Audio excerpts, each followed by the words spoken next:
Global Lords, Hundredfold Increments starting with the Undead. Upon waking up, everyone had time traveled. Everyone had their own territory, and everyone was a lord.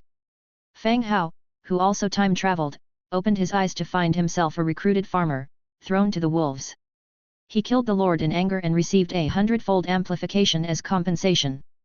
Thus, he embarked on the path of becoming a lord. Hundredfold amplification activated, received 10,100 skeleton soldiers. Hundredfold amplification activated, received 10,100 iron swords. While everyone else was struggling to collect resources and survive, Fang Hao had already amassed a mountainous amount of resources. He wiped out all surrounding forces and established his own kingdom. Chapter 1, National Lord. In the pitch-black cave, the heavy breaths of beasts echoed occasionally. On the open ground in front of the cave, a few farmers armed with stone axes and pickaxes were edging forward under the harsh supervision of the Lord. Thwack! The Lord raised his whip, mercilessly striking a farmer. The whip was made from rattan vines, lined with small barbs. A frightening bloody scar appeared on the farmer's back with just one strike of the whip.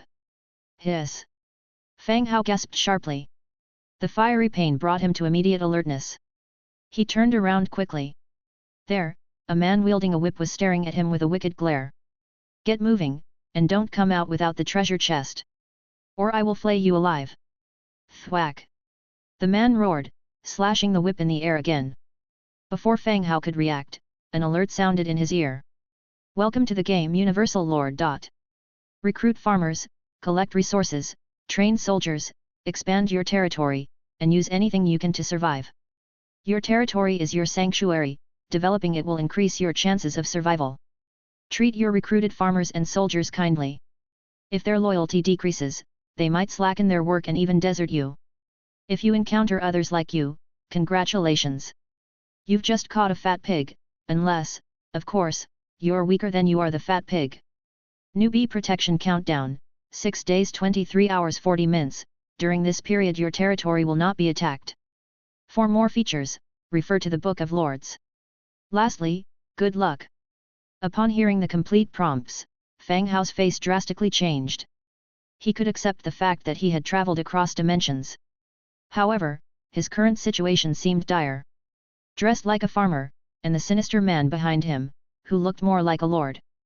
Around his waist hung a brown, leather-bound book, which must be the Book of Lords mentioned in the prompts. Damn it, I'm cannon fodder. Fang Hao cursed silently. The 5 villagers were moving at a measured pace. Farmer at the side pleaded tearfully. Lord, we are just ordinary farmers, we can't steal the treasure chest. However, this plea did not invoke sympathy from the Lord. Shut up, just go in. The Lord cursed loudly. His expression was severe and impatient.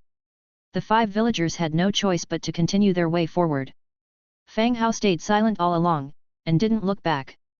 Apparently, the Lord was using the farmers as cannon fodder, betting on their luck to get resources and gain an early advantage. Worst scenario, he would simply sacrifice the farmers, which wouldn't affect him at all. The 5 persons moved forward step by step. Eventually, they entered the cave. The deeper they went into the cave, the darker it got. The breathing of the beast grew louder and clearer. The farmers became even more terrified. Their legs began to tremble, and they had to lean against the wall, dragging their feet forward. With slow and painful steps, they finally saw the cave's occupant when they reached the depths. It was a giant brown tiger. Black stripes, colossal size, much larger than any tiger Fang Hao had seen on television. At that moment, the tiger's sanguine eyes were firmly fixed on them. They radiated a deadly aura and held a grudge. Tiger, we're doomed. The farmers fell into panic. With their combat power, they stood no chance against a grown tiger. It's injured. Fang Hao whispered. The cave was dim, and the smell of blood filled the air. Looking closely, one could see that the tiger was injured. And grievously so. Its abdomen was filled with dark, fresh blood. Let's try to stick to the wall, grab the treasure chest and leave, suggested one of them timidly. Without retrieving the treasure chest, the Lord would certainly not let them go. They suppressed their fear and carefully tiptoed around the tiger towards the treasure chest in the cave. Hoping in their hearts, the tiger would ignore them due to its injury. They moved gingerly along the wall. The tiger's eyes were glued to them, following their steps and shifting with their movement. When the tiger noted that these humans were attempting to sneak past and go straight for the treasure chest, it roared in rage, dragging its bloodied body and entrails towards Fang Hao and his group. "Fight it, kill it, or we'll all die!" Fang Hao yelled, swinging his stone axe. Suddenly, the cave was filled with the tormented cries of the farmers and the furious roars of the tiger. Several minutes later, bathed in blood, Fang Hao emerged from the cave, waving to a man gazing off into the distance. "Has the monster inside been killed?" the man called out from afar. Fang Hao nodded. A sudden, irrepressible look of joy crossed the man's face. "That's great! That's wonderful!" Muttering to himself, he ran towards the cave. Entering the cave, he saw the tiger and the bodies of 4 villagers. Without hesitation, he moved farther into the cave.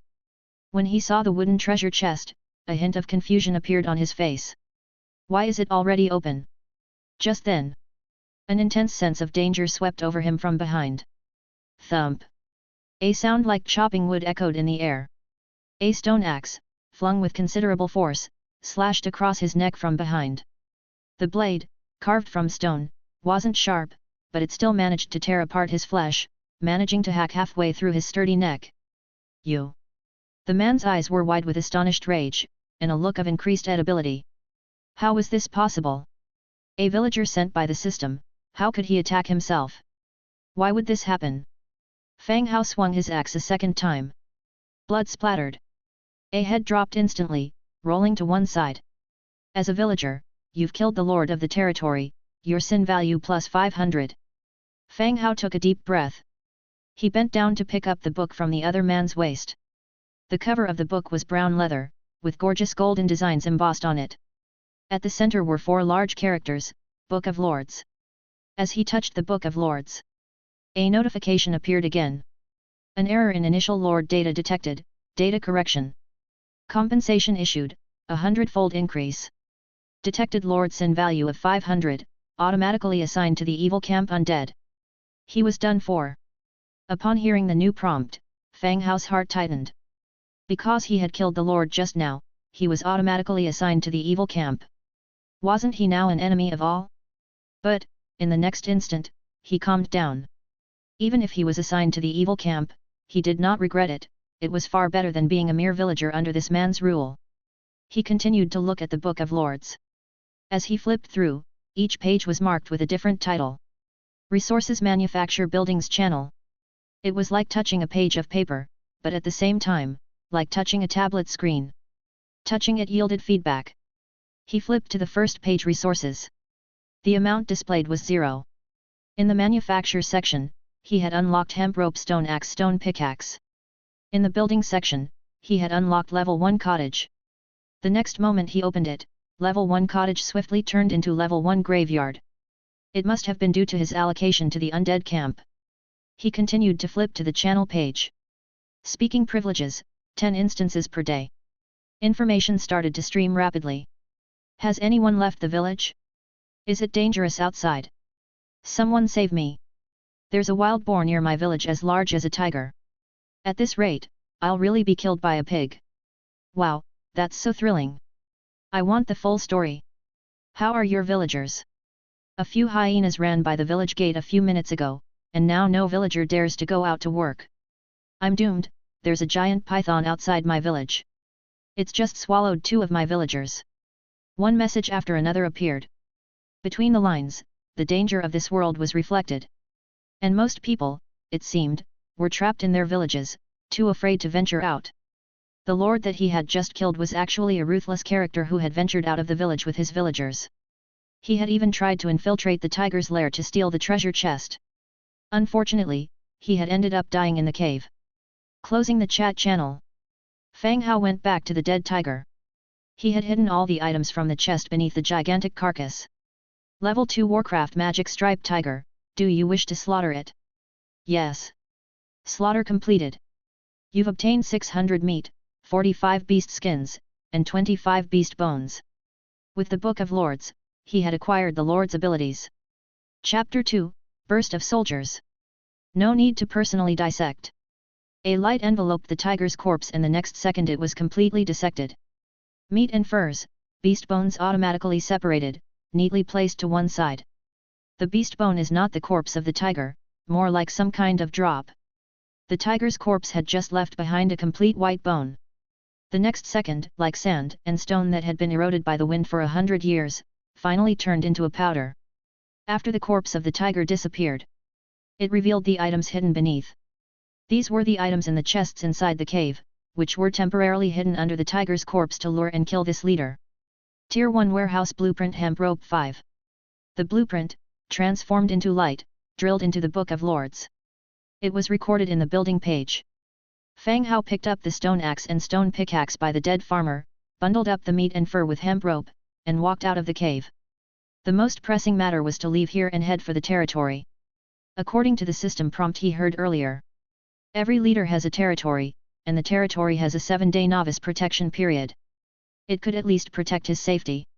With the residual memory in his brain, he hurried towards the territory. Along the way, he did not dare to pause at all. Finally, he saw the thatched house protected by a transparent light curtain. Tier 1 Lord's Wooden House. Owned by Fang Hao. Territory Building, Tier 1 Underground Cemetery.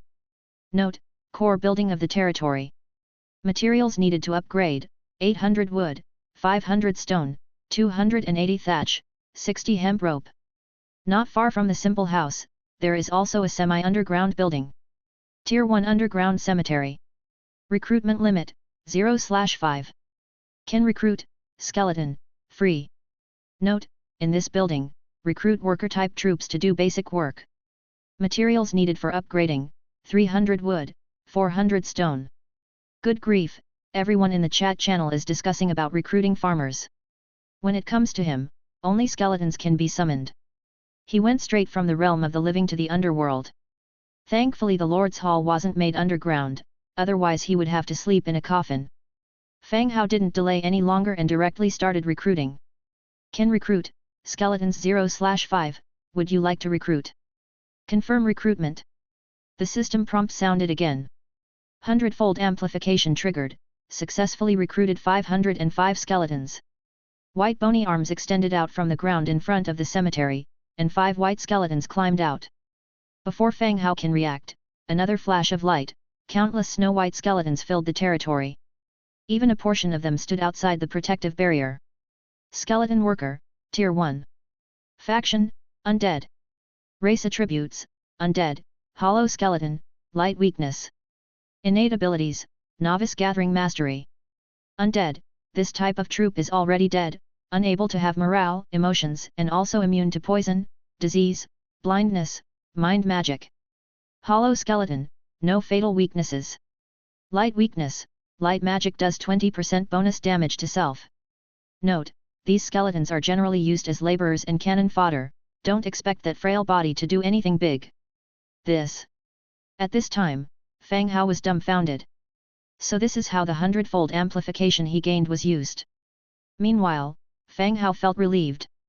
Fortunately, what his quantity amplification procured were skeletons, undead troops that didn't need food.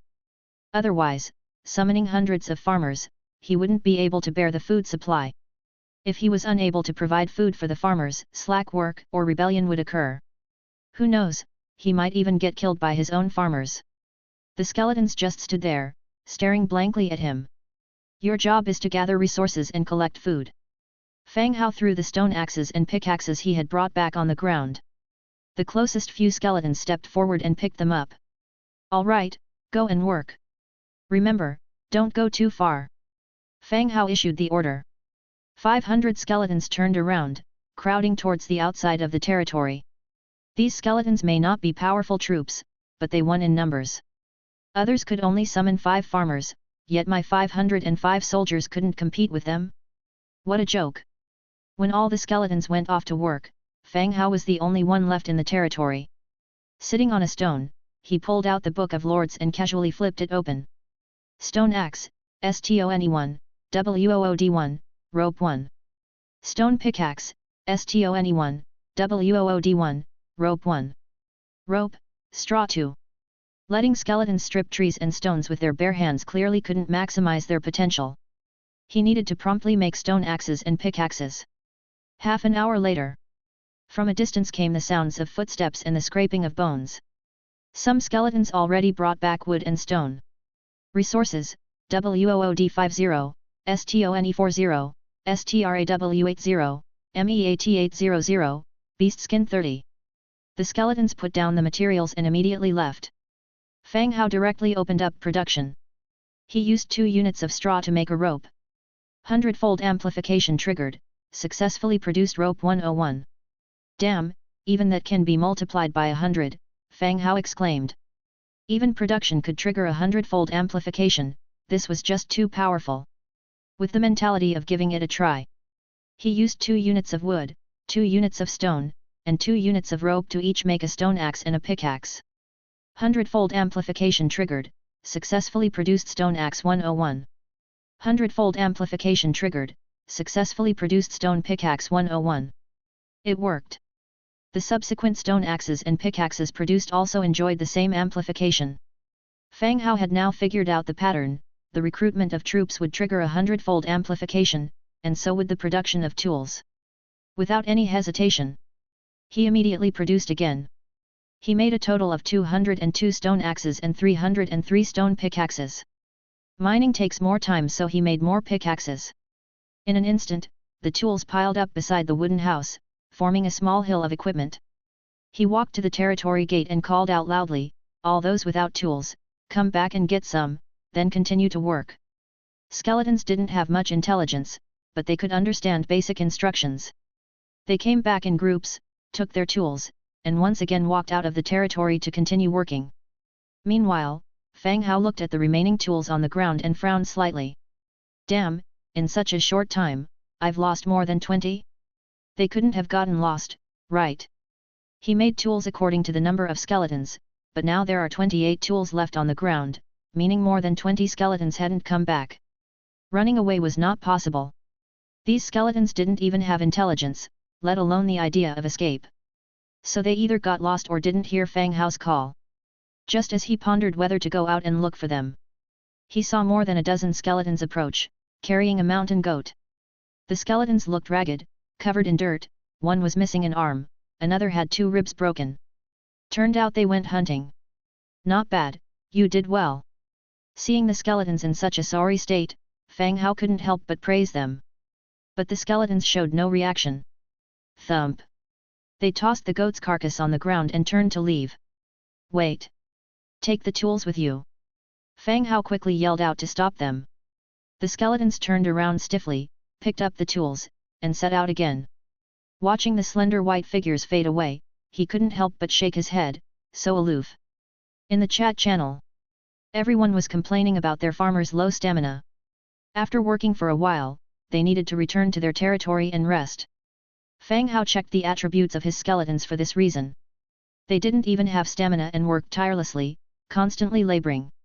When they collected a certain amount of materials, they would deliver them back to the base before heading out again to work. Model employees of the modern era. Tier 1 Warcraft Mountain Goat, would you like to butcher it? Butcher it. A light flashed over the mountain goat's body. The useful meat and materials were skillfully dissected. They were neatly arranged on one side. The leftover bones became a pile of white powder. Butchering completed, obtained MEAT500, Beast SKIN20, Beast Bone 15. Chapter 3, World Reward, Seeking Recommendations, Seeking Collection. The 500 skeletons, though dull, didn't know what fatigue was when they started working. Moreover, they held an absolute advantage in terms of numbers. They are hundreds of times more efficient than the other lords. It wasn't long before. In front of the wooden hut, several basic resources piled up into small hills. This can't go on, Fang Hao looked at the piled up resources, frowning. There's no room to step foot now, and the skeletons still kept putting materials onto the open space.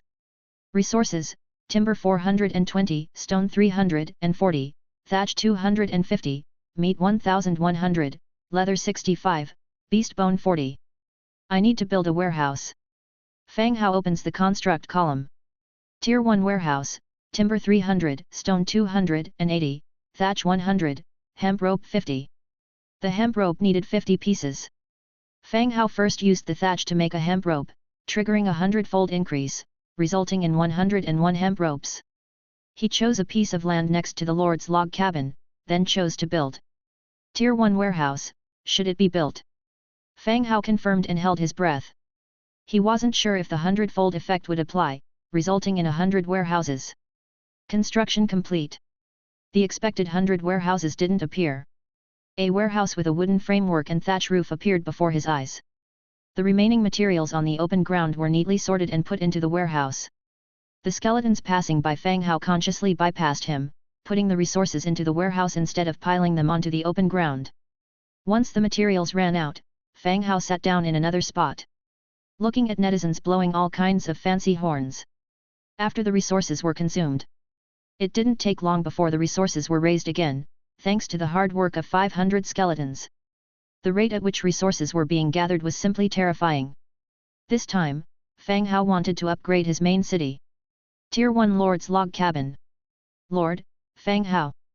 Domain Buildings, Tier 1 Underground Cemetery, Tier 1 Warehouse. Note, Core Domain Building. Upgrade material required, Timber 800, Stone 300, Thatch 100, Hemp Rope 20. Without much hesitation, he directly clicked Upgrade. The resources in the warehouse disappeared, and the poor cabin was enveloped by a flood of light. The log cabin expanded a lot and became more sophisticated and stronger. Tier 2 Lord's Log Cabin. Lord, Fang Hao. Domain Buildings, Tier 1 Underground Cemetery, Tier 1 Warehouse. Note, Core Domain Building.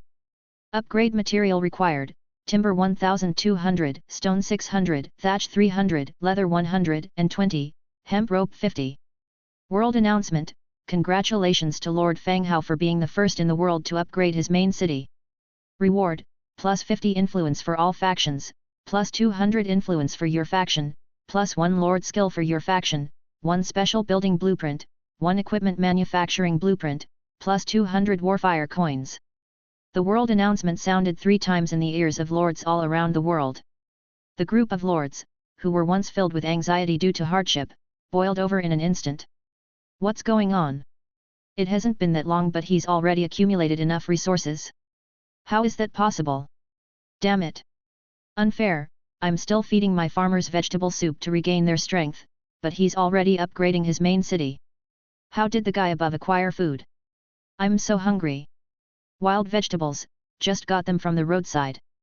This guy must be cheating. Does anyone know how to report this? There must be a reward for reporting. This isn't a game, where would you find cheats? Everyone was shocked by this world announcement. Everyone was gathering resources, so how did Fang Hao gather enough so quickly? Everyone crossed over together, so why was he so quick? With the farmers gathering 20 units of wood per hour, to accumulate 800 was not something that could be done in a short amount of time. Not to mention the many external factors interfering, making resource gathering more difficult. Fang Hao shook his head and gave a bitter smile, closed the channel, and checked the rewards he received. Bone Manipulation Technique. Type, Passive Skill. Description, when commanding skeleton undead, mobility plus 5%, all attributes plus 2%. Obtained, green equipment blueprint 2-handed light crossbow. Description, a handy and efficient light crossbow. Crafting materials required, timber 5, iron 2, metal parts 3. Obtained, purple special building blueprint rejuvenation spring. Description, life is conceived in nature, a spring source of life, reminiscent of the taste of mother's milk. Requirements for construction, 1000 sturdy timber, 2200 stone bricks, 22 natural gems, 12 traces of the forest, 10 traces of spring water, 8 essences of magic. Seeing the materials needed for the blueprint, Fang Hao was slightly stunned. What a big pile of messy stuff. Of course, the extra reward still made him happy, even if the materials were currently insufficient and couldn't be built. In the future, when more resources are mined, he would gradually collect these materials. The blueprint turned into a beam of light and merged into the Book of Lords. In the production column, the double-handed crossbow was unlocked. In the construction column, the rejuvenation spring was unlocked. It's a pity that there isn't enough material right now, so he can only wait to produce when he has enough materials. Just as Fang Hao was studying the rewards, some resources were contributed. In order to expand the advantage, Fang Hao decided to upgrade the underground cemetery. Level 1 Underground Cemetery. Materials needed for upgrade, 300 lumber, 400 stone. After confirming the upgrade, the cemetery, which was built on a half underground, expanded a lot. And the attributes of the building also changed. Level 2 Underground Cemetery. Recruitment limit, 5/10. Can recruit, skeletons, free. Note, this building can recruit labor soldiers to do basic work. Materials needed for upgrade, 600 wood, 800 stone, 120 ropes, 2 shadow stones. The recruitment limit has increased from 5 to 10. This setup gave Fang Hao a pleasant surprise. The recruitment limit refers to the number of people who can be recruited using the building, not the total population. Otherwise, even if he built many buildings with 500 skeletons right now, it would be hard to break through the current population size. This recruitment limit allows Fang Hao to recruit another 5 skeletons. He chose to recruit immediately. Recruitment available, 0/5 skeleton, do you want to recruit? Recruit. 100x multiplier triggered, successfully recruited 505 skeletons.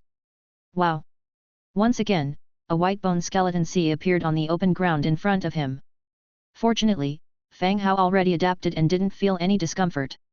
Fang Hao continued to use the 100x multiplier to make 202 stone axes and 303 stone picks. One for each person, go out to collect. Howl. Before Fang Hao could finish his sentence, a wolf howl came from outside the territory, interrupting his words. Standing on a stone and looking into the distance, he saw more than 10 robust prairie wolves pounced excitedly on the working skeletons, gnawing and tearing at them non-stop. A few nearby skeletons began to attack, but without the number advantage, they were no match for the prairie wolves. They were torn apart, and bones scattered all over the ground. These beasts dared to bully my undead. Fang Hao cursed angrily. He yelled at the skeletons outside working, kill these wolves for me. Although Fang Hao shouted loudly, his voice didn't carry far. Even so, nearly 100 skeletons heard Fang Hao's orders. They turned together, looked at the prairie wolves.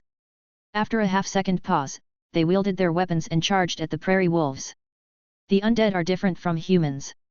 They can't feel fear, even if the enemy is stronger than themselves. When the Lord issues an order, they will rush up regardless. For a moment, battles broke out between the groups of skeletons and wolves. The sound of bones breaking and the howls of prairie wolves echoed around them. Soon, more and more skeletons gathered around. 6 wolf carcasses were left behind by the prairie wolves, and the remaining ones broke through the encirclement and escaped. Fang Hao walked out of the territory, looking at the chaotic scene. Bring all the wolf corpses in and pick up the tools that were dropped. The skeletons carried the remaining wolf corpses into the territory, and the rest began to collect the dropped tools. First Tier Warcraft Prairie Wolf 6, would you like to slaughter? Confirm the slaughter. Slaughtering completed, gained 2,400 meat, 120 beast skins, 90 beast bones. After the slaughter, he gained quite a bit of meat and beast skins and bones. But Fang Hao was not even a bit happy. Looking at the skeletons that were injured and broken in the battle, his brows furrowed. These prairie wolves are ultimately a danger, hindering the skeletons from working, and maybe one day they would attack himself. Now that the territory's protection is still there, it's the best time to eliminate this hidden danger. Everyone take up arms and follow me. Fang Hao shouted and walked out. Surrounded by over 900 skeletons, they headed in the direction where the wolves had fled. Chapter 4, Skeleton Soldier. Through the lush green forest. Ahead is a flat prairie where on the grass lay scattered, gnawed animal bones. Over 20 prairie wolves are lazily sprawled out on the grass, basking in the sun. Several of them bear visible scars, their still wet wounds staining the grass in a dark red hue.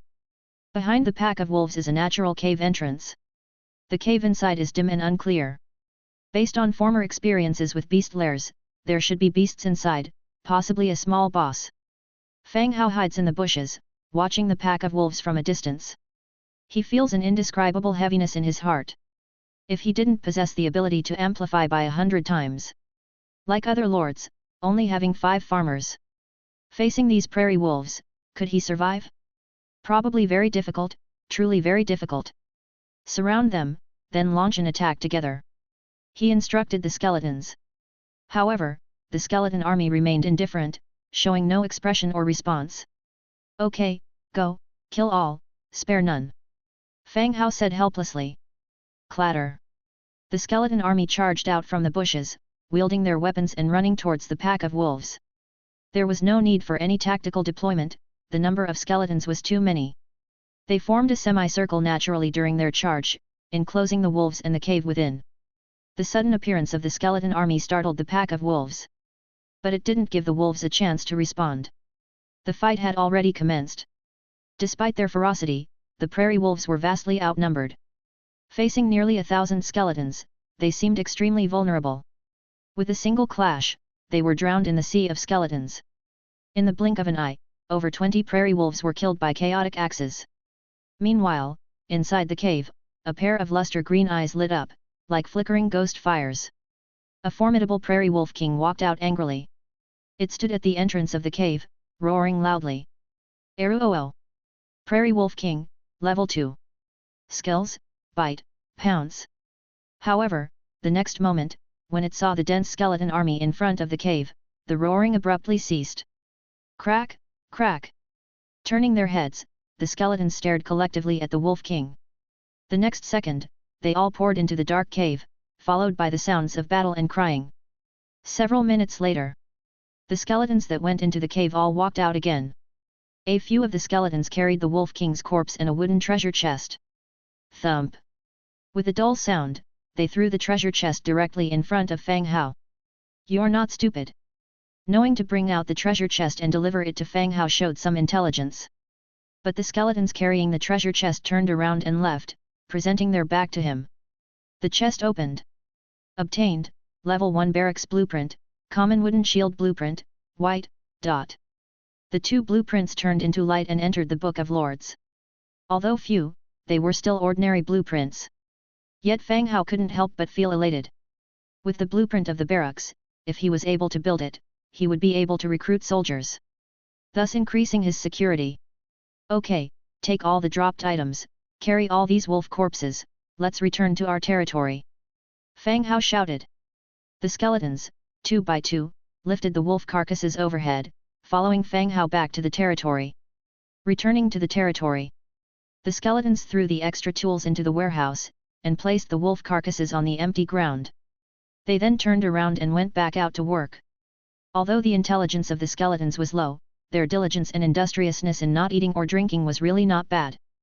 Level 1 Warcraft Prairie Wolf 24, do you wish to slaughter? Confirm slaughter. Slaughter complete, obtained meat 9600, beast skin 480, beast bone 360. Level 2 Warcraft Prairie Wolf King, do you wish to slaughter? Fang Hao clicked confirm continuously. Slaughter complete, obtained meat 800, beast skin 50, beast bone 40. After the slaughter, the bodies stacked on the open ground turned into light and flew into the warehouse. In the warehouse, the storage amount of meat exceeded all the other resources. Even if he was a big eater, he still couldn't eat so much meat. With the issue of the wolf carcasses resolved, next was to build the barracks. Level 1 Barracks Blueprint, Burial Grounds required resources, wood 300, stone 500, rope 60. Undead faction buildings don't use much wood. They consume more stone. Having chosen a location, he started constructing the barracks. With a flash of light, the barracks were built at the burial grounds. Level 1 Burial Grounds. Recruiting, Skeleton Soldier. Skeleton Soldier, White Bone 300. Note, you can recruit faction soldiers in this building. Higher building levels can unlock new soldier types and higher tiers. Upgrade materials required, wood 500, stone 720, leather 80, rope 240, shadow stone 5. The burials grounds were larger in comparison to the underground cemetery. The underground cemetery resembled a graveyard. The burial grounds, on the other hand, was more like a mass grave. The recruitment condition surprisingly required 300 beast bones. If it hadn't been for the recent defeat of the wolf pack, the bones wouldn't have been enough. Similarly, someone else in the in-game chat had obtained an item called a soul crystal. It was hard to obtain and was an item used to summon troops. Its function was the same as that of his own white bones. He immediately chose to recruit. After all, they needed to be summoned sooner or later. The sooner they were summoned, the sooner they could work, and the faster his territory could develop. The hundredfold multiplier has been triggered, successfully recruiting 101 skeleton soldiers. A burly skeleton emerged from the underground barracks. Multiple rays of light descended around it, representing the additional 100 skeleton soldiers that had been amplified. Skeleton Soldier, Tier 1.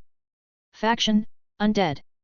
Racial traits, Undead, Hollow Skeleton, Light Weakness. Skills, Shield Bash.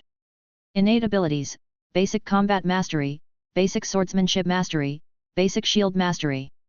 Undead, this unit is already dead and cannot have morale or emotions. At the same time, it is immune to poison, diseases, blindness, and mind-affecting magic. Hollow Skeleton, there is no fatal weakness. Light Weakness, light magic inflicted on this unit has a 20% damage bonus. Shield Bash, requires shield, smashes the enemy with a shield, causing blunt damage and a chance to stun the target. Note, the skeleton soldiers lifting their weapons, their angular bone arms raised high, they have some combat power, but they're still fragile and can't withstand the enemy's continuous attacks. The skeleton soldiers were slightly bigger than the skeleton laborers and weren't just bare white bones. Instead, they wore tattered cloths on their upper bodies that fluttered in the breeze like a bunch of mop shreds. To be honest, the newly joined combat units did not give Fang Hao much surprise. The first three abilities were the same as those of the skeleton laborers, with an additional shield bash skill added at the end. It also required a shield to be effective. Right, today's acquired blueprints were of the shield type. He immediately opened the crafting page in the Book of Lords. Wooden shield, 3 wood, 2 hemp ropes. Craft. Hundredfold multiplier activated, successfully crafted 101 wooden shields. A pile of wooden shields appeared beside him. Alright, everyone pick up a wooden shield and a stone axe, Fang Hao commanded. The skeleton soldiers stepped forward, each one picking up equipment. Your mission is to patrol the territory and ensure that the skeleton laborers can work normally. Then, gather prey, Fang Hao pointed. The skeleton soldiers received the order and turned to leave. The territory was still in the newbie protection phase. As long as they were within the territory, they wouldn't be attacked by any beasts or enemies. So, as long as they huddled up, there would be no danger. On the contrary, those skeleton laborers needed some protection in case of another beast attack. That would disturb their normal work. After issuing all the instructions, the sky gradually darkened. Hunger rumbles reminded him that he, after all, was still human. He hadn't eaten anything all day. There were flintstones inside the Lord's wooden house. He lit a fire, roughly chopped the meat into chunks with his stone axe, stuck them on wooden skewers, and roasted them over the fire. Immediately, the enticing smell of roasting meat filled the air. While waiting for the meat to cook thoroughly, he opened the chat channel out of boredom. Without a mobile phone, this became his only form of entertainment. Who has food? I'm so weak from hunger. Please, give me something to eat. I'm starving too, but I don't dare to go out. Who can help me? Who knows how to go back? I'll wire you 5 million instantly if I can go back. Wake up, person above. You better face the reality now. Exchanging supplies for food. The loyalty of my farmers is dropping. If I don't give them food, I'm afraid they will eat me. Anyone who has food, I'll exchange supplies for food. Online begging for food, I'm the campus belle from the Film Academy. Hey? You can exchange supplies? The food behind him was indeed a bit excessive. Rather than waiting for it to spoil, it would be better to exchange it for foods he needed. Action followed thought. After looking into it, he found out how to exchange items on the Book of Lords. Trader, Fang Hao. Registered item, meat. Quantity, 1000 units. Requirement for 1 unit, 50 units of wood, 40 units of stone, 5 units of iron ore, any one of them. Note, if you have any special items, you can private message to increase food quantity. No sooner had he posted the information than the chat channel exploded. Holy crap, someone listed meat, and it's 1000 units. Boss is incredible. Boss, do you need a leg strap? Fang Hao? Is it the Fang Hao who first upgraded his main city? Wow, it really is him. Damn it, Fang Hao had such a lucky start. That's blatant extortion. A unit of meat costs so many supplies. Are you even human? Boss, I have a gold tooth. Does it count as a special resource? If you want it, I'll break it off right away and give it to you. Save your yellow teeth to ward off mosquitoes, the person above. Boss Fang Hao, I have a gold chain. Can I exchange it for 2 units of food with you? Save your gold chain to hang yourself. Chapter 5, Shadowstone. I got it, finally I can eat. Shit, how come it's gone so fast, I didn't get any. Boss, please put some more up, I didn't get any just now. The meat that Fang Hao put up for sale was visibly decreasing in amount, and the 1,000 units of meat were sold out in less than 2 minutes. Then, a bunch of private messages came flooding into Fang Hao's inbox. Bro, I didn't get any just now, I have some wood, can we trade? I'm starving to death, bro, saving a life is more meritorious than building a 7-tier pagoda. Brother Fang Hao, I'm so hungry, I've taken some very private photos, can I trade them for some food with you? Fang Hao outright ignored those who were hoping to freeload. It's indeed dangerous to hunt outside the territory. But the amount of exchange material he set was absolutely not much. Even you could say, everyone could afford to exchange. Just that there were too many people who had crossed over and the initial territories didn't have direct methods to get food. Food thus became the scarcest resource. On the contrary, water was not in short supply. Many territories had sources of water nearby, and a river or a freshwater lake was enough for you to sell. No matter how much water you sell, you can't possibly sell out a river, right? So water resources were not expensive, many people had them for sale. Wood and stone can be slowly gathered, they're always available. But without food, things can get pretty tough. Fang Hao thought for a moment, and put another 500 units of meat up for sale, still at the same exchange rate. The channel was once again buzzing. Fuck, buy it quickly. He really put more up, how does the boss have so much meat, he isn't cheating, is he? How many times do I have to say, this is reality, not a game. Boss, take me under your wing, your little bro is willing to work like a dog. Is handsome Fang Hao short of a girlfriend? When you're out, having one more friend can give you a hand at a crucial moment, and I can give you a few hands. Fuck, the one above is onto something. Watching the various salty comments roll endlessly in the channel, Fang Hao finally realized how scarce meat was. The vast majority of people currently weren't able to leave their territories and hunt wild beasts. Those who did manage to leave and luckily slayed a beast, got food. But they only killed one. They might not be willing to sell it, but would want to keep it for themselves and their farmers. On the other hand, Fang Hao had just put up 1,500 units of meat. This proved he still had a lot of stock. The newly put up 500 units of meat also sold out very quickly. 2 transactions in total made him gain 60,000 units of wood, 11,920 units of stone, and 20 units of iron. This number actually surprised Fang Hao a bit. The exchanged material once again filled up the warehouse, and all the empty space in the territory. Only a small path remained in the middle, for himself and Skeleton to pass normally. Ding! A private message sounded. Bro, see how much meat this can trade for, I don't have much resources, need to give some more help in the early stage. Then, a blueprint was sent over. Simple leather armor blueprint, common.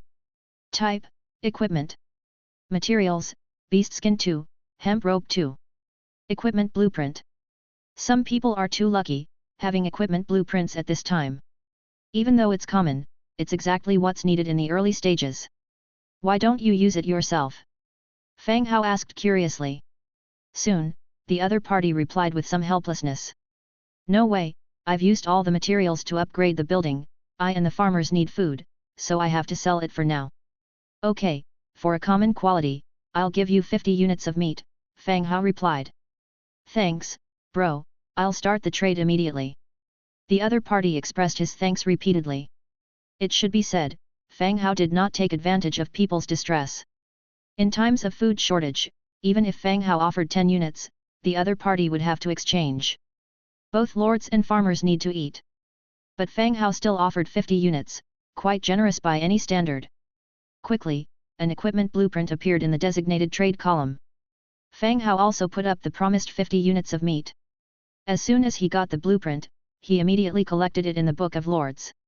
A charred smell came from the roast meat on the grill, and Fang Hao had to close the channel to finish his meal. If he kept roasting the meat, it would have turned into charcoal. After a satisfying meal, Fang Hao decided to make the leather armor first. There might not be any danger at night. He reopened the Book of Lords, simple leather armor, 2 beast skins, 2 hemp ropes. Make it. Hundredfold Amplification triggered, successfully created 101 simple leather armor. Simple leather armor, white. Category, chest armor. Defense, level 1 defense. Note, a simple leather armor made of leather and hemp rope can provide a certain level of defense. Not bad. Of course, he couldn't ask for too much. He donned one himself, and distributed the rest to his skeleton soldiers. Each skeletal soldier, now clad in leather armor, started to look more like the part. As he finished all these tasks, dusk had fallen. Fang Hao brought a few stacks of straw from the warehouse and spread them out in the lord's log cabin. He closed the door and fell into a deep sleep. The night passed without incident. Though he slept deeply, he woke up with his back and waist aching. It was as if he had lost a kidney. His body wasn't used to sleeping on straw, apparently. Stepping out of the hall, he saw the loyal skeleton workers diligently working, seemingly tireless. He did some quick exercises. He relit the extinguished bonfire from yesterday, continued roasting meat, and had it for breakfast. While turning the roast, he put up 2,000 units of meat for exchange, maintaining the same requirements as yesterday. Fang Hao has put stuff up for exchange, hurry and grab it. Fang Hao, could you share how you got so much food? We're all transmigrants, we should help each other. I suspect there are lots of grass-type animals near where he spawned. When it comes to grass-type animals, teddy bears are the only ones I respect, the rest are just trash. Boss Fang Hao, I'm at sea. Can I exchange some fish for meat with you? It seemed like many people were waiting for Fang Hao. There was a scramble the moment the meat was put up for exchange. This was even fiercer and faster than yesterday. Fang Hao's name appeared to have ingrained itself in people's hearts. The meat that was hard for others to obtain, he was selling it out in thousands. While watching everyone chat, he finished his breakfast. Seeing the materials piled up all over the territory, Fang Hao got up. It was now his time to work.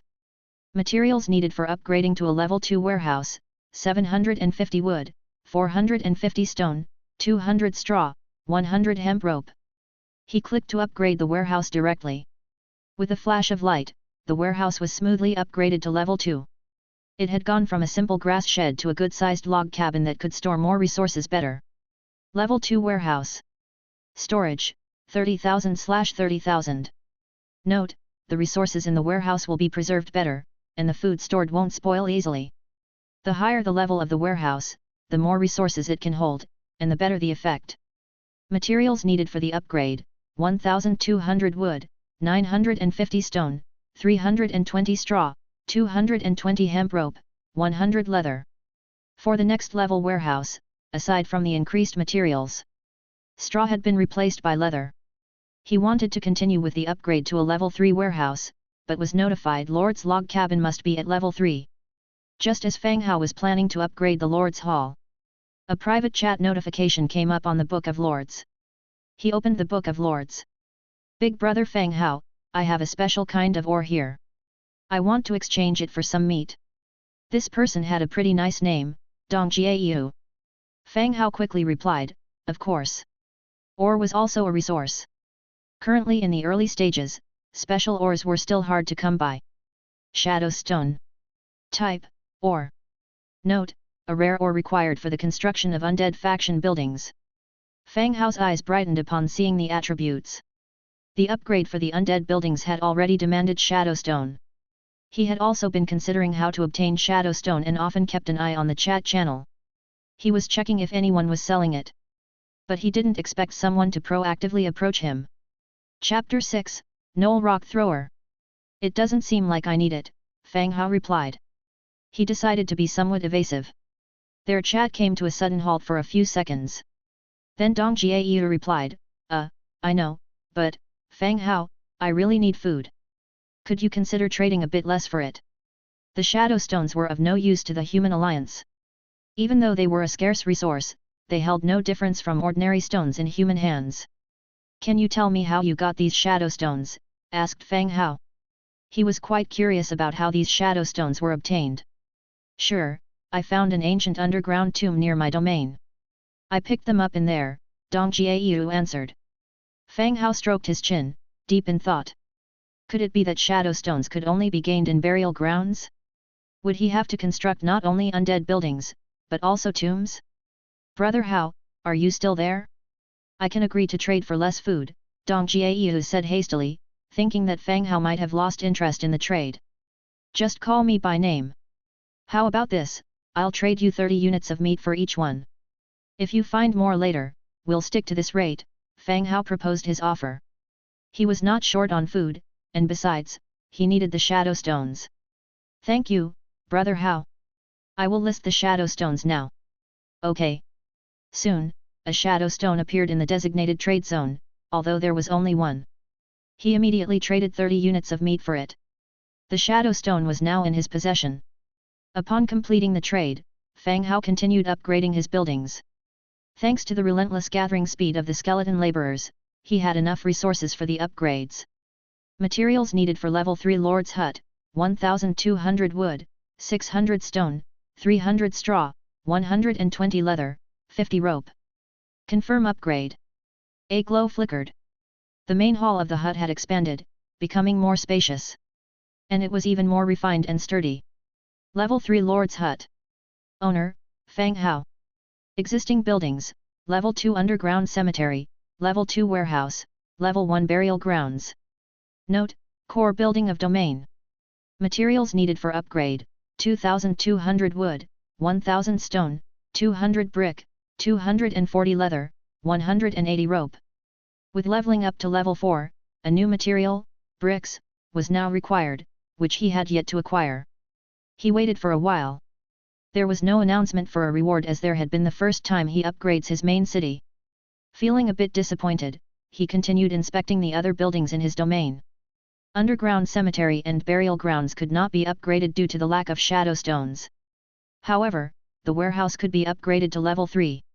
Level 3 warehouse, 1,200 wood, 950 stone, 320 straw, 100 leather, 220 rope. Confirm upgrade. The warehouse was successfully upgraded to level 3. Level 3 warehouse. Storage, 50,000/50,000. Note, resources stored in the warehouse are better preserved. Food stored will not spoil easily. The higher the warehouse level, the more resources can be stored and the better the effect. Materials needed for upgrade, 2,000 wood, 1,500 stone, 400 brick, 300 leather, 220 rope. The total storage capacity had increased to 50,000. But the total amount of resources in his domain was still exceeding the warehouse capacity. With the warehouse filled, resources were also piled up all over the open ground. Having finished upgrading, Fang Hao called all his skeleton soldiers back. I should start exploring the surroundings of my domain, he said, tightening his leather armor and picking up a stone axe. As other lords had started exploring their surroundings, he couldn't afford to be confined to his immediate resources. Just like Dong Jiayu, who had explored a tomb nearby and found the shadow stones. What a pity! Other than Fang Hao, none of the skeletons within his territory possessed the ability to explore and draw maps. He had to do the exploring by himself.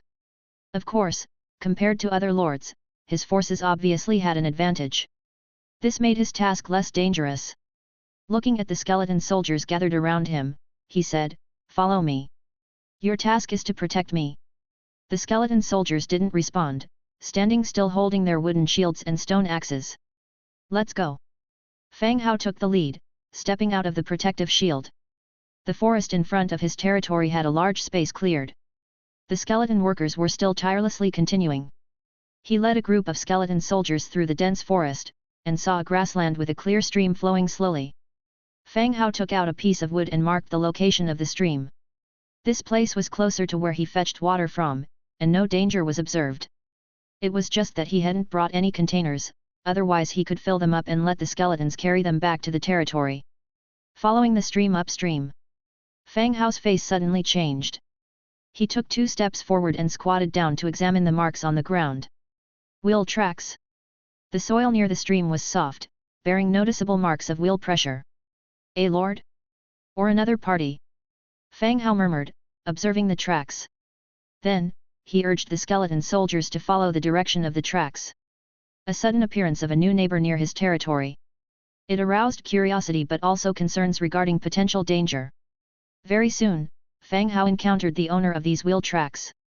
It was a humanoid creature, with a large dog head and hunched body. On the cart were bloody animal corpses.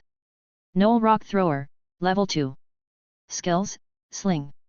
The Knoll Rock Thrower wasn't very tall, about 1.2 to 1.3 meters. Its skin was grey-white, quite similar to a bald dog's.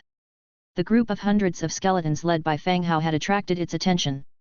After a momentary shock, it let out a ear-splitting howl, swung its sling, and launched an attack. Boom! Boom! Boom! The sling, although primitive, exerted quite a powerful force. Whirring out, it hit the wooden shields, generating large thuds. The first row of charging skeleton soldiers were pushed and jolted around. Attack! Kill them! Fang Hao ordered. Clatter, clatter! Hundreds of skeleton soldiers, holding their wooden shields, began to run and charge at the gnolls. The difference in numbers was substantial. Even though the sling was powerful, the skeleton soldiers' wooden shields and leather armor provided substantial protection. They couldn't inflict significant damage. The closely packed army of white skeleton soldiers quickly closed in. There were only about 20 gnolls. When the skeleton soldiers got in close combat, they weren't able to resist effectively. Wielding small daggers, they let out loud cries and futilely waved their weapons, unable to contend with the group of skeleton soldiers. Screams echoed, and they all fell beneath the shield bash and chaotic axe. After everything calmed down, Fang Hao stepped forward. He looked at the dead bodies on the ground, and several cut-off skeleton bodies. Clean up the battlefield. Fang Hao instructed. The skeletons began to collect the equipment dropped by the Knoll Rock Throwers. He, on the other hand, had his gaze set to the corpses of the dead gnolls. There were white bones resembling vertebrae by their corpses. Wriggling spine. Type, consumables. Description, a ritual item of the Undead clan, used for recruiting undead troops. Chapter 7, Wriggling Spine. Upon seeing this, the origin and use of the wriggling spine were already known. It was mentioned in the chat channel. The construction of a barracks was not for unrestricted recruitment of troops. The human camp would drop a consumable item known as the Soul Crystal, a necessary material for recruiting troops. Just like Fang Hao summoning skeleton soldiers, he needed 300 beast bones. But beast bones were slaughter materials, which could be used for recruiting undead troops. They were not the primary recruitment item for the undead camp, but rather a temporary substitute. The wriggling spine was the primary recruitment material for the undead clan, serving the same function as the soul crystal. The skeleton soldiers had swiftly cleaned up the battlefield. The supplies had already been gathered. Harvest, 21 iron daggers, 8 wriggling spines, 1 flatbed cart, 2 unicorn corpses, and 1 giant antlered deer corpse. There were more than 20 gnolls, but only 8 wriggling spines had dropped. It seemed, there was a certain drop rate, not every corpse had one. Fang Hao had not made the next move, instead, he was deep in thought. There was clearly a gnoll stronghold, or perhaps a camp nearby. Otherwise, the gnoll hunting team would not have appeared. Scouting out their location and military strength had become crucial. Fang Hao himself took an iron dagger and strapped it to his waist. Iron dagger, white. Category, dagger. Attribute, Tier 1 damage. Description, attaching an iron piece to a wooden handle to make a weapon? Is this the product of brain work? You guys switch your weapons. Fang Hao picked out 20 uninjured soldiers, replacing their stone axes. The quality of the stone axes were also white, but the functions were not the same. Although the stone axes had damage, they did not reach Tier 1 damage. Their primary function was to cut wood. For combat, they did not cause as much damage as the iron daggers. When the soldiers heard Fang Hao's order, 20 of them immediately came up and changed their weapons. All right, follow me. Fang Hao continued. It was not time to go back yet. They needed to investigate the location and numbers of the gnoll camp. Rather than wait for the enemy to attack him, he preferred to determine the situation, preparing to take the initiative to attack. Identifying their location was not difficult. Besides the cart tracks left on the ground, there was a path that had opened up in the dense forest. Through the deepest part of the forest, they saw a defensive wall made of logs and a towering lookout tower. There was no significant difference from a human village. Many gnolls were coming and going, cutting wood, quarrying stones, and gathering various basic resources. If there was no protective shield, Fang Hao would think this was also a human territory owned by a special race. Regrettably, it was not. There were other knoll hunting teams returning.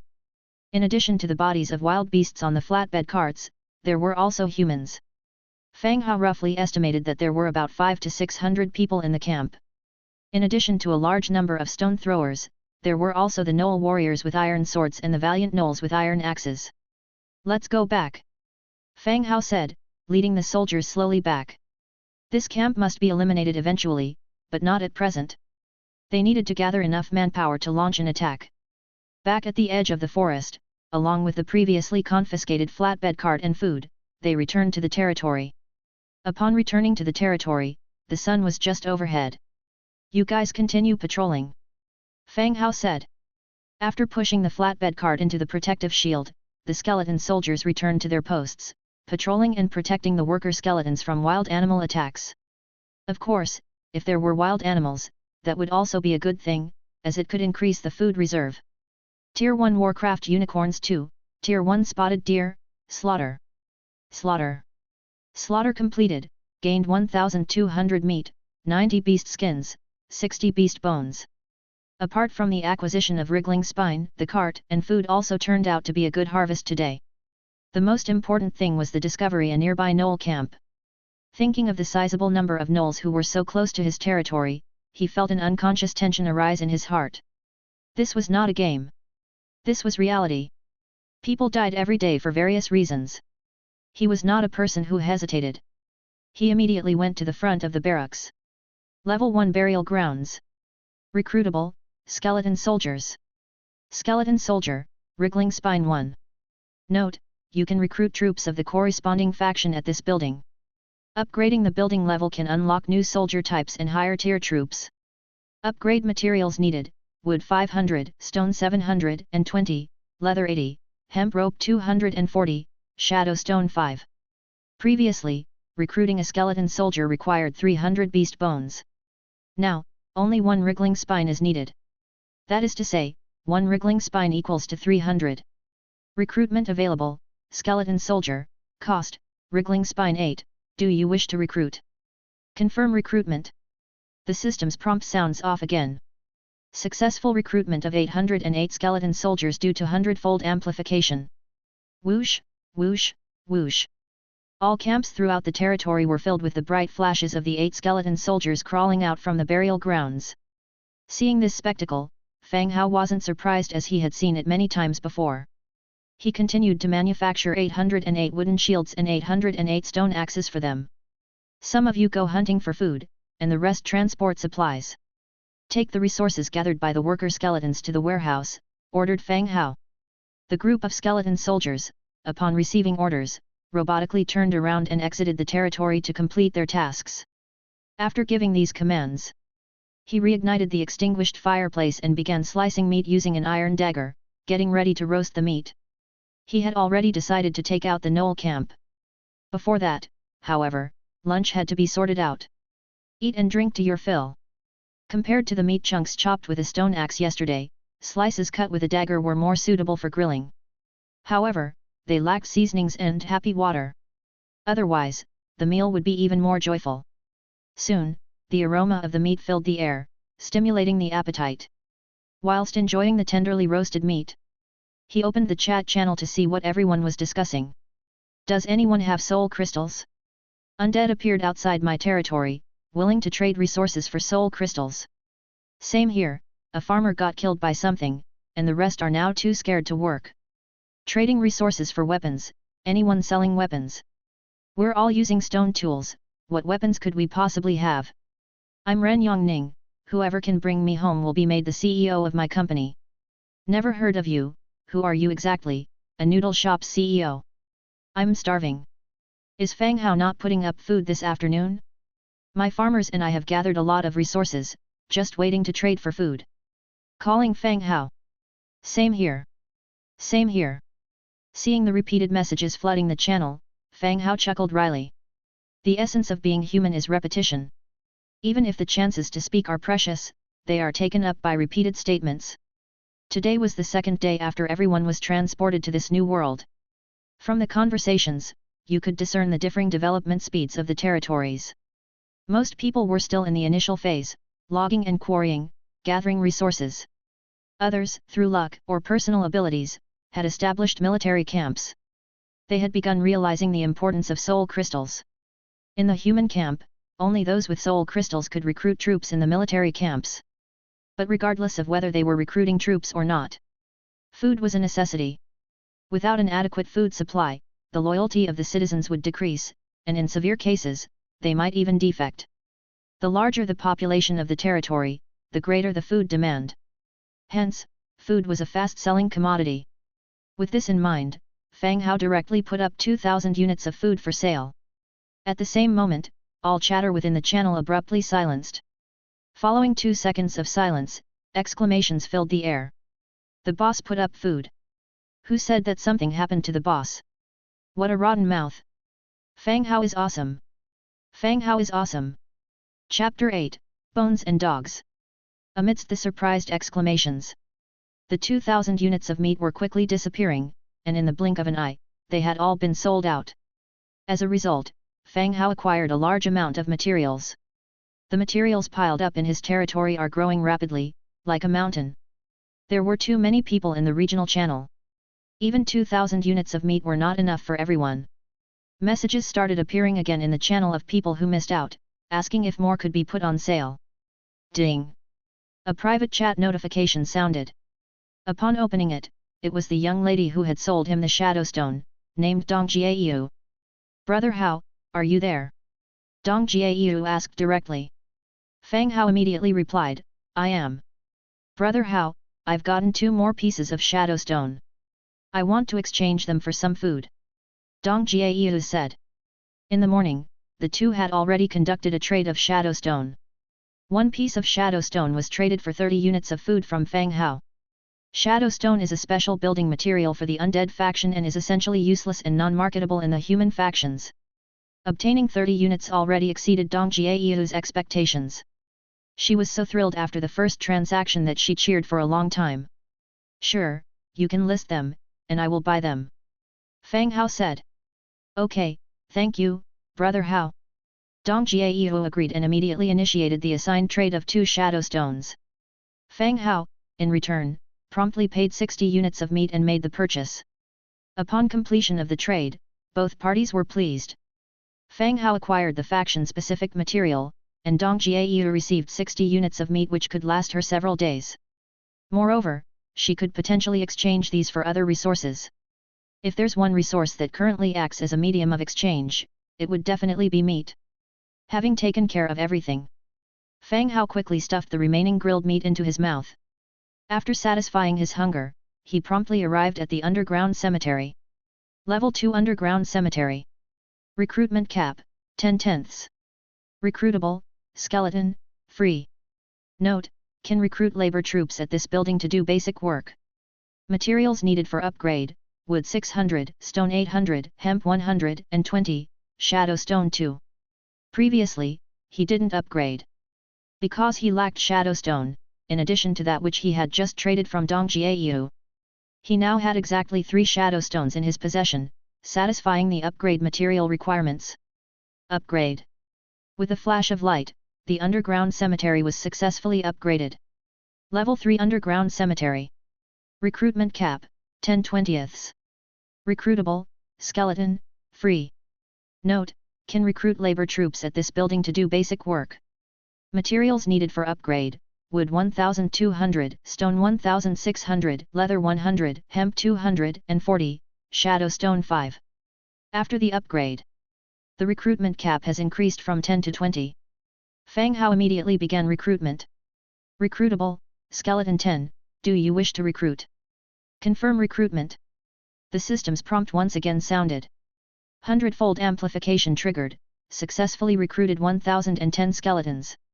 A dense light brightened up, and 1,010 skeletons crowded around. He then created 1,010 sets of stone axes and stone picks, distributing them to the newly recruited skeletons.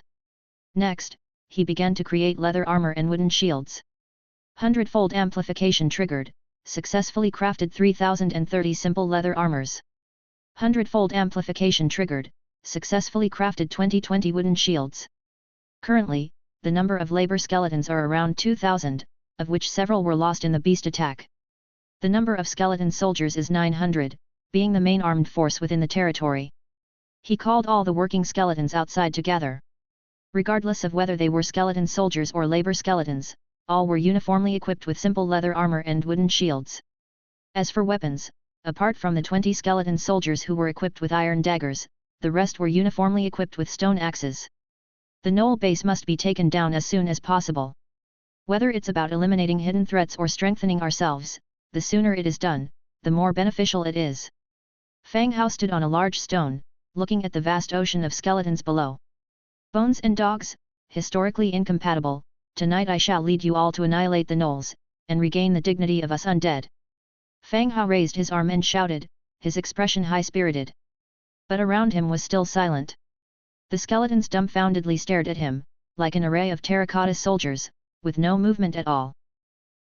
Well, I just want to tell you that this battle is not just for me. Fang Hao jumped down from the large stone, mumbling, sooner or later, you'll depress me. Other lords could chat with their peasants. He, on the other hand, had to live with a bunch of skeletons every day. Just on the second day, he already felt a bit autistic. Even his self-proclaimed title has become us undead. He's going to stress himself to death, sooner or later. All right, let's go. Fang Hao called out. The procession set off majestically, with the weapon-wielding skeletons surrounding Fang Hao in the middle, offering him adequate protection. Even if danger arose, attacking him wouldn't be easy. The procession continued to advance towards the knoll base. In the morning's survey, Fang Hao had roughed out a map. Not to mention it's also close by and not hard to find, they could soon see the still bustling knoll base from a distance. Squat down, everyone squat down. Fang Hao half squatted, letting the bushes conceal everyone from sight. Seeing this, the skeletons mimicked him, squatting down and moving forward, concealing their bodies as much as possible. This wasn't intended as a stealth attack, but rather, since their side lacks long-range troop types, to reduce the distance of attack as much as possible. To reduce casualties on the way to the attack. Fang Hao led the skeleton army to quickly approach their destination. Despite sneaking while squatting, the rustling of the large patches of bushes and grass made quite the noise. In an instant, it caught the attention of the nearby knoll woodcutters.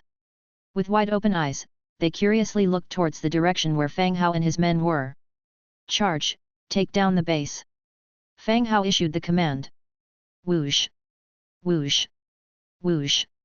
Upon receiving the command, the skeletons instantly burst out of the bushes and killed in the direction of the base. Ooh! A horn was blown in the knoll base. Facing the attack of the skeleton army, the village gate began to close slowly. Regardless of the gnolls outside the gate shouting, the gate was not opened. In the end, the gnolls were caught up by the charging skeletons and the chaotic axe ruthlessly turned them into mud. Facing the attack of the skeleton sea, an instant counter-defense was made inside the camp. Gnoll slingers ascended the wooden defense walls and began to swing their slings and throw. The power of the slings was impressive. When it hit the wooden shields and simple leather armors, it could absorb some of the damage. But when it hit the skeleton frame of the labor skeletons, fractures would appear on the hit part, and in worse cases, they would break directly. Fang Hao watched from afar. He was resentful that his troops did not have long-range weapons. Fortunately, he still had an absolute advantage in numbers. At this moment, the skeleton army had already reached the foot of the wall. Like human pyramids, relying on each other's bodies, they successfully climbed up the 3-meter-high wooden defense wall. Seeing this reminded Fang Hao of a scene from a movie he had seen. It was extremely similar to a scene from World War Z. Chapter 9, Returning Home with a Full Load. Gnolls are not a powerful race. In past battles, they leveraged their numerical advantage and some simple tactics. Their combat strategies were also quite simple. But now, facing an undead army that outnumbered them, they were clearly outmatched. The skeletons piled up against the walls of the village and struck down the gates with fierce blows. The wave of skeletons flooded into the camp like a rampaging torrent, initiating a brutal melee. The gnoll soldiers within the camp did not coordinate with each other. Each one fought their guild's target. Soon, under the relentless assault of the relentless skeletons, the gnolls were overwhelmed. When the camp once again fell silent, the still, unmoving skeletons waited for orders. It was only then that Fang Hao walked over from a distance. Looking at the chaotic battlefield, he commanded, "Clean up the battlefield. Gather all the equipment and resources." The skeletons, no longer stationary, began to collect the fallen gear from the ground. Logically, there should be a boss in the camp. Perhaps a village or a clan leader. But now, after being pulverized, it became rather difficult to distinguish who were the leaders and who were the followers. In the face of death, all creatures are equal. As the skeletons busied themselves with cleaning up the battlefield, Fang Hao, leading a dozen skeletal soldiers, entered the largest wooden hut of the tribe. This was likely the clan leader's room, or some sort of meeting hall. The furniture was styled in a savage fashion. "We'll take this bearskin rug back. Move the table and chairs out, we'll take them along later," Fang Hao directed from inside the hall. The skeletons began to move, hauling everything outside. All the items would be packed and taken along soon. No helping it, resources were lacking in his territory. The only furniture was a pile of hay, which served as his bed. There was another room behind the hall. Upon opening the door, he saw a large bed in the room, draped with a fur blanket. In the corner of the bedroom, there was a black chest with a metallic sheen. Yay! Fang Hao made a fist in celebration. He now had a bed. As for it being previously used by the gnolls, he didn't mind. Given their current situation, he couldn't afford to be picky. He could just clean up the fur blanket once they got back. At least, no longer would he have to sleep on a pile of hay. Once again, he turned his attention towards the chest. The chest in front of him was different from the wooden chests from before. You could tell it was of a higher grade, which also meant that the rewards inside would be more substantial. "Move the bed and fur blanket outside. Be careful not to damage them," he ordered. The skeletons began to haul out the bed. Fang Hao approached the chest, rubbed his hands together, and asked for blessings from the god of luck before opening the chest. Obtained: Marketplace Building Blueprint, Card Making Blueprint, Battle Axe Making Blueprint, 20 Warfire Coins. Generous. Just as he had imagined, the reward was generous. He had opened 2 wooden chests before, and their rewards were basically 2 common items. This metal chest contained 3 blueprints, all of which were practical. He even got 20 Warfire coins. The camp was quite wealthy. Having received the equipment, he left the building. In the central space of the camp, the collected supplies piled up into a small mountain. Without lingering, Fang Hao continued to the warehouse. The warehouse was stocked with various materials: wood, stone, food, beast skins, and some weapons and tools. "Move also the goods from here," Fang Hao commanded the moving operation, while continuing to rummage for other goods. Beyond the living quarters of the clan leader, the rooms of the general gnolls were quite crude. Calling them houses wasn't quite right. They were more like hovels or makeshift shelters.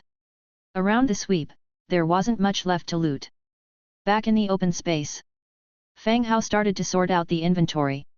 Resources: 122 wriggling spines, 5,520 units of wood, 3,220 units of stone, 47 units of iron, 3,225 units of food, 144 units of beast skin, 20 warfire coins. Equipment: 120 iron daggers, 72 single-edged swords, 45 battle axes, 12 flatbed carts. Furniture: 1 large iron cauldron, 1 solid wood table, 6 chairs, 1 double bed, 1 bearskin rug, 1 set of fur blankets, 12 wooden ladders. Blueprints: Marketplace Building Blueprint, Card Making Blueprint, Battle Axe Making Blueprint. As Fang Hao took inventory, a smile spread slowly across his face. As expected, looting was the quickest way to develop. The spoils from seizing this camp would sustain his operations for quite some time. Of course, there were no small losses on his side as well. He lost at least 1/3 of his forces. But this wasn't a problem. Worker skeletons could be summoned for free, there was only a cooldown time. And the situation with the skeletal soldiers was even better. The wriggling spines yielded 122 new additions. If he desired, by using the 100-fold amplification, he could recruit an army of 10,000. No matter how you looked at it, he didn't lose out. Alright, start loading up. With the 12 flatbed carts they acquired, it was just right for transporting these things and it would be more convenient.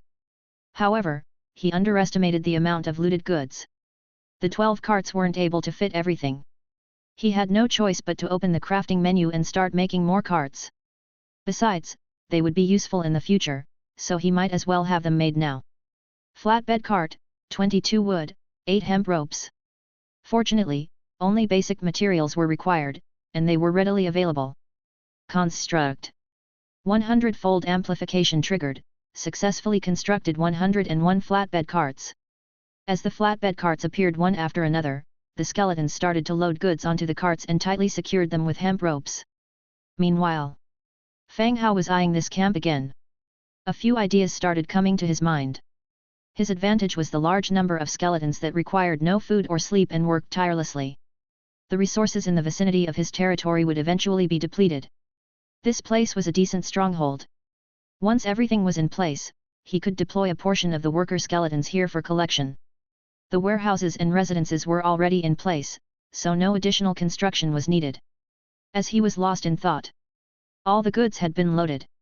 After boarding up the village gate, the majority of the forces left the knoll camp and headed back to their own territory. Due to the carts and the cargo, they couldn't cut through the forest like they did when they arrived, so they had to take the main road back. Lying on the flatbed cart, resting on the fur blankets, he opened the Book of Lords to pass the time. This damn stone axe is a piece of crap. It's so slow at cutting trees, and it breaks after a few swings. Stop complaining. This is how it is now. Just gather more and upgrade your buildings quickly. You can also trade the surplus with Boss Hao for some food. Such bad luck, I have a river near my territory. I made a net and I could catch a couple of fish every day, but today, when I went to check, I was nearly scared to death. What happened? A net full of bones. I hauled in the net and it was full of skeleton bones. Some skeletons still had stone axes in their arms. It scared the hell out of me, damn it. That's eerie. You aren't near an unmarked grave or something, are you? I don't know. I dug out the fish and buried the bones. I also kowtowed a few times. I dare not eat the fish, so I put them up for sale. The guy above, I bought your fish, you bastard scammed me. How did I scam you? The fish are fine, still wriggling. Why didn't you eat them then? I was worried they might be poisonous. Damn you, you wait and see. Chapter 10, Establishment of a Market. Watching the two bicker amusingly, Fang Hao also took note of this newcomer's ID. Zhongbin. There was a stream near the knoll encampment. From that recent battle, many of his skeletons had perished, and some of their bones had been swept away by the stream. That must have been why Zhongbin saw a ton of bones in his fishing net. It also indicated that their territories were not far apart. Of course, even if he didn't bury the bones, they would eventually disappear over time. After all, this world had become digitized. The army returned to camp in high spirits. No need for manual sorting. All different types of resources were sorted automatically and neatly stored in their respective places. He ordered his skeletons to move the bed into the Lord's wooden cabin. The fur rugs and bedding were sent to the nearby river to be cleaned. He then opened up the manufacturing tab and summoned the iron axe blueprint that he had just acquired. Iron axe, 2 iron, 2 wood. The requirements for making an iron axe were not high, but iron is a relatively scarce resource. Luckily, he had acquired a small amount from wiping out the knoll camp. The inventory showed 59 iron units. Enough to craft an iron axe. Production started immediately. 100x amplification triggered. Successfully crafted 808 iron axes. 100x amplification triggered. Successfully crafted 505 stone pickaxes. Manual laboring skeletons had suffered some losses in the battle. There were a bit more than 1,400 left. Because the undead's building requirements needed more stone than wood, he allocated more manpower to stone mining. With the original remaining tools, along with the newly crafted stone pickaxes, 900 labor skeletons were assigned to mine stone. 500 equipped with iron axes were assigned to continue chopping wood. The remaining iron axes were distributed to skeleton soldiers, replacing their stone axes. With the increased number of skeleton soldiers, there was no longer a need for that many to patrol. 200 skeleton soldiers were reassigned to move carts for transporting supplies. That way, laboring skeletons didn't need to ferry resources back and forth, saving time and increasing overall work efficiency. After settling everything, all the skeletons started their respective tasks according to the plan. Fang Hao propped up a wooden pole. The fur bedding recently washed was draped over it for drying. He looked forward to sleeping on a bed tonight. Just thinking about it made him feel strangely content. He moved the hay from the Lord's house and threw them angrily into the warehouse. A sense of triumph prevailed on his face. I've got a bed now, I won't be needing you anymore. After busying himself for a while, Fang Hao opened the building tab again to examine the newly acquired market building blueprint. So, is this market for trading goods? Level 1 market, 800 wood, 500 stone, 220 hemp. The basic resources needed for a level 1 market weren't excessive. All considered basic resources, there weren't any requirements for exotic or rare items. Construct it. A radiant light flashed, and a 2-story wooden building appeared before his eyes. Next to the small wooden building, a fenced area was set aside as a marketplace. Before Fang Hao could explore the functionality of the new construction, the system message rang out again. Market construction complete, your undead faction influence has reached 200. Do you accept the trading delegation from your region, Skeleton King Odis, to set up shop in the market? So that's how it is. Trade between lords can be executed through the Book of Lords. Similar to trading items in the game, irrespective of the distance, the traded items teleport directly into your storage once the trade is completed. Currently, only the regional channel has been opened.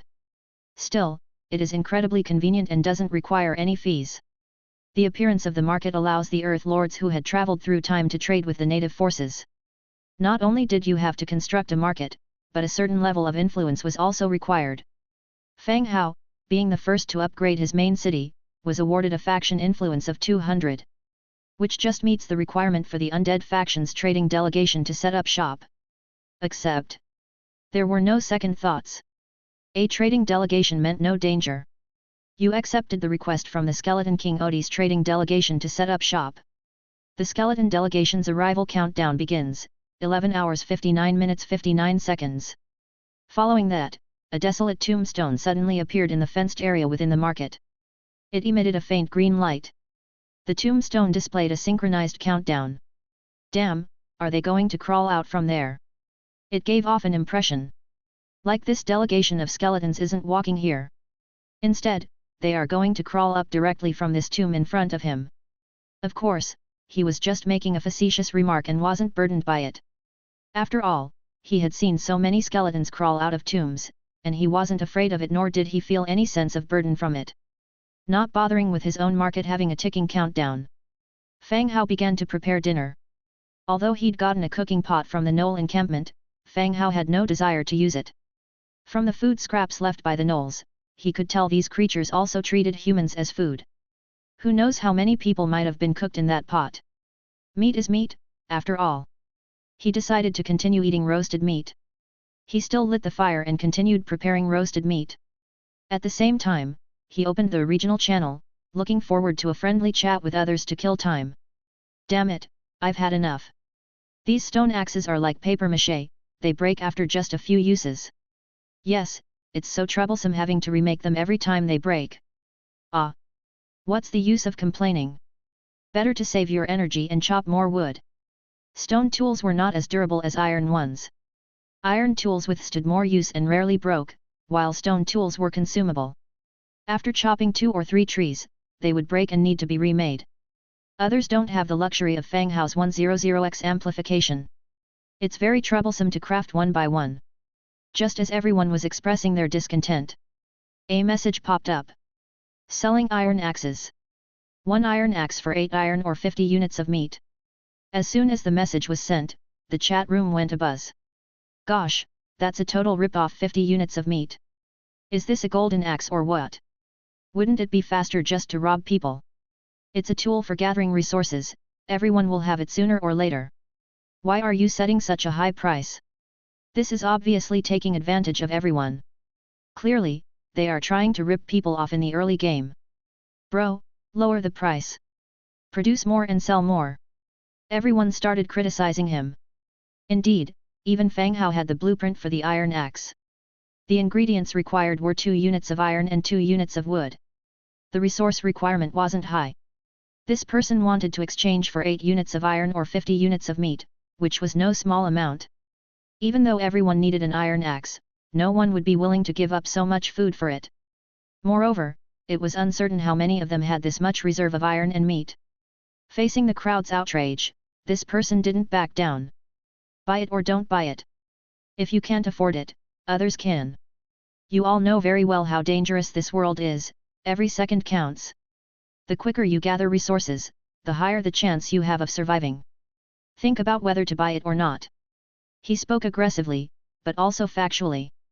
Every day, some people died exploring the map and searching for food. Luckily, Lord still had 7 days of protection. Otherwise, even more people would be dead by now. Therefore, after he spoke, many remained silent. The criticism noticeably died down. Just as Fang Hao was enjoying the show, a private message popped up. Yao Yang.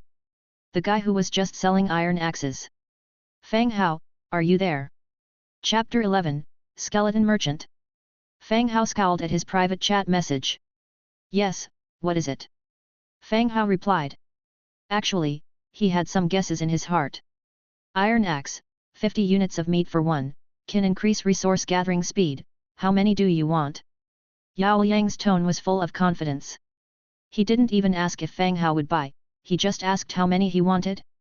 It was reasonable to think so, as only Fang Hao would have the meat to spare for an axe. After all, he puts a large amount of food up for sale every day, which clearly showed his ample food reserves. At the same time, this proved that Yao Yang saw him as a rich fool. No wonder he said in the channel that if you guys can't afford it, someone else can. He had set his sights on him a long time ago. Just as Fang Hao was about to decline, he saw Yao Yang post again in the channel. I have already made a deal with Fang Hao, he will purchase a large number of iron axes, there are not many remaining, if you want to buy, hurry. What a noise. As soon as his words were out, the channel boiled again. So expensive, only boss Fang Hao can afford it. They're both price gougers, turning a simple tool into a luxury item. Both of them are no good. I'll buy, I hunted 2 unicorns today, we'll get 2. That's right, even Fang Hao knows the importance of early development, why don't you understand? There aren't many left, if you want to buy, hurry. Watching people chat, Fang Hao frowned. He didn't want to get involved in this, but Yao Yang had used him as a tool to make people believe the axes were scarce and accept the price. Truthfully, Yao Yang was smart. A smart but mean person. If Fang Hao had not obtained the blueprint for the iron axe, he would have traded food for a few. However much he traded later wouldn't matter, as long as he made the trade, Yao Yang would use it to his advantage, using Fang Hao as his free advertisement. Fang Hao wasn't one to care about what others thought. But he also didn't want to be used by others. After thinking a bit, he decided to clarify himself in the channel. I, Fang Hao, have neither bought nor intend to buy his axe, don't blindly trust. Wow, boss Fang Hao spoke. Capture. A living Fang Hao. I knew it. This asshole was messing with us. Boss Fang Hao did not actually buy. Fang Hao's words immediately led to others condemning Yao Yang's shameless behavior. Immediately following this was a private message from Yao Yang. Fang Hao, what the fuck do you mean? Are you trying to undermine me? I never traded with you, so I need to let everyone know. Fang Hao calmly replied. Good, you fucking played me, wait and see. Yao Yang cursed in rage. Fang Hao squinted his eyes, remembering Yao Yang. But he currently didn't know where Yao Yang's territory was, so even being angry didn't help. Both of them cursing each other online would only waste their daily chat limit. After thinking for a bit, Fang Hao thought of a plan to retaliate. He immediately used the 100x multiplier to make 101 iron axes and put them up for sale. Trader, Fang Hao. Listed item, iron axe. Quantity, 100. Required for 1 unit, 4 units of iron. Note, if you have a blueprint or special materials, you can negotiate price in private chat. Compared to Yao Yang's 8 units of iron, Fang Hao's 4 units seemed very reasonable. And Yao Yang sent another private message. Motherfucker, you wait. At this moment, Yao Yang was furious. Fang Hao had undermined him and made him lose face in the channel. Then he sold iron axes for 4 units after. Those who just bought from Yao Yang were now chasing after him for refunds. There's no law in this world. Even though they didn't know each other's territories, Yao Yang dared not offend so many people. Under pressure, he had no choice but to refund the others. Fang Hao ignored the enraged Yao Yang. In this world, strength is the most important. With the expansion of territories, those who survive will inevitably meet, and by then it wouldn't be about who can curse better. After listing the trade, the stock of iron axes slowly reduced. Private chat rung again. Boss Fang Hao, I have a blueprint, I want to trade it for your iron axes. The blueprint was sent over. Wooden bucket blueprint, white. Materials for production, 5 wood, 2 hemp rope. I'll give you 2 iron axes for it, replied Fang Hao. Alright, thank you very much. Once the two completed the trade, the blueprint was immediately added to the Book of Lords. Fang Hao immediately started crafting. Triggered Hundredfold Amplification, received 101 wooden barrels. Just then, a skeleton returned with some supplies. Go fill these barrels with water, said Fang Hao. The skeleton immediately lifted the wooden barrels and set off. At the same time, several private messages came in. All of them wanted to trade blueprints for iron axes. Received white blueprint wooden bench, 5 wood, 2 hemp rope. Note, a simple wooden bench which can accommodate up to 3 people at a time. Received white blueprint drying rack, 3 wood, 2 hemp rope. Note, used for air drying raw meat, handy for long-term storage. Received white blueprint simple single bed, 7 wood, 6 hemp rope, 3 leather. Note, a simple and practical single bed, you can rest assured on it without worrying of falling off. I have a double bed made of solid wood.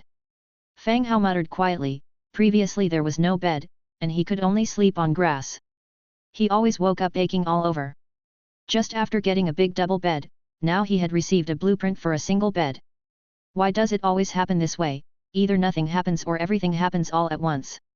Apart from the blueprints, Dong Jiao contacted him too. Exchanged shadow stone for 10 iron axes. After all, the food they exchanged last time was enough for her and the farmers in her territory for quite some time. Next, Fang Hao put 2,000 units of meat for sale and then returned to the Lord's log house to rest. Next morning, Fang Hao came out of the log house and had a big stretch. Sleeping in a bed is really comfortable.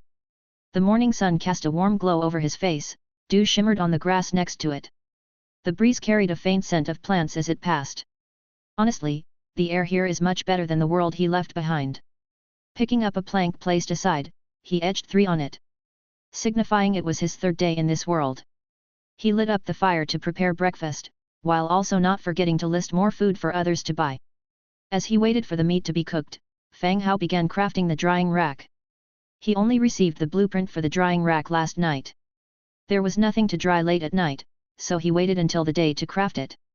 100-fold amplification triggered, received 101 drying racks. 100 drying racks appeared on the ground.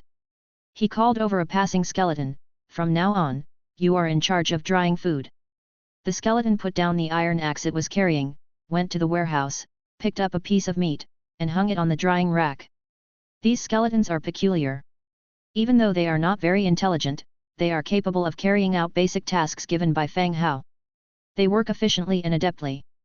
Just like executing a program, they neatly hung 3 pieces of meat on each drying rack to dry. Watching the skeleton busy at work, Fang Hao took the last piece of grilled meat and popped it into his mouth. After swallowing it, he put out the fire. A notification suddenly rang out. Skeleton caravan has arrived at your territory, it's up to the Lord to inspect it. The market that was built yesterday.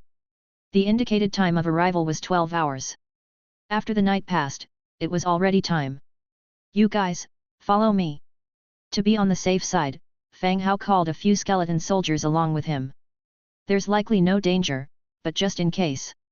A few skeleton soldiers immediately walked over, holding axes and shields and following behind Fang Hao. Upon reaching the market, Fang Hao saw that a tombstone that had been built was now completed. A magnificent-looking skeleton sat beside the tombstone. The skeleton merchant was dressed in rich attire, leaning against a wooden staff in his right hand, and wore a gemstone ring on his scrawny bone finger. His hollow eye sockets shone with a blue light, like that of a ghost fire. Upon seeing that Fang Hao was a human, the blue light in his eye sockets flickered with surprise. But soon it calmed down. He spoke softly, the god of undead accepts the faith of all believers. Seeing Fang Hao approach, he immediately stood up and said, My lord, Ruer is willing to serve you. Fang Hao was taken aback. Holy shit! This skeleton can talk. Chapter 12, Abundant Products. Even though Fang Hao did not speak, he was surprised in his heart.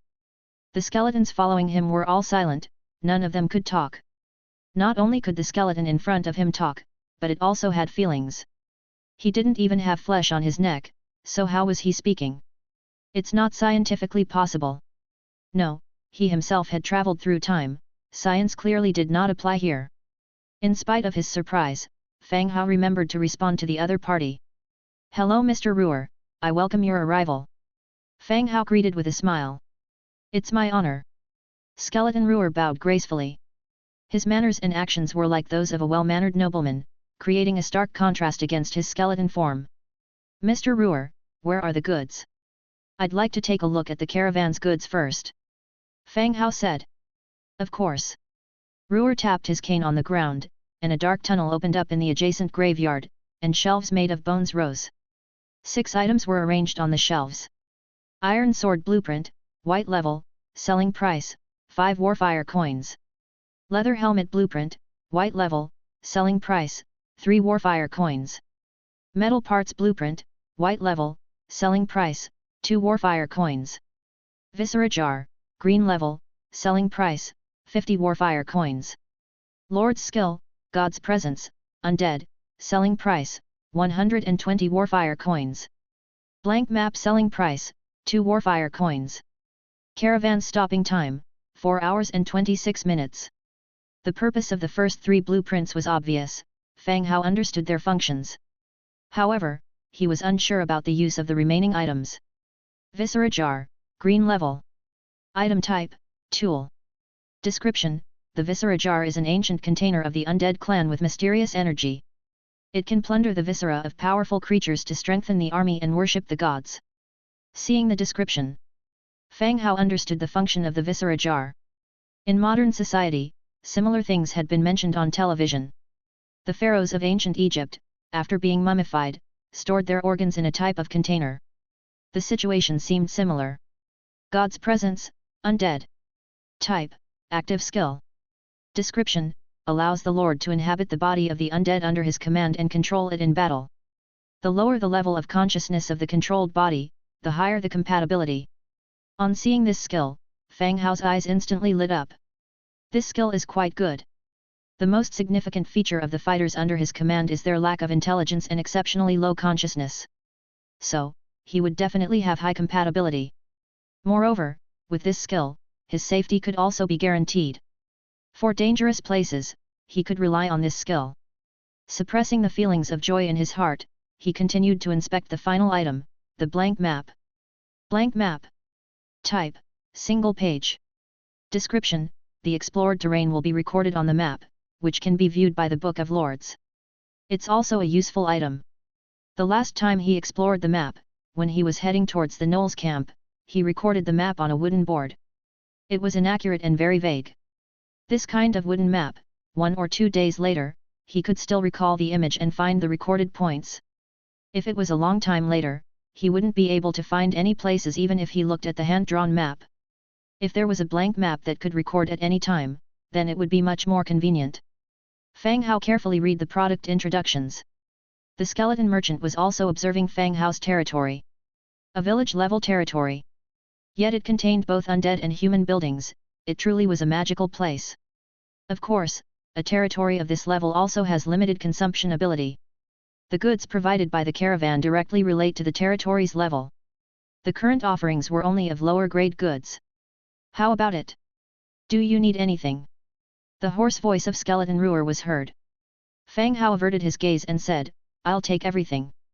The warfire coins in his hand were not many, the system had rewarded him once, he had gained some more from wiping out the Knoll camp. It was just enough to buy all the items. Thank you for your generosity. Ruer said. Then he took all the items from the shelves and handed them to Fang Hao. 3 white blueprints were directly recorded into the Book of Lords and they could be viewed under the manufacture page. The blank map also merged into the Book of Lords. When he opened it again, a 5th page had appeared.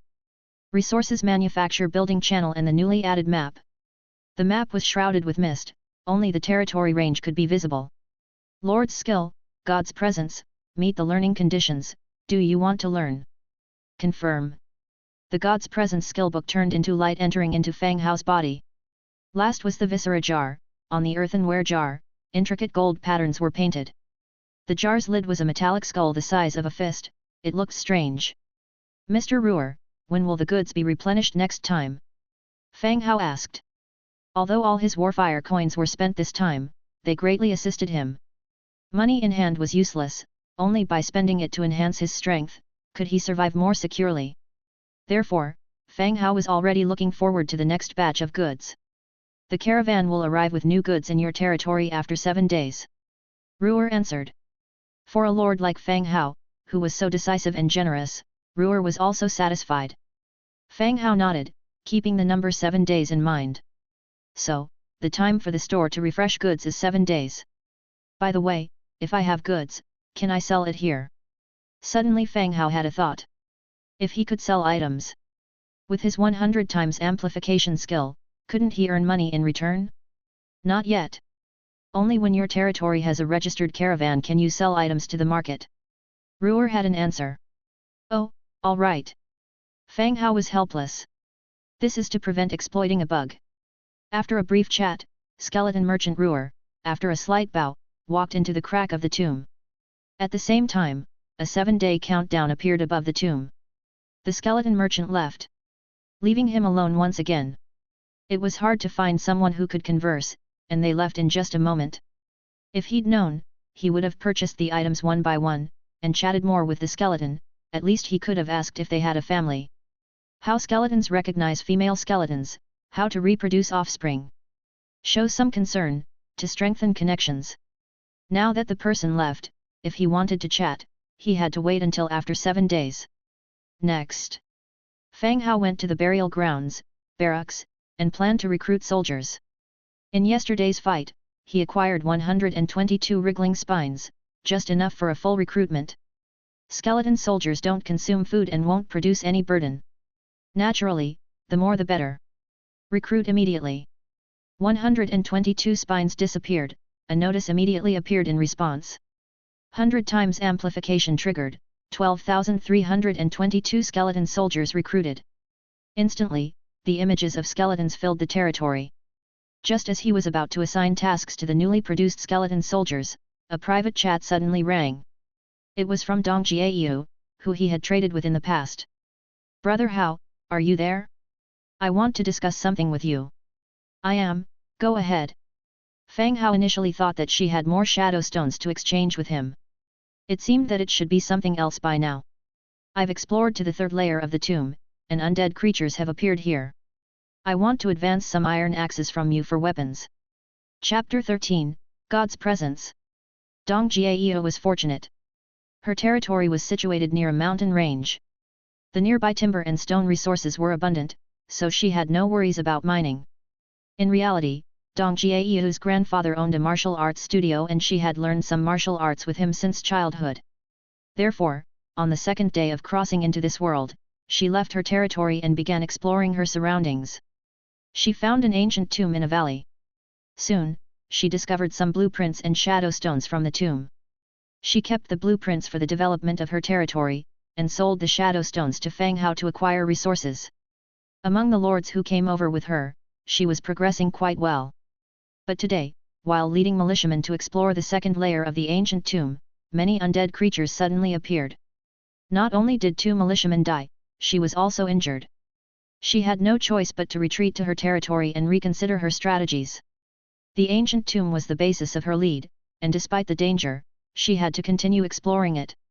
After much thought, she decided to come to Fang Hao, hoping to advance some weapons and equipment. Dong Jiaeo was not aware that Fang Hao had iron weapons. She just thought that iron axes would be more lethal than stone ones, and wanted to advance some iron axes. You want to advance some iron axes for fighting? Fang Hao asked in surprise. Ah, is that all right? Dong Jiaeo was somewhat uncertain because every resource now was extremely important, affecting one's own development and survival. She hurriedly added, let's consider it as an advance reward for the shadow stones, okay? Fang Hao asked again, what are the types of soldiers you have? What weapons and equipment are they using? He was not familiar with the information about human soldiers. Just ordinary militiamen, there aren't any special troops yet, Dong Jieyu replied. She thought that Fang Hao would know about the militiamen. After all, everyone was a cross-world traveler from Earth and belonged to the human camp. They naturally knew about the soldiers recruited by humans. How many people do you have? 3. Previously, she had several Tier 1 militiamen. 2 of them died in the previous battle, leaving only 3. Including her, there were 4. Fang Hao didn't hesitate much. He replied, I can provide you with weapons and equipment. Whenever you find valuable items during your exploration, prioritize trading them with me. Great, thank you, Brother Hao. Thank you for your trust, Jiayu quickly expressed her gratitude. This was not just a trade, but also showed Fang Hao's trust in her. This kind of trust was especially precious in a place like this. Okay, list a unit of wood or something so that I can trade the items to you, Fang Hao said. The system only allowed trading, not gifting. However, there were many workarounds. Listing a rock from the ground to be exchanged for gold was allowed. Okay. Soon, Dong Jieyu listed a unit of wood in the designated trade. Fang Hao gave her 4 single-edged knives and 4 wooden shields. When Dong Jieyu saw that she had actually received real weapons instead of iron axes, she was amazed. Just how far had Fang Hao's territory developed? On just the 3rd day, he had already acquired real weapons. If he was able to give those weapons to her, that implied that such equipment was not scarce in his place. At this moment, Dong Jieyu's impression of Fang Hao was even more profound and unfathomable.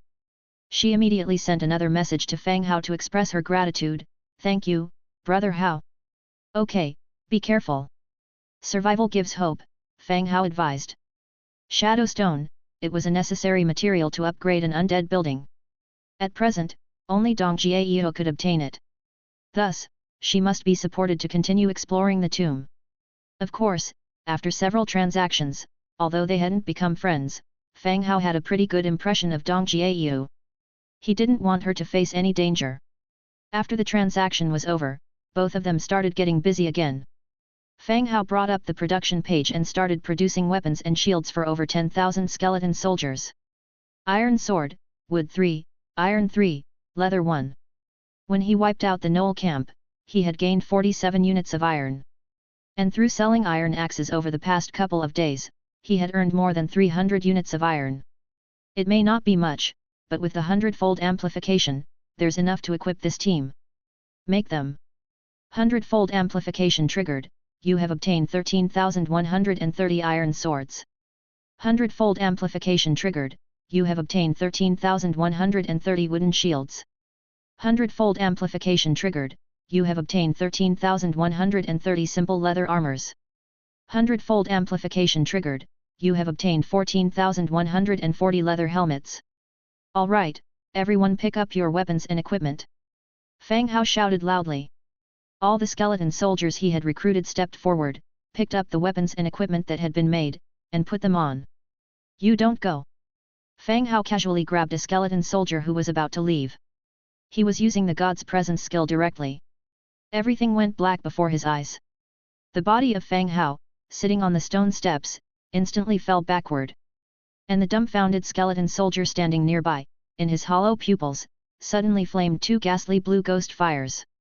Similar to the skeleton merchant who just left. God's Presence on target, skeleton soldier, compatibility 72%. Fang Hao's consciousness transferred to the skeleton. Surprised, he looked at the skeletal limbs, then looked at his own body beside. You two, carry me into the room, place me on the bed. The skeleton's voice sounded dry and hoarse. It sounded very eerie. 2 skeletons picked up the body of Fang Hao and headed toward the Lord's wooden house. Thud. The skeleton used its skull to hit open the wooden door before they dumped him on the bed. Seeing this, Fang Hao was so angry he kicked the 2 skeletons on their backsides with his bone leg. You two are trying to kill me. Both kicked skeletons staggered, still standing there in a daze. Next, Fang Hao assigned work. Some to patrol, some to help the workers gather resources. He, however, selected about 2,000 skeleton soldiers for exploration of the surrounding territories.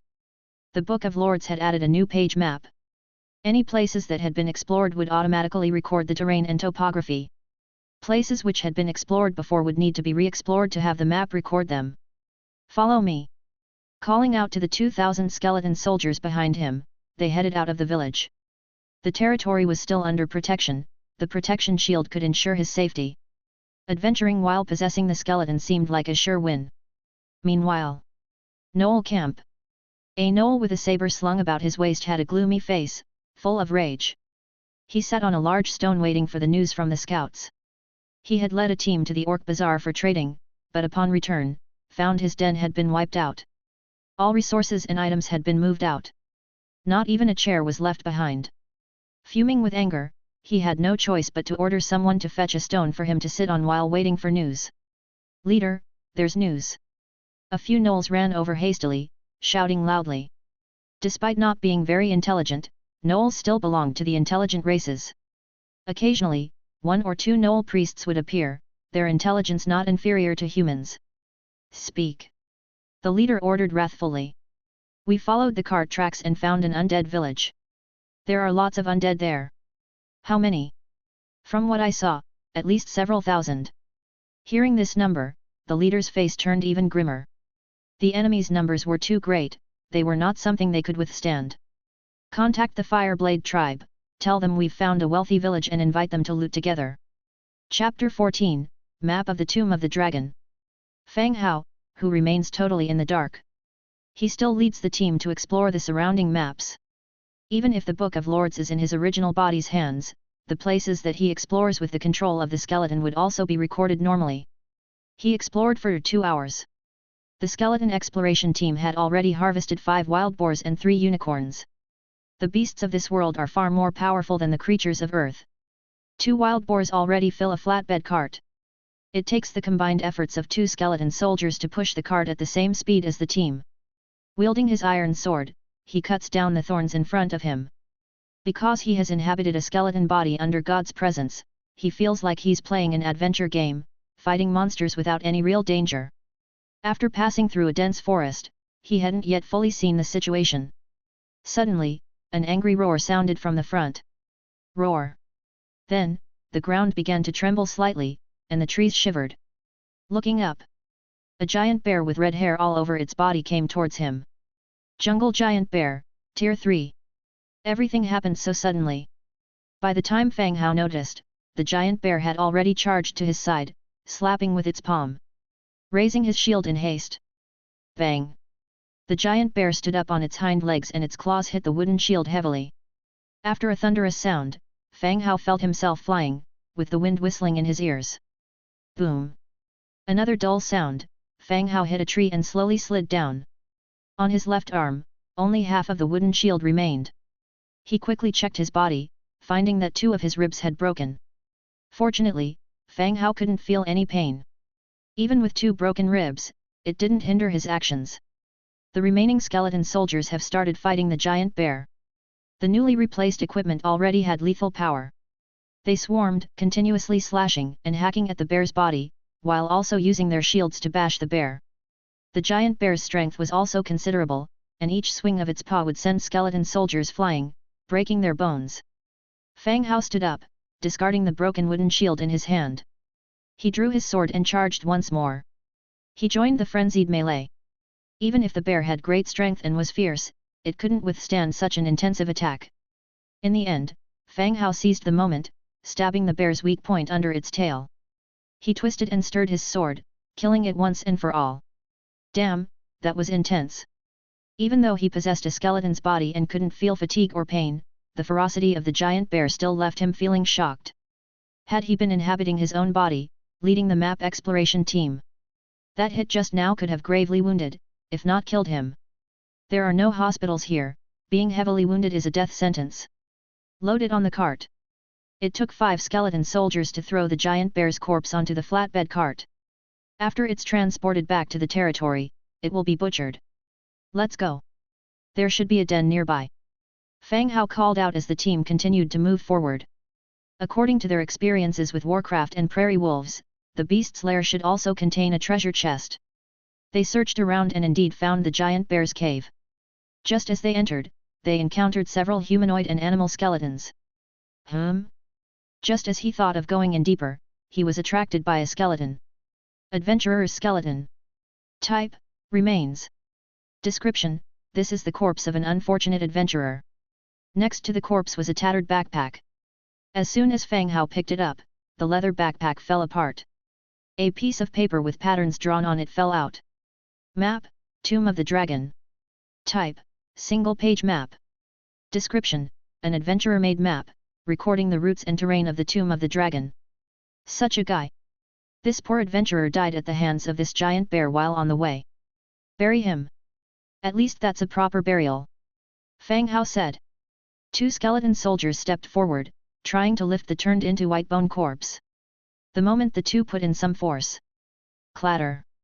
Bones were scattered all over the ground, and the skeleton soldiers began picking up the fallen bones to bury outside the cave. Fang Hao entered the cave and saw a wooden treasure chest. He opened the chest. Acquired, Stone Hoe Blueprint, Bathtub Blueprint, Natural Gem 1. Natural Gem. Category, Rare Resource. Note, essential rare resource for recruiting advanced troops and constructing special buildings. What a good item, it's a pity we're the bad guys though. Fang Hao murmured, holding the natural gem. The natural gem was a rare and precious resource. The name was clearly at odds with the undead clan.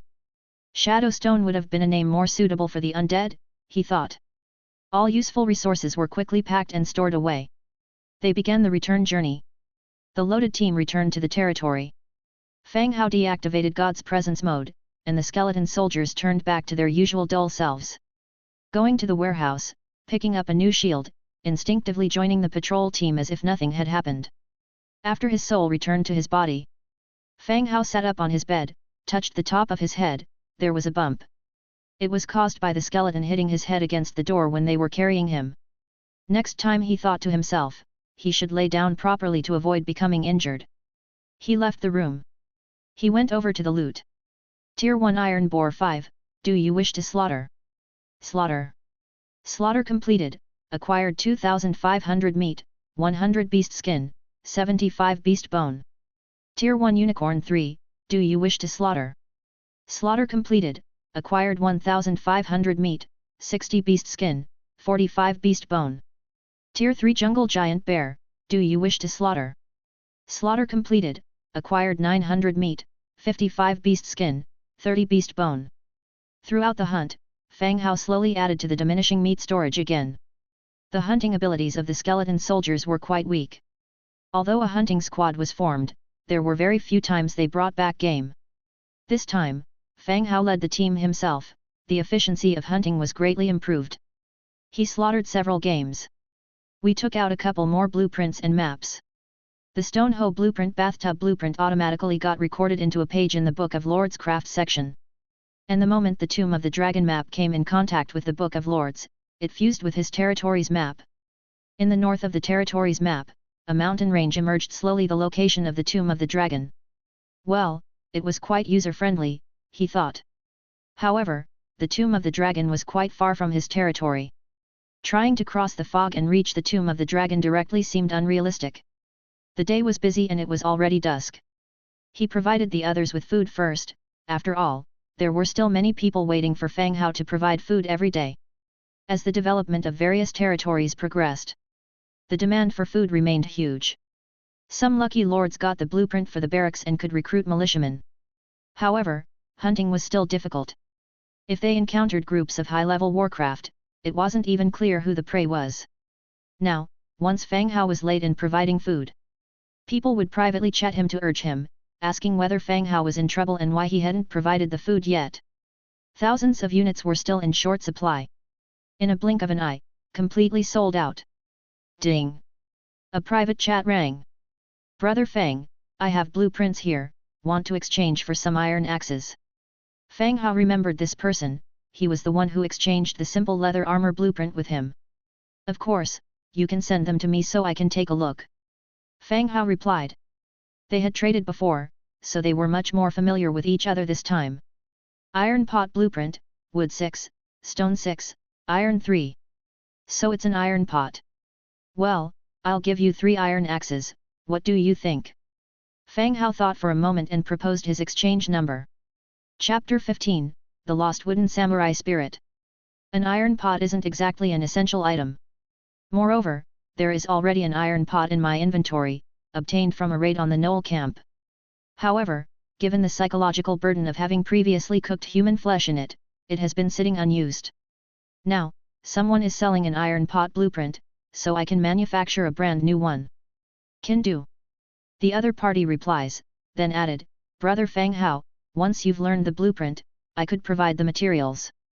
Could you make me a pot? Hee. Fang Hao immediately understood his intention. Pretty smart idea. At the current level of the domain, 1 iron pot is enough. He sells the blueprint to me in return for 3 iron axes, then asks Fang Hao to make him another pot. He's taking no loss at all. Of course, sell me more blueprints next time. Fang Hao generously says. He wasn't particularly bothered about it. With a hundredfold increase, it's impossible for any deal to constitute a loss. One set of materials can create 100 products, it's the blueprint that is hard to come by, not the materials. Thank you, brother, I'll list it right away. Soon, an iron pot blueprint appeared in the designated transaction list. After giving the other party 3 iron axes, Fang Hao received the iron pot blueprint. Iron pot, wood 6, stone 6, iron 3. Craft. Triggered hundredfold increase, received 101 iron pots. A flash of light occurred. 101 iron pots appeared on the open space in front of me. The new iron pots are different from the ones seized from the gnolls.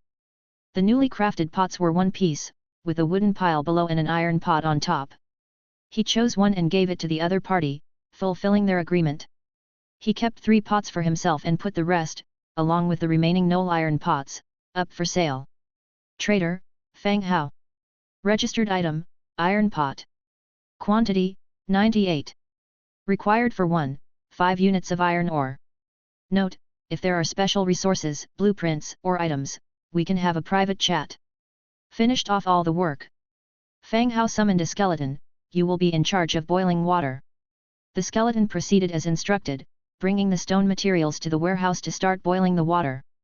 There were 101 buckets of stored water in the domain, no need to fetch it from a distance anymore. Fang Hao continued to open the Book of Lords and navigated to the manufacture page. He selected a bath bucket. Bath bucket, wood 5, hemp rope 3. Manufacture. Triggered hundredfold increase, received 101 bath buckets. The iron pots had not all been sold yet when a large number of bath buckets appeared again. He would offer the extra buckets for sale, but not at present. Prolifically selling a large number of items could attract attention from potential buyers. There's no rush, he could sell them in broad daylight the next day. Guided the skeleton to move the buckets to the open space next door. Water was boiling now. After adjusting the water temperature, he quickly took a bath. Having taken a bath, he felt rejuvenated, full of spirit, and relaxed. Stepping out of the bath, he spread his arms wide, waiting for his body to air dry. The feeling of complete relaxation while basking in breezes felt pleasantly good. Next, he started preparing dinner, boiling a pot of meat soup. He idly switched on the area channel to pass time. Hey! Have any of you used Brother Fang Hao's pots yet? Any special situations? Nothing at all, why? I foraged for some mushrooms and wild veggies and made a pot of soup. I didn't even add any meat, so why is there oil floating in it, and that meaty aroma, it's like I've boiled a pot full of meat. Stop bragging, man! Is it real or fake? I also made mushroom soup, but it's clear as water. It is true. I just tasted it, and it does taste like meat soup. Damn, brother, you've found a treasure, isn't this a daily meat soup? I suspect your pot has a hidden attribute. Would you sell it? I'd buy it at high price. In an instant. The channel was filled with discussions about iron pots. The iron pots listed for sale were rapidly selling out. Some people need a pot. Others buy it, hoping to get an iron pot capable of brewing a vegetable broth. Fang Hao did not expect such a thing to happen. The pot for cooking green vegetables, which produces oil, should be the iron pot from the Knoll camp. After all, years of cooking meat in it can leave some traces of grease. Having arranged everything, he went to bed to rest. The next day, early in the morning, he stepped out of the Lord's wooden house. He yawned and marked the 4th day on the side. He cooked breakfast on the fire. After breakfast, he jogged around the boundary of his territory, doing some basic exercises such as sit-ups. His physique was originally quite decent. He had muscles all over his body. But after crossing over, he found that his muscles were increasingly slack. This wasn't a good sign. Thus, he arranged for morning exercises first thing in the day. Having done everything, he changed into a more comfortable position on the bed. He used the God's Presence skill to possess the body of a skeleton soldier. Today's task was the same as yesterday's, to continue exploring the surrounding terrain. He chose 2,000 skeleton soldiers and led the team out of his territory with big strides. They passed through a plain to the west. Fang Hao abruptly stopped and signaled for the team to halt. He stared solemnly ahead. Several humanoid creatures were wandering about. Their bodies were entwined like vines, with green sprouts growing in some parts of their bodies. Lost Wood Element Servant Spirit, Rank 3. Type, Summoned Creature, Masterless. Abilities, Entangle, Revival. Description: Servant spirits who have lost their masters gradually lose their purpose. They wander here, attacking all passing creatures. These are Rank 3 soldiers. Moreover, there are 3 of them wandering ahead. After glancing at the skeleton soldiers behind him, he gave the command to attack. Attack! 2,000 skeleton soldiers raised their weapons and launched an attack. The massive charge quickly drew the attention of the wood element servant spirits. They glowed faintly with green light. Vines grew from beneath the skeletons' feet, writhing and entwining like pythons, grabbing the nearby skeletons to restrict their movements. But the number of skeletons was too large. The entanglement had no effect at all. Soon, the skeleton soldiers rushed up to them. The wood servant spirits transformed their arms into whip-like vines and started fighting the skeletons. The wood servant spirits demonstrated considerable combat power. However, faced with the numerous skeletons' concentrated and disordered attacks, the wood servant spirits found it hard to hold on. In the end, they turned into green lights and scattered in the air. They even dropped items after death: a natural gem and 3 units of trace of the earth. He collected everything. Search the area, see if there are any chests nearby. The skeletons quickly dispersed. After a while, they actually brought over a black iron chest. Fang Hao immediately opened it. Obtained, Spiritual Field Blueprint, green, Mindful Necklace, green, Natural Gemstone 5, Trace of the Forest 1, Warfire Coin 15. In addition to some materials. This time he actually obtained a green blueprint and a piece of green equipment. Mindful Necklace, green. Category, Neck Ornament. Item effect, increases spiritual power recovery. Description: a necklace that keeps you full of energy. Many items in this world have been digitalized. Unlike in games, there is no clear display of health and spiritual power. However, when using the God's Presence skill to possess the body of a skeleton soldier, he could clearly feel mental fatigue. This necklace, although not as exciting as a good weapon, was exactly what he needed. Spiritual Field Blueprint, green. Type: Building Blueprint. Description: build a spiritual field in a suitable location to grow crops, enhancing their growth speed. Chapter 16, Orc Plan. There is a slight difference between spiritual fields and regular farmland. Under normal understanding, a spiritual field has better soil quality, so crops grow better and mature faster. It's been the 4th day since coming to this world. Although there's no worry about food and drink, having barbecued meat without seasoning for every meal is indeed a bit monotonous.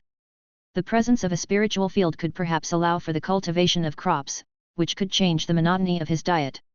You guys, switch out your shields, Fang Hao ordered. The skeleton soldiers who were called upon discarded their broken shields and picked up the equipment of their fallen comrades. In the recent battle, despite the undead having an overwhelming numerical advantage, they still lost 8 skeleton soldiers.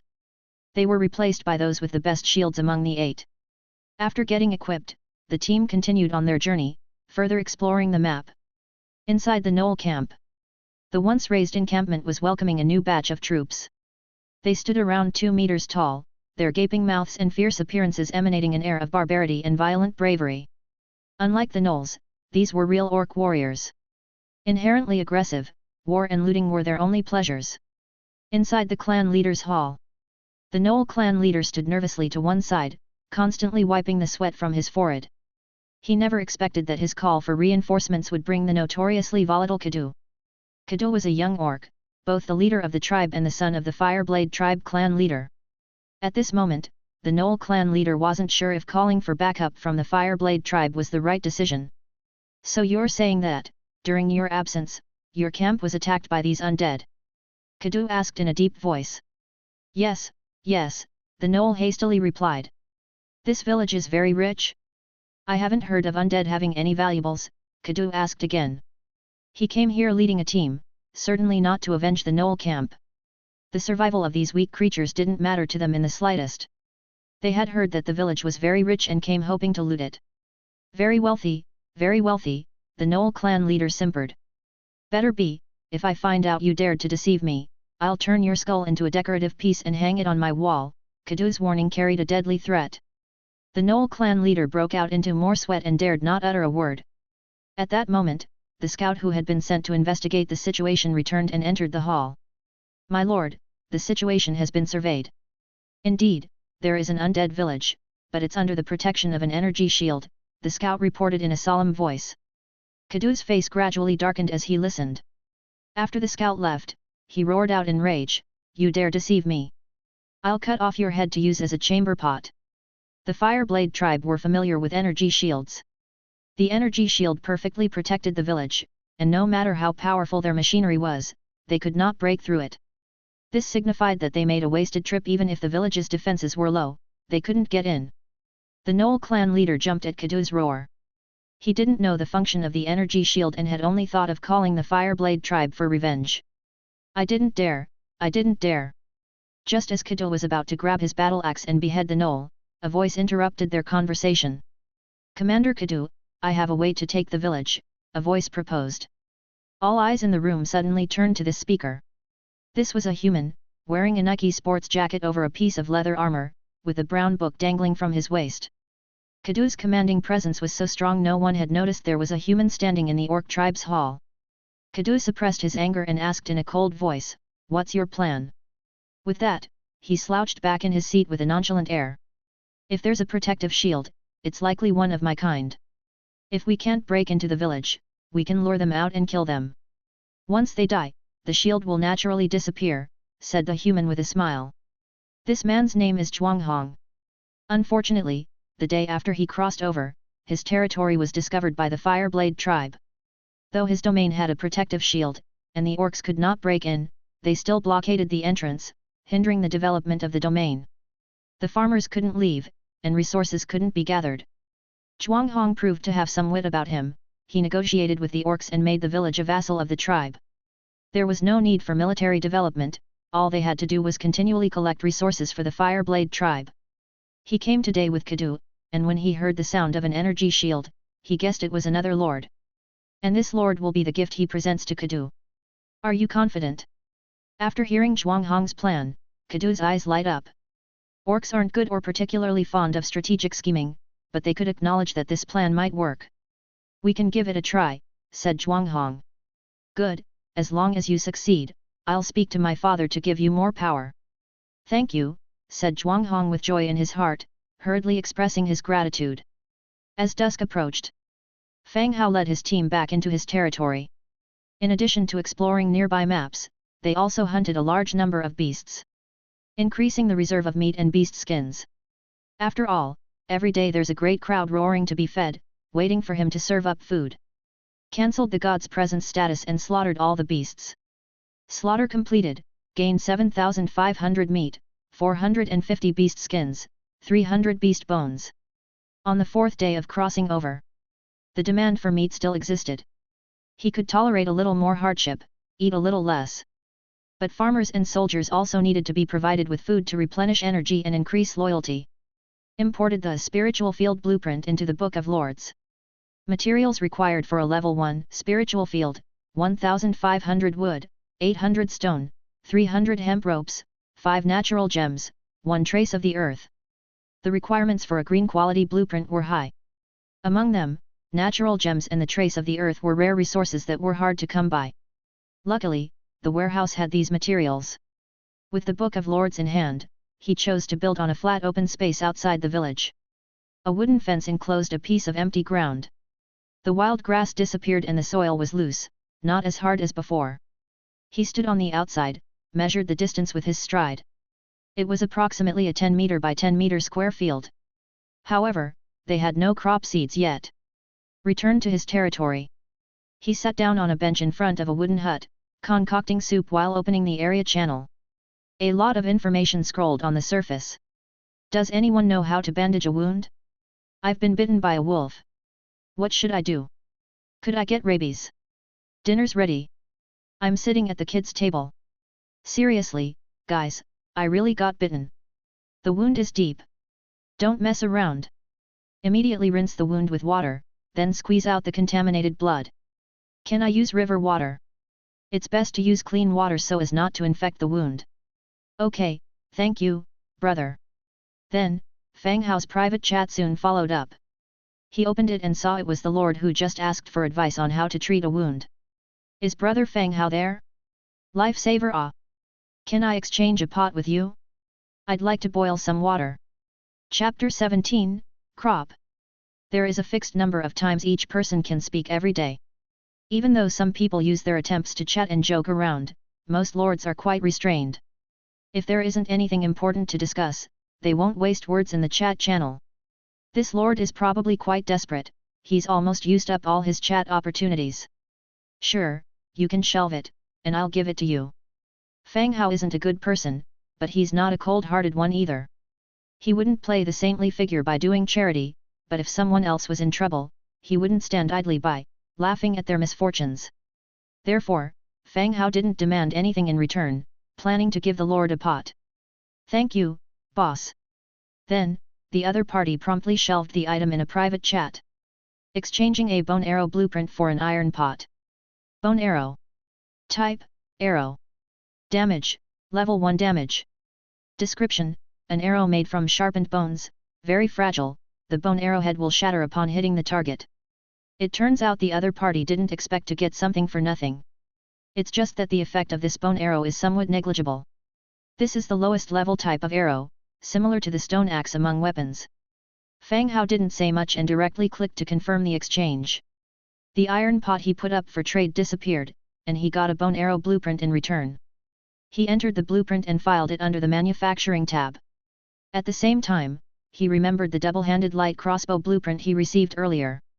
Ever since the skeleton merchant appeared and he exchanged the metal part blueprint, he had met the production conditions.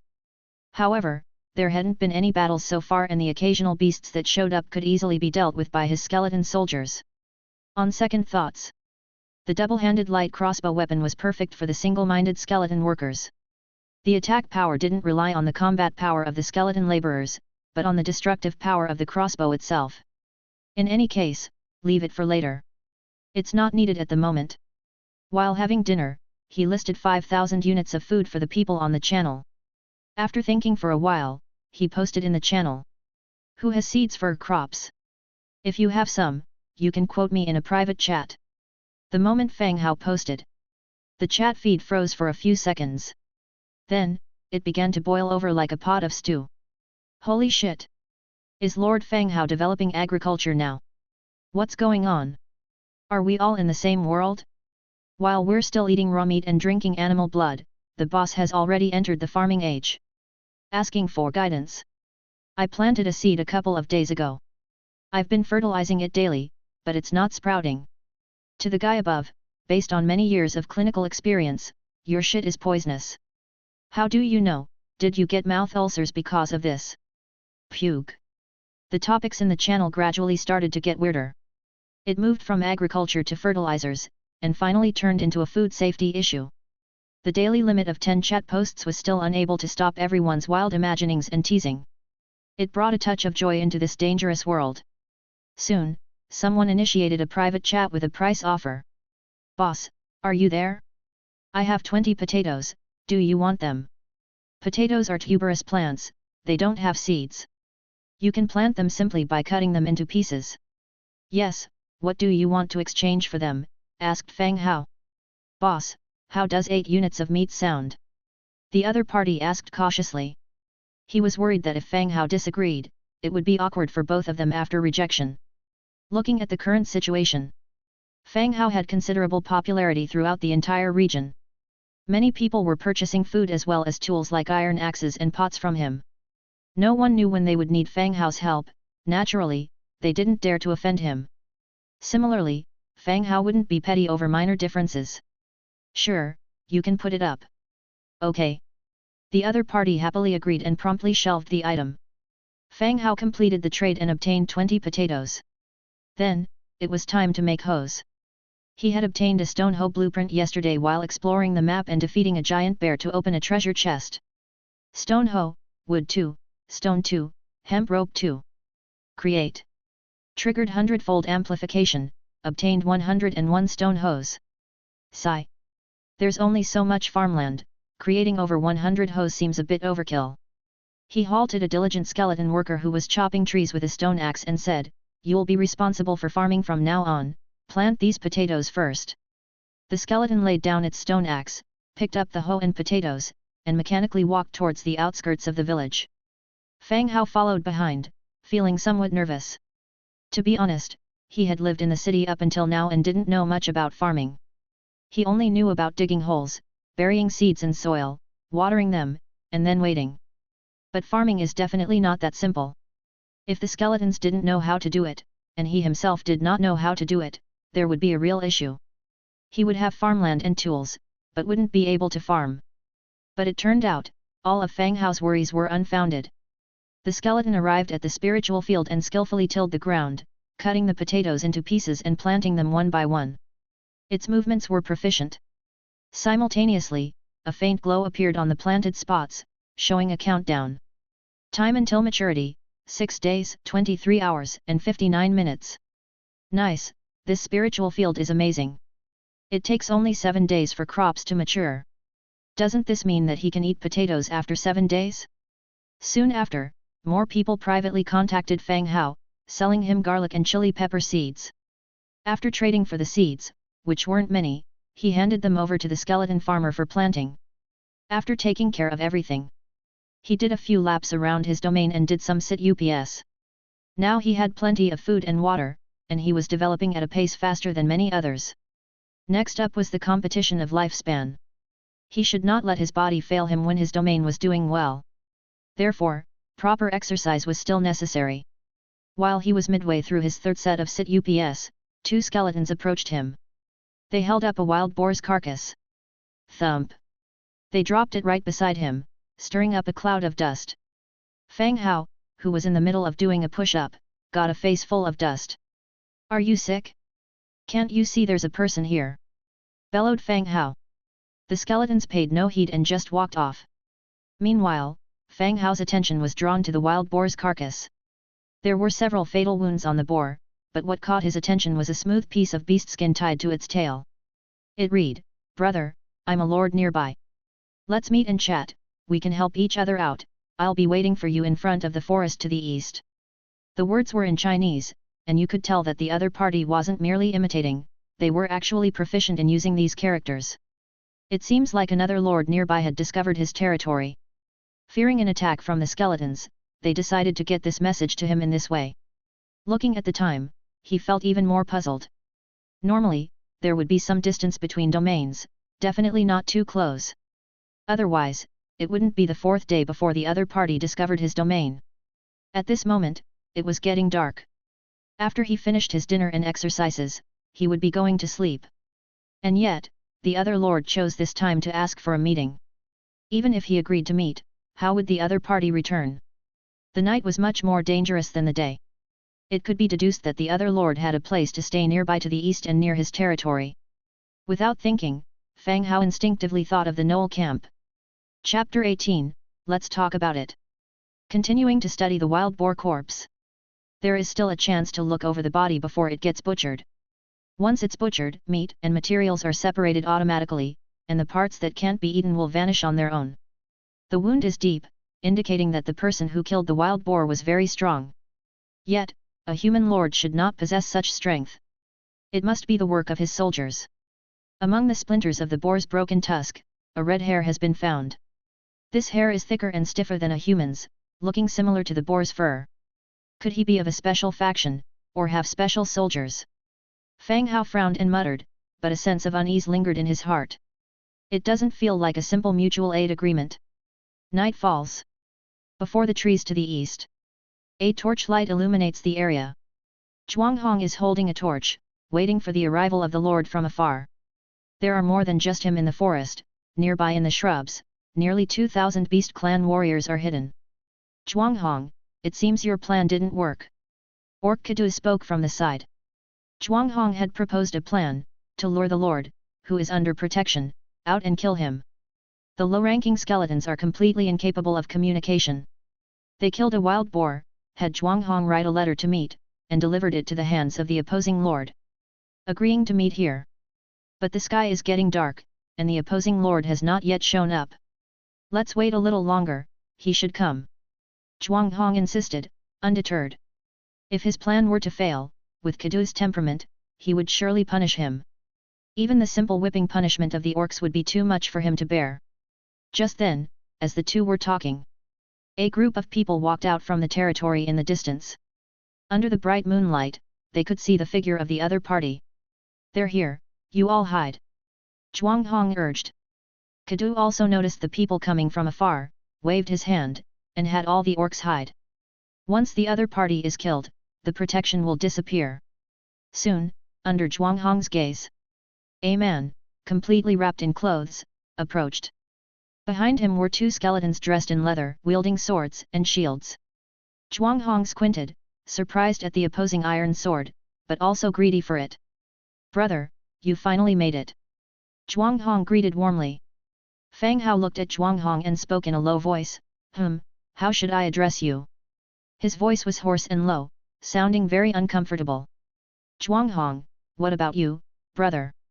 Zhuanghong stepped forward to greet. Who I am isn't important, where are the people you've hidden? You can have them come out now.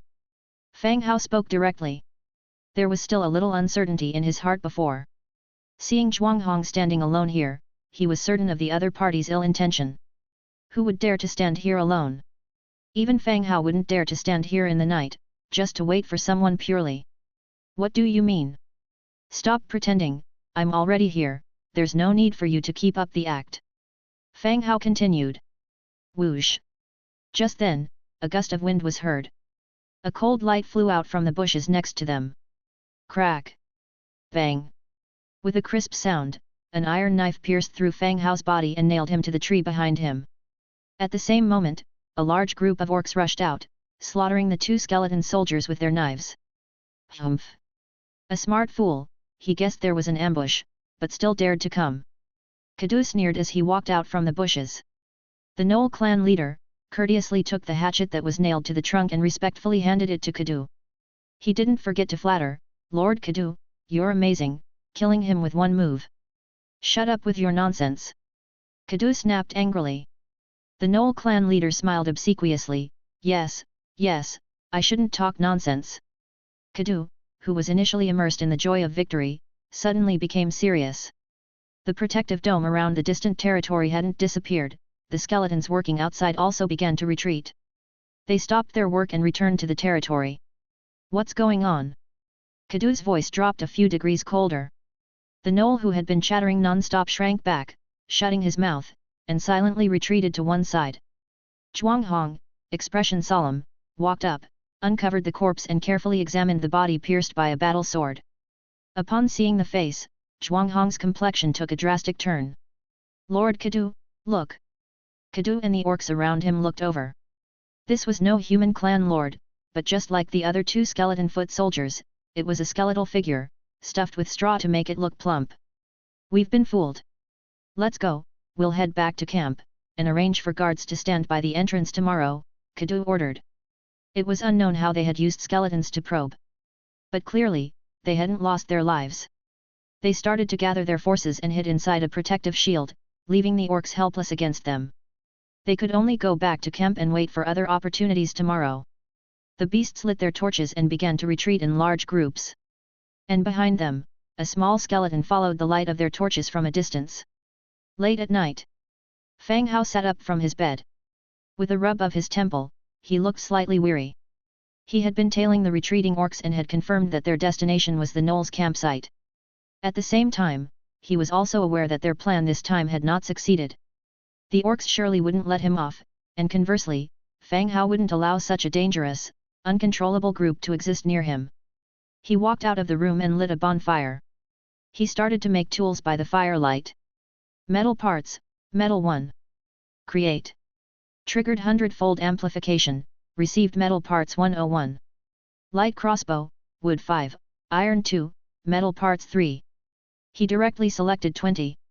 Triggered Hundredfold Amplification, received Light Crossbows 2020. Light Crossbow, Green. Category, Dual-handed distance. Damage, second level damage. Description, handy and convenient light crossbow. He picked a skeleton to test shoot. It functioned fine, no issues at all. Bone Arrow, Wood 1, Beast Bone 2. Bone arrows are consumables. He selected 100. Triggered Hundredfold Amplification, received Bone Arrows 10100. In an instant, the weapons on the empty field formed a small mountain. Load the bone arrows on the carts, all working skeletons pick up the light crossbows, Fang Hao shouted the order. A few carts were pushed over, bundles of bone arrows were loaded onto the cart. The working skeletons cast aside their tools and picked up the light crossbows beside them. Meanwhile, he inspected all the skeleton foot soldiers' weapons and armor, selected a few skeletons, and swapped their shields and armor. Everything was ready. He returned to his room, laid down and cast God's presence. The next second, a ghastly blue flame rose from a skeleton foot soldier's chest. Advance! The ghostly flame flickered as Fang Hao issued the command. The White Bone Army left their camp, marching in the direction of the goblins' camp. The Gnolls' camp. The Gnolls' houses could hardly accommodate the bulky orcs. In the center of the clearing, crude beast skin tents were set up. Over 2,000 robust orcs gathered at the central space of the camp, having their dinner. They had been busy since earlier trying to lure and kill Fang Hao, but they ended up returning fruitlessly. Inside the clan leader's hall, Kadu, the orc, and Zhuanghong were eating meat from their plates. Facing the unusually sticky meat soup, Zhuanghong had some difficulty swallowing. Lord Kadu, although we failed this time, it also proves the feasibility of this plan. If we come across other human clan lords, we'll surely succeed. Zhuanghong put down the soup and spoke softly. Kadu remained silent, while the Gnoll clan leader gave Zhuanghong a strange look. The Beast clan respected strength above all. It was common to see infighting among their own kind. However, it was rare to see someone like Zhuanghong such keen on providing ideas to foreign races and plotting against his own kind. Chapter 19, Killing Zhuanghong. As Zhuanghong spoke, he carefully observed Kadu. The plan just now had been perfect. His appearance proves the feasibility of the plan. But they had clearly underestimated that lord, one who had a unique faction and the ability to control skeletons. The failure in the ambush made Zhuanghong feel extremely uneasy. For now, he was a pawn at their mercy. He was in a situation where he relied on the orcs who had the power to decide his life or death, hence the need to act with caution and appeasement. If you weren't still of use, I would have killed you long ago, Kadu said coldly. Zhuanghong's territory was now a subsidiary village of the Fireblade tribe. They were gathering resources for the tribe every day. Killing such a free labor force would indeed be a waste. Yes, yes, I will do my best, Zhuanghong kept wiping his sweat, repeatedly promising. Humph, you'd better prove your worth. Whoosh, whoosh, whoosh. Just then, the sound of wind breaking sounded intensively from outside the room. After which, it was the painful howls of the orc warriors. Kadu briskly stood up and walked out. However, as soon as he stepped out, he saw arrows falling towards him. Pat, pat, pat. Arrows fell like rain, forming a gigantic net that covered the entire campsite. The arrows tore through the tent, and orcs kept falling. Bone arrow. Kadu picked up one of the arrows fallen outside the door. The bone arrow had shattered upon touch with the ground, leaving only some bones on the shaft. Find cover, don't run aimlessly, Kadu yelled. The orcs running around began to look for shelters to dodge the arrows. There wasn't much cover in the campsite, those who squeezed into the shelters survived, while those who didn't. The rain of arrows continued for more than 10 minutes. Besides a few who used their companions' bodies as shields, many orcs were killed under the bone arrows. Never had they seen such a relentless and rain-like barrage of arrows. When the rain of arrows ceased, Kadu and the others went out of the hall and climbed on the city wall. Seeing the skeletons holding crossbows under the moonlight outside, Kado couldn't contain his rage anymore. He roared, "It's those damn skeletons, warriors of the Fireblade tribe, pick up your weapons and follow me to wipe them out." Roar! Roar! Roar! Roar! The morale of the orcs was ignited, they picked up their weapons and roared loudly. Over 1,000 beast clan warriors, like angry beasts, charged towards the skeletons in the front. Their eyes glowed red, seemingly frenzy, carrying a heavy sense of oppression. However, as the orcs rushed out of the camp, a large number of skeleton soldiers appeared from the sides of the road. Looking around, the whole forest was filled with skeletons holding sharp blades. No orders were needed. The next second, the two sides started clashing. 2,000 against 1,000. The moment they clashed, the skeleton sea drowned the 1,000 or so orcs, making it impossible to see any signs of them. Only the furious and unwilling roars of the orcs were heard. Half an hour later, the battle came to an end, with all the orcs killed, including Kadu who was hacked to death. No one survived. Fang Hao, controlling the skeleton soldiers, walked into the camp stepping on blood plasma.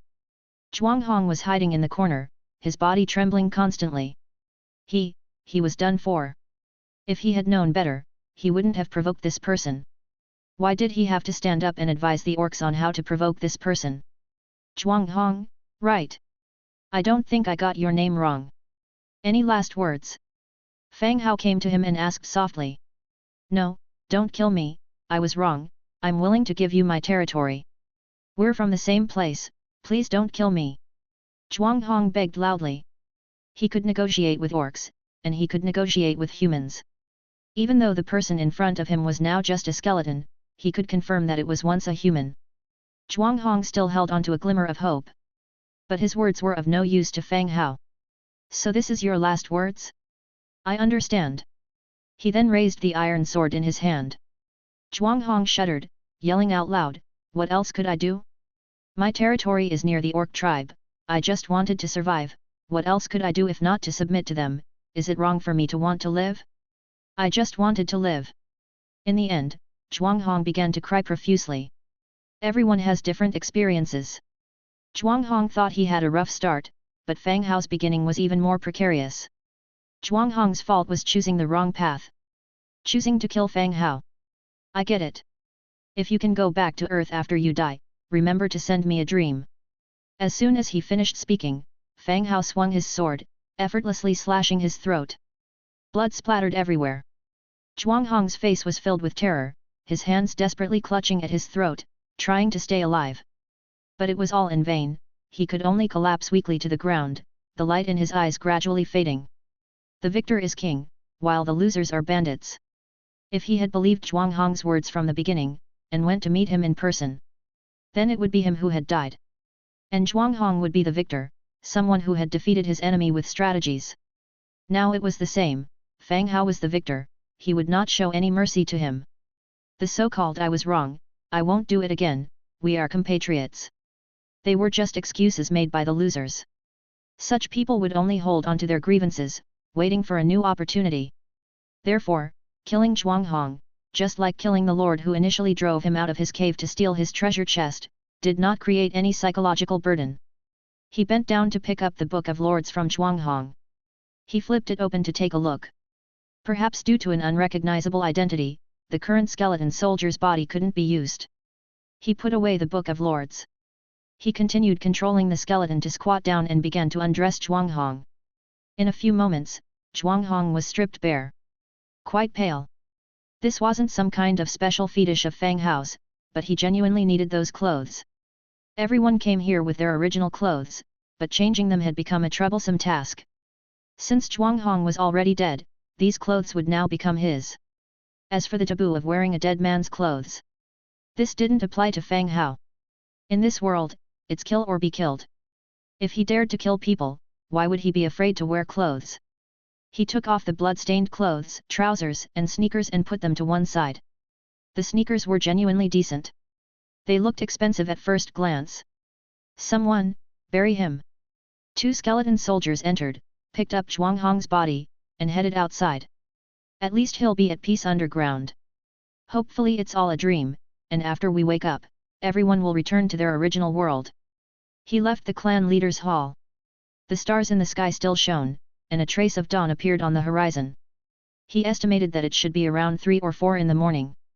The skeletons were still busy. They were stripping the dead orcs of their equipment and collecting them.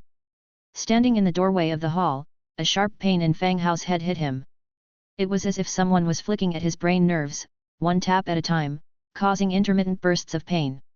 It was a mixture of fatigue from fighting through the night and the exhaustion of spiritual power from using God's presence ability for a prolonged time. He gave some instructions to the skeletons and immediately deactivated the God's presence ability. Returning back to himself.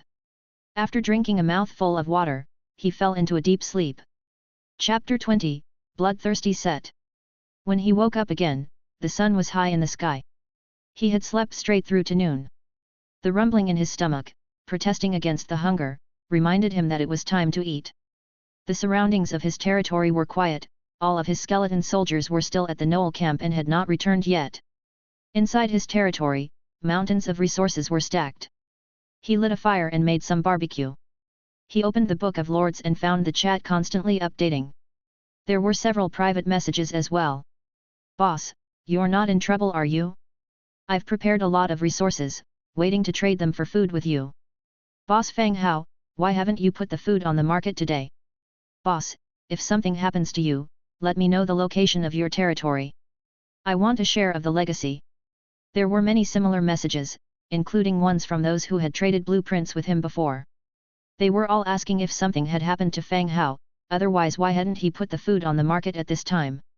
Fang Hao yawned twice. He put the food on the market, proof that he was alive and well. In the chat channel, people were still making idle talk. "Let me tell you, today I pulled up a net full of skeletons again, a lot more than last time. That's scary, you should switch to a different river, this one must be poisonous. No wonder no one is buying the fish you sell, is your river the river Styx? You keep fishing up skeleton bones. Are there any piranhas in the river? No, listen to me.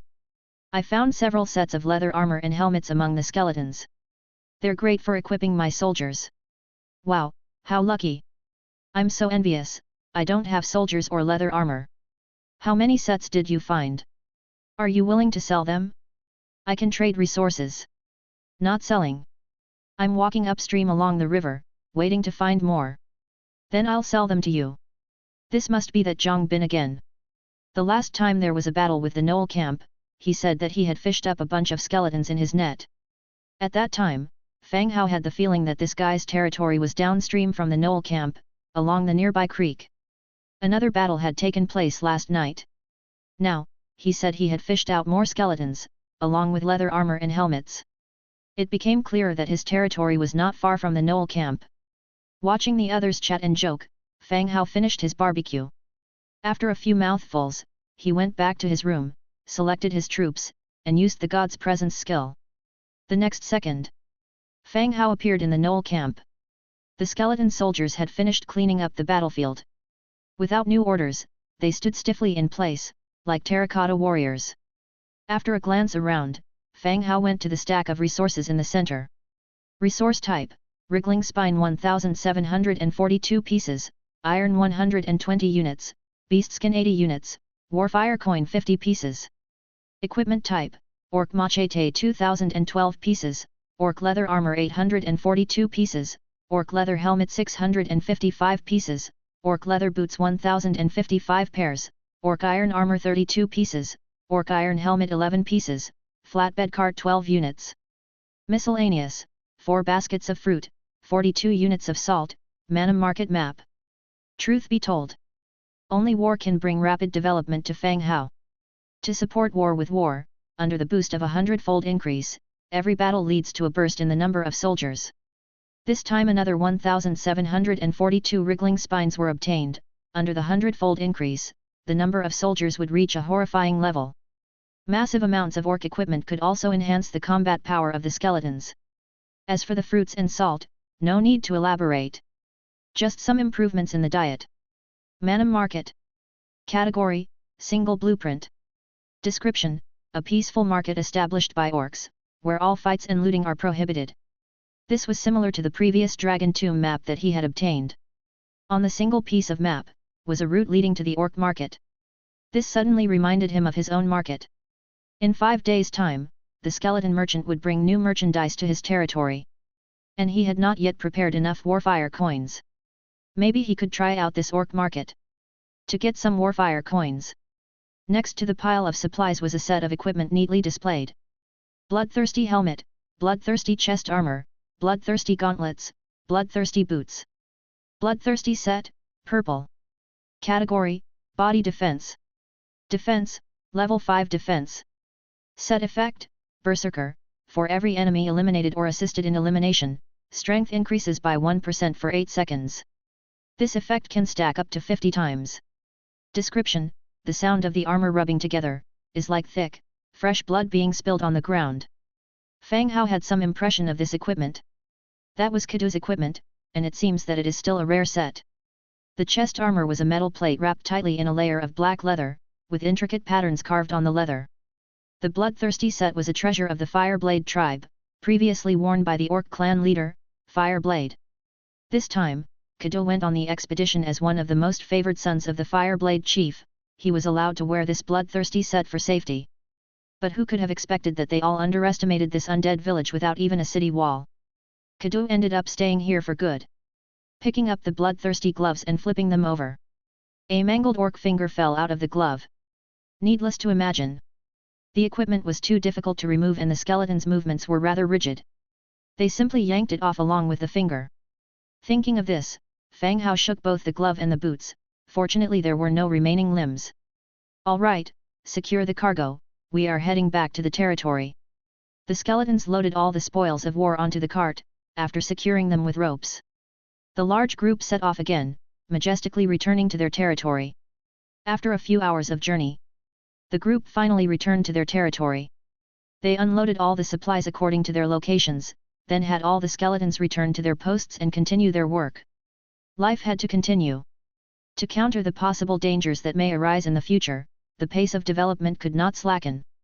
Fang Hao deactivated the god's presence state and walked out of the Lord's cabin.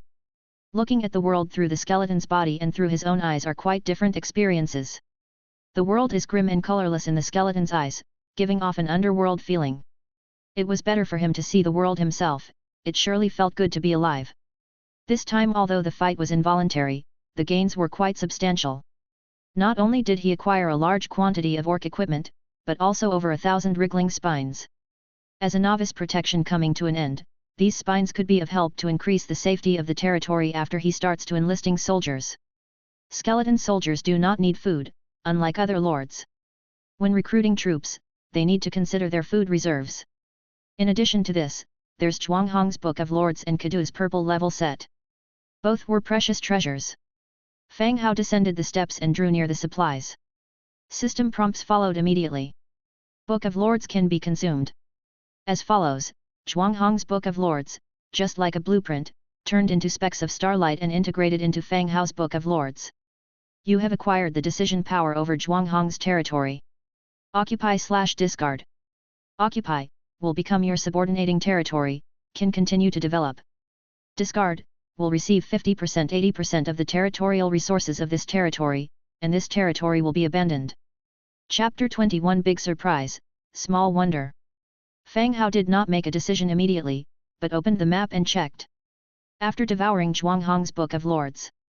According to the rules, Fang Hao had now taken over Zhuanghong's territory and became the new lord. And the Book of Lords, it is more like a lord's certificate. After being devoured, he gained the decision-making power of this territory. On the map, the location of Zhuanghong's territory appeared to the east of his own territory.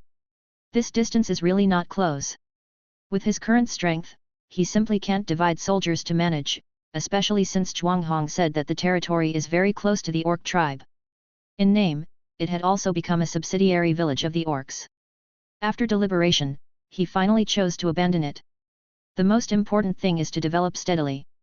He has a hundredfold amplification and can regain it in the future. You have abandoned the subsidiary territory, you will get 80% of the territory resources, 50% of the territory building resources will be returned. The light flickered. A large number of materials appeared, transported from Zhuanghong's territory. They were placed on the open space in the territory. And on the map of the Book of Lords, the territories that had been lit up were once again shrouded in mist, unable to be observed. The Lord has risen to level 2, marching speed plus 1%, resource gathering plus 2%, the number of daily speeches in the regional channel plus 10. Unlock new blueprints, torch production blueprint, ranch building blueprint, logging yard building blueprint. Fang Hao didn't know if he was the first person to kill other lords and devour the Book of Lords. But what can be confirmed is that most people still do not know that the Book of Lords can be devoured and upgraded. In addition to obtaining the opponent's resources, the Book of Lords can also be upgraded, thereby unlocking more features and permissions. The increase in marching speed and gathering speed is no less tempting than top-notch equipment. If this rule is made public, it may intensify conflicts among lords. Even the lords who do not want to participate in the battle are wary of others' covetousness. The newly unlocked blueprints on the Book of Lords. It's also a considerable gain. Zhuanghong, as a subsidiary territory of the orcs. In order to better mine resources for the orcs, the tribe also provided some aid. It includes blueprints for facilities like ranches and logging yards. Zhuanghong did not disappoint the orcs. He did indeed mine a large amount of resources for them every day. Now it has been directly abandoned by Fang Hao, and the blueprint has been integrated into Fang Hao's Book of Lords. When checking the Book of Lords, the regional channel was still continuously scrolling the information. And one of them has to do with Zhang Bin, who always catches skeletons in the net. Bro, sell me a few sets of leather armor, you can't use that many. Yeah, Mr. Zhang Bin, sell the extra ones to us. Little brother Zhang Bin, there are many wild beasts outside my village. If you give me 2 sets, I will reward you well when I meet you, okay? Bin is awesome, can you accept me as your little follower? Fang Hao looked at the people in the channel shouting awesome boss. His mind went blank for a moment. Going up along the chat record, he finally found the reason for this. It turned out that Zhang Bin got several pieces of leather armor from the skeleton washed up by the net. So, he simply followed the river upstream with his militia. He got quite a harvest, and got more than 10 pieces of leather armor and helmet. He boasted about it in the channel, which led to that scene. A bunch of people were shouting that the boss is awesome. In addition, due to Fang Hao's silence these 2 days, some people have already drawn an equality line between Zhang Bin and Fang Hao, thinking that Zhang Bin is the second new boss. They even think that he has surpassed Fang Hao. Seeing all this, Fang Hao could only smile bitterly and shake his head. These folks were really not ambitious. It's just a few pieces of ordinary armor. Is it necessary to flood the channel? Moreover, these ordinary equipment were dropped by his skeleton and washed away by the river. If these people knew that he had hundreds of orc armors and a set of purple equipment, will they flood the channel? Highly shouting that he is awesome. Wait, it seems like they have shouted it several times before. At this moment, private chat rang out, it was from Dong Jiayu. She had disappeared for 2 days, Fang Hao even suspected that she was in danger. Brother Hao, are you still alive? What kind of speech is that? Fang Hao was flipping through the chat, so he responded very quickly. Brother Hao, I got a couple more shadow stones. Do you still want them? Shadow stones are useless for others but Fang Hao. Fang Hao is willing to exchange it for resources. Yes, how many do you have? Fang Hao responded quickly. His territory was developing well, but he hadn't found a way to get shadow stones. And Dong Jiaeo became his only way to get shadow stones. I have 5 here, I'll trade them with you. Speaking, she directly posted the specific transaction. What do you want in exchange? More grain? Fang Hao asked. Last time I borrowed weapons in advance, it's okay. Shadow stones are useless to me, and I also managed to harvest some. Dong Jiaeo replied again. Last time, she had borrowed several weapons from Fang Hao in advance. This time's transaction is considered to be a repayment for those weapons. Fang Hao smiled slightly, didn't refuse, and continued to ask, so it sounds like those weapons were a bit useful, things are going smoothly. As he said, he put 150 units of meat in the Shadow Stone exchange column. He didn't take advantage of Dong Jiaeo either. I'm totally depending on these weapons. Then, Dong Jiaeo clarified about her experience exploring the ancient tomb. The ancient tomb was divided into individual burial chambers. The first 2 burial chambers were relatively simple and not too dangerous. She got shadow stones and some blueprints from there. But the tomb rooms to come weren't as easy, as some undead skeletons emerged. Thanks to the weapons Fang Hao had supplied, she probably wouldn't have been able to continue exploring further. That's good, be careful. Surviving to develop steadily is the key. Fang Hao's tone was like that of an elderly father. In Dong Jiayu's ancient tomb, only ordinary undead skeletons had appeared so far. Low-level skeletons had low intelligence and only pursued basic actions. It isn't difficult to defeat them. Especially skeletons without a leader. Fang Hao's skeletons were like this. But their advantage was also very apparent: large numbers and unified command. Otherwise, these low-intelligence skeletons could hardly exert effective combat power. By the way, Brother Hao, do you have any armors? Anything will do. Dong Jiayu asked again. Yes, you need armor. Fang Hao replied. Ah. You really do have it. That's great. Dong Jiayu exclaimed. While contacting Fang Hao, she was also in touch with Zhang Bin. After all, the channel was all about Zhang Bin getting a lot of armors. But Dong Jiayu's offered price didn't satisfy Zhang Bin, so they didn't close the deal. When she was chatting with Fang Hao, she casually asked a question. She did not expect that Fang Hao really did have some. How many do you need? I'll prepare it for you. Fang Hao replied. Chapter 22, Building a Ranch. Dong Jiayu looked at the private chat and did not respond for a while. She never thought that Fang Hao had such a substantial fortune. He not only sells massive amounts of food every day, but now he also owns iron weapons and even armor. Moreover, his generous offer of asking how much she needed was surprising. Zhang Bin had collected some leather armor and already attracted a large number of fans. Even now, on the regional channel, people were hailing Zhang Bin as a big shot, hoping that when he found more, he would sell to them first. If these people knew that Fang Hao not only had armor, but also weapons, they would probably flood the regional channel with their admiration. 7 sets, can I pay with food and lumber? Dong Jiayu asked. Fang Hao looked behind him at the mountainous piles of lumber and stone resources. He replied, I will lend you first, you can repay me with good items after you finish exploring.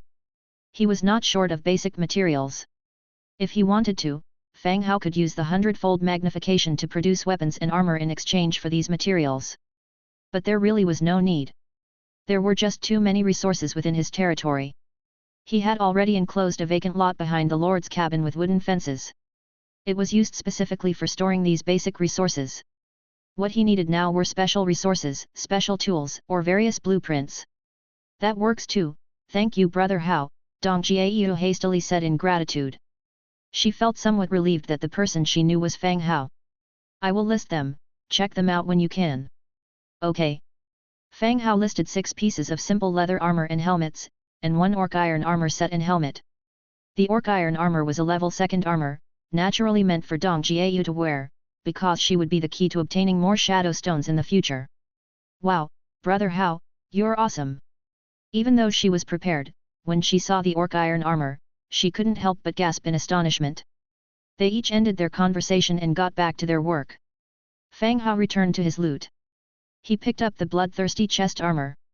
The bloodthirsty chest armor is internally made of metal plate armor, and the exterior is wrapped with a layer of red leather ornate with embossed patterns. Bright red, exquisite. It's extremely heavy to hold, just like carrying a heavy piece of iron. Even with his current body, he wouldn't be able to fight if he wore it. Fang Hao again used God's presence to control a skeleton soldier and tried to put on the armor. But the situation was similar to his. The weight of the armor affected normal movement and combat. There is indeed a difference between reality and the game. In the game, anyone could put on any armor. But in reality, one must consider one's physical strength. Wearing this armor is like carrying an ox, and it's challenging to fight. Damn! Even if I take 10 pounds of protein powder, I won't reach the strength of an orc. Fang Hao cursed. This armor could only be put away for now. He will bring it out when his strength reaches par, or when he acquires higher-level soldiers. As the skeletons wash and dry the acquired clothing by the river, he left the territory. The newly unlocked blueprints needs to be produced as soon as possible. Level 1 Ranch, Lumber 1000, Stone 800, Straw 500, Hemp Rope 200. Outside the territory, he chose a flat piece of land. He began to build. Wooden fences fenced off the plot, and a simple wooden shed was built in the middle. But right now, the ranch is still empty, with no animals at all. It seems he needed to capture some gentle animals for breeding next time. Having settled the construction of the ranch, he continued to look for a location to build the lumberyard. He had initially planned to build the lumberyard at the Knoll camp, but after careful consideration, he decided to abandon this plan for now. The issue with the orc tribe had not been completely resolved. Better to be on the safe side. He chose a location near the forest to build the lumberyard. Level 1 lumberyard, wood 2000, stone 1200, straw 200, hemp rope 550, iron 120. Description: lumberyard area, plus 5% wood gathering efficiency. Directly choose to build. A lumberyard appears before your eyes. The skeleton laborers who are chopping trees nearby begin to work around the lumberyard. After assigning a few skeleton soldiers to guard the building against beast attacks, he returns to his territory. 2 out of the 3 blueprints have already been built. There's only a torch left, which Fang Hao feels is unnecessary. He simply rests at night, for the skeletons, as undead creatures, do not need torches for light when they work in the dark. If he needed one later, it wouldn't be too late to make it then. Apart from the blueprints and equipment, the biggest gain is more than 1,700 wriggling spines. This means that if Fang Hao is willing, he could recruit an army of 100,000 skeletons. Enough to vastly outstrip the average lord. For now, Fang Hao does not plan to recruit. An army of 100,000 skeletons is too much and would easily attract unnecessary trouble. It's not conducive to the development of the current territory. After tidying everything up, there's still time. He can continue exploring the map. Fang Hao again uses God's presence and enters the body of a skeleton soldier. The battle with the orcs is just the beginning. The days to come will be more dangerous. To survive safely in this world, exploration and development must not be halted. Setting off with 2,000 skeleton soldiers, he continues to explore the surrounding map. Crossing the southern valley, the trees and plants become denser. Drawing the iron sword from his waist, he chops off the branches and thorns in front of him. Fang Hao notes this place down as a backup wood gathering point. Thinking of this, his footsteps suddenly stop. Instinctively he squats down, staying hidden. All the skeleton soldiers behind him also stop. Though they don't squat, they rigidly stand in place. Ahead in a clearing, a young unicorn sheep lazily munches on grass. There are plenty of game in the forest, so food is abundant. It's easy to come across creatures grazing or strolling around. Fang Hao crouches further low, glancing under the unicorn sheep's belly. Great! It's a female, we'll have sheep's milk in the future. The ranch has just been established, young wild animals can be caught and raised. In the future, he'd be able to drink sheep milk. Quick, surround it, capture it alive, don't hurt it. Fang Hao instructs the skeletons behind him. He fears these simple-minded subordinates might rush up and slaughter it upon sight. The stunned skeletons, upon receiving the order, slowly disperse. Gradually surrounding it. The woolly creature idly grazing perks its ears up, abruptly lifting its head to look in all directions. The next moment, it bolts in one direction. Quick! Catch it! Fang Hao shouts out loud. The skeletons surrounding it on all sides no longer hide, chasing after the fleeing unicorn sheep. Bang! A muffled noise. A skeleton trying to block the path of the unicorn sheep gets hit square in the chest. It is flung back like it was hit by a cannon, snapping branches and bushes on its way back. It ends up in a rather sorry state. Capturing it alive is way more difficult than killing. Chase, catch it alive. The unicorn sheep runs in front while a bunch of skeletons chase it frenetically from behind. After about 20 minutes of chasing, the unicorn sheep completely disappeared. Before their eyes stands an ancient castle surrounded by thorns and roses. Shadowwind Castle. Chapter 23, Shadowwind Castle. The ancient castle seemed to have stood the test of time. The towering grey walls were covered in dark green vines, giving it an old, ominous feeling. All focus was on the ancient castle, letting the whereabouts of the unicorn be completely forgotten. The fact that none of his 2,000 skeleton soldiers were lost gave him a little bit more confidence. Open the doors, commanded Fang Hao. Screech. Dust swirling up, alongside a piercing sound. Under the combined effort of the skeletons, the corroded, mottled door was slowly pushed open. No matter how dangerous this ancient castle might be, its proximity to his own territory required an investigation. Moreover, the sudden appearance of a lone ancient castle within the dense forest drenches one in unease. As the door creaked opened, the scene within revealed itself to Fang Hao. Behind the door was the courtyard of the castle. The courtyard was covered in fallen leaves, with wild grass growing everywhere. Weeds entwined around gravestones, coiling and intertwining with the miscellaneous vegetation. Damn! I knew it wasn't a living world's building. Who could predict that the courtyard of this castle would be a graveyard? Now, it could also be seen that there were walls in front of the courtyard, connected by stone steps and a brick archway. Suddenly, Fang Hao's gaze was drawn to a grey-white crystal stone beside a grave. Shadow stone.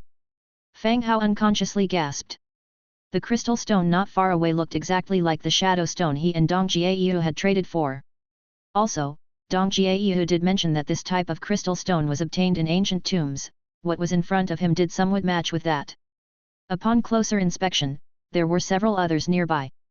Go and bring those shadow stones over here, Fang Hao said. A skeleton soldier immediately stepped forward, walking through the weeds along the blue brick road towards the shadow stone.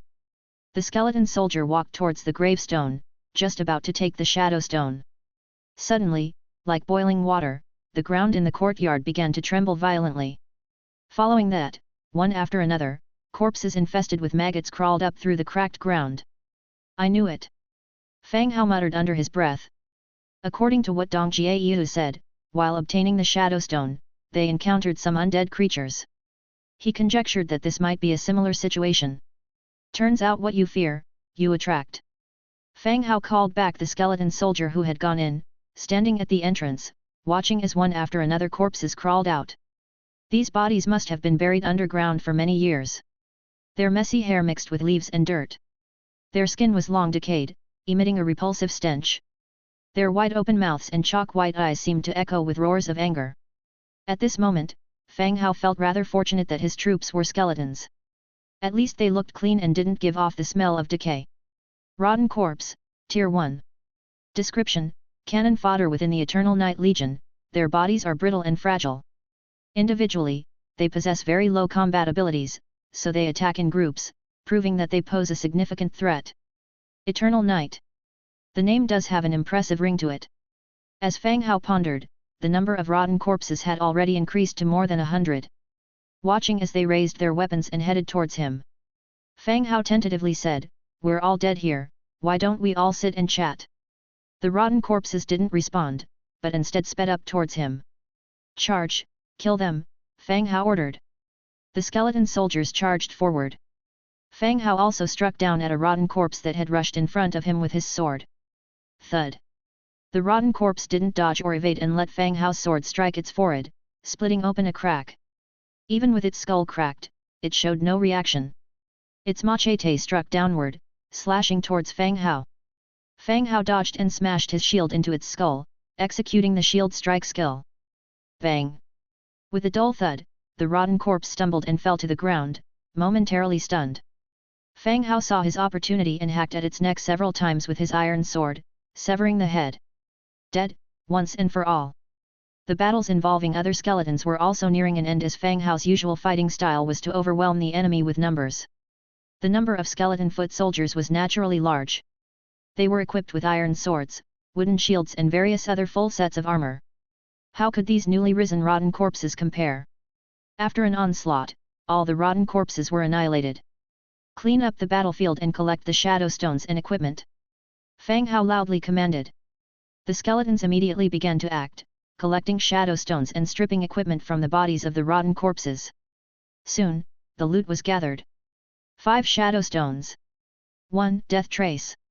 122 broken single-bladed knives. Inner castle key. Gaining 5 shadow stones made Fang Hao elated. They were important materials for undead clan buildings, their value was even more important than the equipment gained. The exact use of death trace was not clear, but it was also a special material and very rare. In successive battles, Fang Hao's side always overwhelmed the enemy with sheer numbers. At the same time, Fang Hao also realized his own deficiencies. It was the low-level status of his soldiers. A level 2 soldier can often fight against 4 to 5 level 1s without suffering a defeat. So, the level of the soldier is particularly important in a battle. The only way to upgrade troops is to improve their building standard. Broken single-bladed knife. Category, weapon. Damage, level 1 damage. Description, corroded broken single-bladed knife, watch out for tetanus. Well then. Fang Hao suddenly felt relieved, thankful that he and his skeleton soldiers were not human. Otherwise, if he was a human lord leading human soldiers, and they were subject to this small amount of damage with the added risk of bacterial attack, who could sustain it? In this environment, how many people understood medical treatment? If they got sick, were infected, I'm afraid few people could make it through. Key, Shadowwind Castle. Category, equipment. Description, the key to the second floor of Shadowwind Castle, where the Eternal Knight's servants have slept for a long time, await your next game. A game? Everyone here is sly, it's not certain who's playing who. Fang Hao was not scared in the slightest. If they consider this a game, then why shouldn't he consider this place as a mission? Isn't possessing skeleton soldiers, just like controlling characters to kill monsters in games?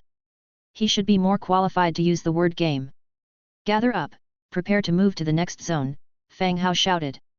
The skeleton soldiers gathered around him. He ascended the stone steps, arriving at the gate to the second floor. He inserted the key and turned it gently. The rusty metal heavy doors creaked open. The group walked in. There wasn't much distinction between the first and second floors. But to proceed to the next level, the path was no longer a city wall but the gate to an old castle. The castle was markedly western, constructed entirely from stone, with white roses climbing the walls, some even spreading into the windows, adding to the gloominess. He stepped into the castle, leading his group. This time, they were not greeted by the rotten corpses of the first level. Instead, they were met by undead spear wielders. Zombie Spearman, Tier 2. Ability, Fight.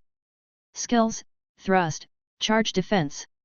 Description, Zombie Spearmen are not clumsy like rotten corpses, having received the baptism of Eternal Night, they will fulfill their duties to the end. These zombies were in better condition than the rotten corpses.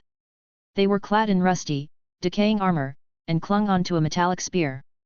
They arose from their tombs, after a moment of silence, fell into formation and raised a battered flag, the design of which was obscured by its wear and tear. Once they were ready, they locked eyes on Fang Hao and his group and began a spirited advance. Spread out, prepare to fight. Chapter 24, Bloodthirsty Wolf Bats. The spear soldiers weren't as clumsy as the rotting corpses. While still rigid, they silently followed their former formations and tactics. The current scene was just like that. The spear soldiers autonomously formed a square formation, thrusting out their long spears to create forwards-facing spear phalanx. It somewhat resembled a scaled-down, or simplistic version of the Macedonian phalanx. Spread out, surround them, spread out now, Fang Hao roared. Slightly startled, the skeleton foot soldiers dispersed, trapping the zombies' square formation in the middle. There weren't many zombie spearmen. About 300 or so in total. Seeing their enemies encircling them, they halted their attack, evidently puzzled. Their spear targets kept shifting, like the hands of a clock, changing directions on the spot. Indeed, they can't manage without directions, Fang Hao noted, somewhat amused. Despite the zombie spearmen's ability to form a phalanx in an instant, their intelligence was still abysmally low. Without instructions, they didn't know how to respond to being surrounded by the enemy. Their formation kept changing direction. Fang Hao didn't waste any more words. When the time was right, he gave the command. Attack! Whoosh! Whoosh! The skeleton foot soldiers launched an attack, pouncing on their target like beasts from all directions. The ones attacking from the front were sent flying high into the air by the protruding spears. The spear tip got stuck in the skeleton's ribs, lifting it high into the sky, both parties showing off their claws and teeth, venting their rage. And on the other three sides of the spear formation, the skeleton foot soldiers closed in, slashing out with swords and daggers. Fang Hao initiated his attack from the side, grabbing a spear that had been swung around, his iron sword slashing towards the opponent's neck. Splat! The iron sword smoothly cut open the opponent's throat. The dark-colored blood hung on the wound like thick syrup, not even a drop falling down. Damn it! Fang Hao cursed softly. He tilted his head to avoid the opponent's attack, constantly swinging his iron sword. The wound on his opponent's neck grew and grew until he eventually cut through their bone. The fight was rather intense. Zombie spearmen belonged to level 2 and thus, they had higher basic attributes than the skeleton foot soldiers. When all the zombie spearmen were wiped out, more than 30 skeleton foot soldiers had been injured or killed. Even the soldier controlled by Fang Hao had his left shoulder bone broken by a spear. It hung limp, unable to lift the wooden shield. Fortunately, skeletons didn't feel pain, otherwise he would have a lot to endure. Clean up the battlefield. Damn, these zombies are fierce, Fang Hao shouted, tearing off a strip from the zombie's rotten flag and attempting to bind it around the ribs. The skeleton soldiers began to clear the battlefield. The spoils were collected. 7 shadow stones. 2 death traces. Blueprint, iron spear. 324 rusty iron spears. Ancient castle key. Besides the shadow stones and death traces, a blueprint for an iron spear was also obtained. In this world, the rule of production was granted to lords. Blueprints became particularly important. Whether a designer or blacksmith, as long as you had a blueprint, you could forge the desired equipment and items. Even though they gained more than 300 iron spears, it couldn't compare to the worth of the blueprint. Having collated all the spoils from the battle, they reached the ancient castle. After inserting the key, skeletal foot soldiers pushed the door open with a concerted effort. Entering the ancient castle, Fang Hao's eyes widened instantly. Unlike the door exterior, the central hall of the castle was exceedingly bright and luxurious. He felt like he was in a miniature palace. The smooth floor shone with a gleam, the wooden wall panels on the walls were adorned with intricate patterns, and the crystal stones on the copper lampstands radiated a faint light. This made the interior of the ancient castle still brightly lit. Inside the castle was a red carpet. Extending along the carpet every few steps, stood a stone pillar. The stone pillars were carved with lifelike patterns. And atop each stone pillar, sat a creature like a giant bat. With eyes closed and immobile, they were like sculptures. The bodies of the bats were comparable to those of adult wild beasts. They were huge with twisted muscles all over their bodies. Through the gaps in the flesh wings, one could see their enormous claws and sharp, curved nails. There was no need for any natural alertness nor any understanding of these creatures. Having experienced 2 rounds of battles outside, it was clear that these were new monsters. However, these bat-like creatures kept their eyes closed, completely unmoving, making it hard for Fang Hao to tell if they were sleeping, or dead. Go scout! Fang Hao said. The skeleton soldiers in front walked forward, along the red carpet. After only a few steps, suddenly, a giant bat on a stone pillar opened its eyes sharply, let out a howl, and sprang down from the stone pillar. With its wide wings unfolding and aided by the gliding speed, it grabbed the advancing skeleton soldier into the air. Before the skeleton soldier could react, he was torn to shreds by the giant claws. Scattered bones fell from the sky, strewn all over the ground. Bloodthirsty wolf bats, level 5. Ability, combat. Skills, flight, bloodlust. Description: when the bloodthirsty wolf bats bare their sharp fangs, it means they have lost all reason. They will tear flesh, bone marrow, and sate their desires in the most cruel manner. When the wolf bats swoop down and get close, Fang Hao could clearly see their attributes. Seeing that it was a level 5 combatant, his heart skipped a beat. How did the level of these creatures suddenly increase so much? With the first wolf bat tearing the skeleton soldiers to pieces, the other bloodthirsty wolf bats opened their eyes one after another. When their rage-filled, bloodthirsty red eyes turned towards Fang Hao and the others who had intruded. They began to howl continuously, leaped down from the stone pillars, and pounced. Fight, kill these creatures! Fang Hao roared. Upon receiving the order, the skeletons swung their iron swords to initiate an attack. The space in the castle hall was limited, only a portion of the skeleton soldiers could squeeze in. The rest were blocked outside the castle, unable to enter, nor able to use their numerical advantage. Boom, boom, boom, boom. There were a total of 6 bloodthirsty wolf bats. They swooped down and plunged directly into the horde of skeletons, tearing open the defensive armor with giant claws and biting the skulls of the skeletons with their large mouths. Once the bloodthirsty wolf bats were injured, they would fly into the air, waiting for their wounds to slowly dry up. Then they would continue to charge down and battle with the skeletons. Close in, don't scatter! Fang Hao continued to command. The scattered skeletons began to converge towards Fang Hao, using the wall behind them as a defensive point, to avoid being dispersed once again. But Fang Hao's command also attracted the attention of the wolf bats. The nearest wolf bat dropped the skeleton it was holding and charged straight towards Fang Hao. Fang Hao dared not make a head-to-head confrontation. His body instantly fell to one side to evade the attack. Bang!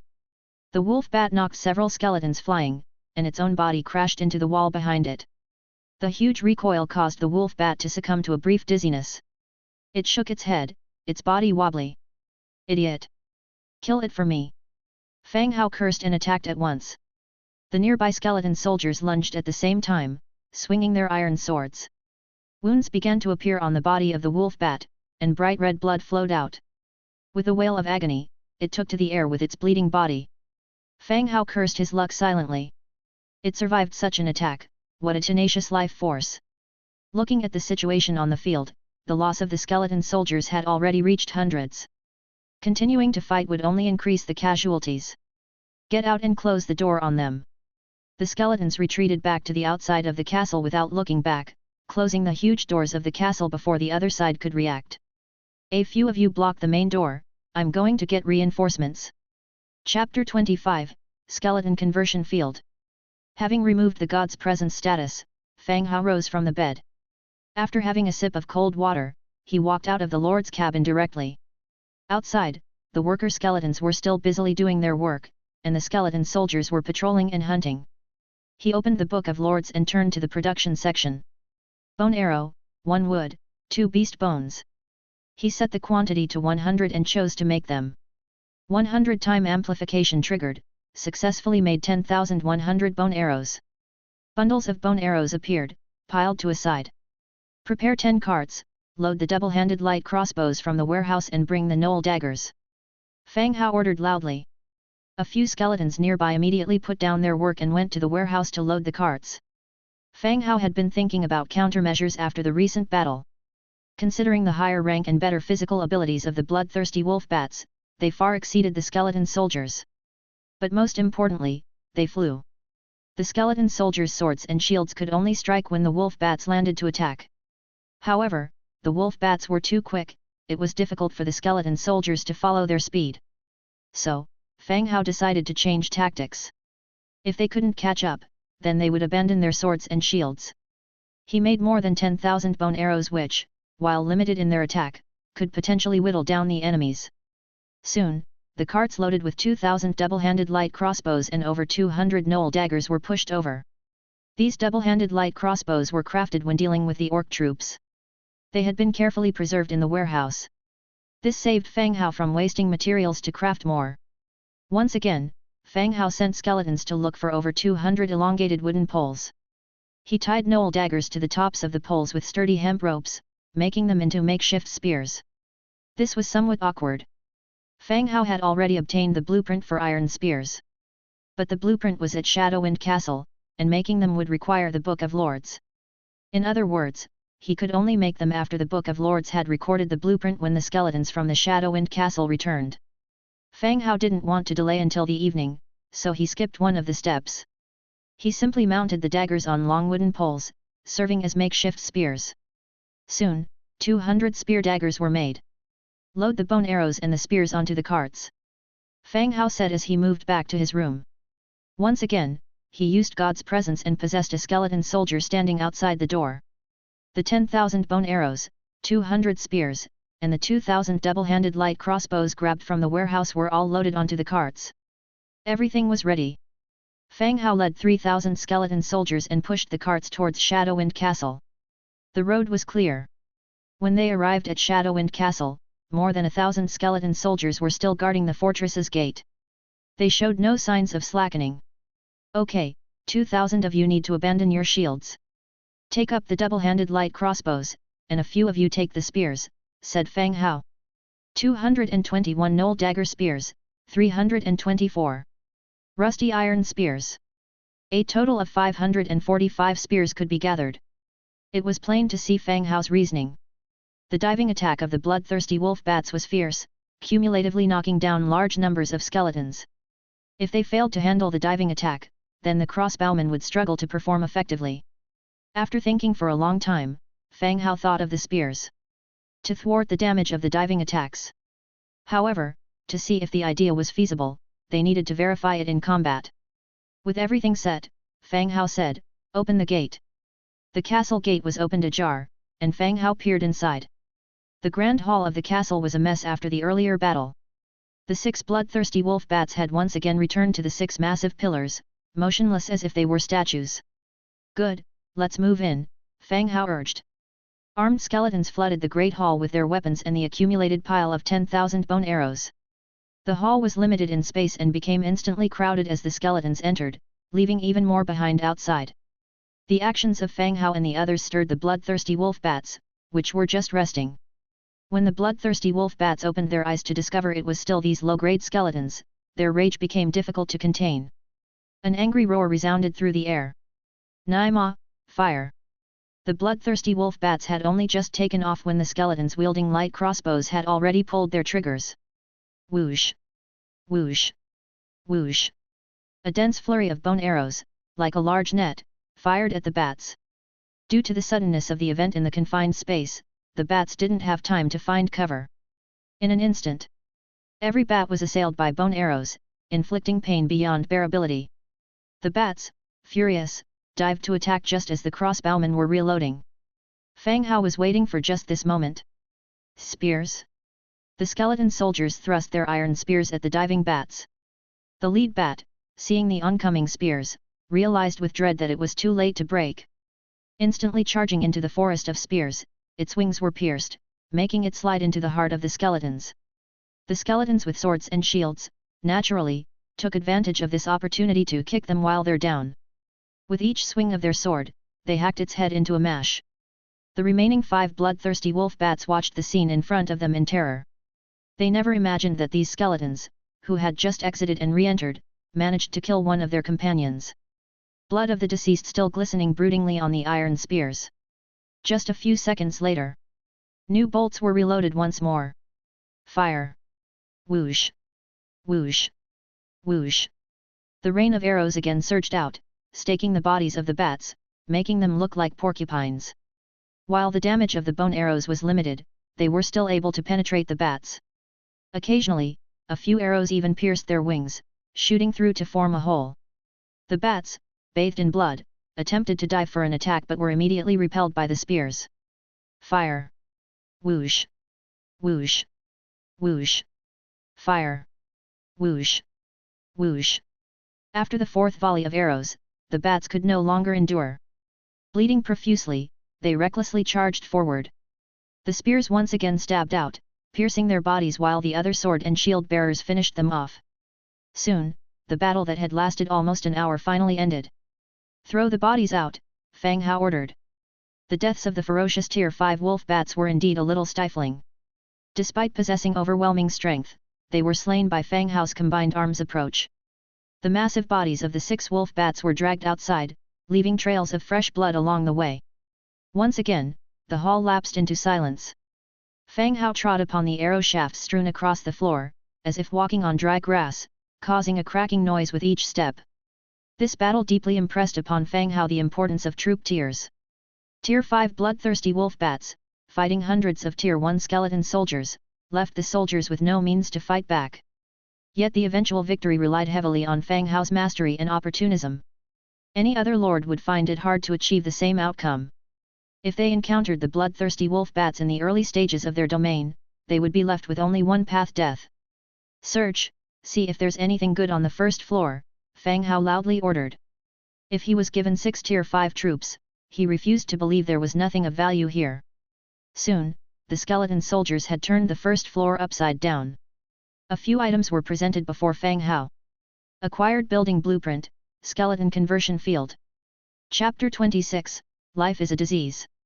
Skeleton conversion field, blue. Category, building blueprint. Required materials, wood 500, stone 500, hemp rope 50, shadow stone 5, death trace 2. Description: the skeleton conversion field can transform buried creatures/bones into skeleton soldiers, unlocking troops, and can use a corresponding number of offerings for recruitment. As expected, Fang Hao was not disappointed. After defeating a Tier 5 troop, he obtained a blue architectural blueprint. Looking at the introduction, it's not bad. It can bury dead creatures and transform them into corresponding skeleton soldiers. After the first transformation, the building will keep a record, and then you can use the corresponding number of offerings for recruitment. The offerings refer to the wriggling spine. Whether there will be new recruiting offerings in the future is currently unknown. This is a pretty good blueprint. It's just that now the Book of Lords is not with him, so he can only keep it safe and record it when he goes back. There were no other spoils in the hall. Some decorative items like carpets and lampstands will be searched when leaving. Follow me to the second floor. Fang Hao took 10 skeletons, went up the stairs and headed to the second floor. It's not that he didn't want to bring more manpower, but the space on the second floor was narrow and divided into many rooms. There weren't enough people to fit, and even if a fight broke out, it would be difficult to fight with sheer numbers. Fang Hao took a few skeletons. Searched each room one by one. The second floor room is nicely furnished, but it can be seen that it has not been lived in for a long time. There was a thick layer of dust on the furniture. Came to the last room on the second floor. It was a study, with beautifully carved tables and chairs, and heavy blue curtains, showing the love of the castle owner for this study room. After confirming that there was no danger, Fang Hao stepped in. The bookshelf was neatly filled with books, as well as some ornaments that the original owner liked. A golden lampstand and a half-read book were placed on the desk. There was a luminous stone on the lampstand. Same as the light fixtures on the staircase.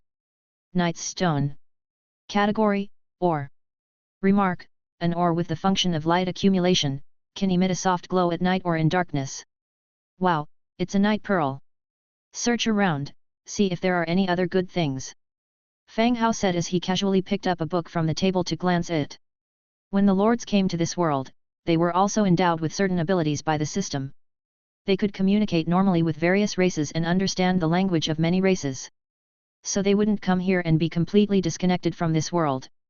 The skeleton soldiers started to search around. Fang Hao was attracted by the first sentence in the book. Life is a cancer, but I have found a cure for it. Prompt then sounded. Collected a clue to the elixir of immortality, 1/5. This suddenly interested Fang Hao. For humans, immortality has always been attractive. If he saw such a statement in his original world, Fang Hao would decisively throw it aside and phone the police.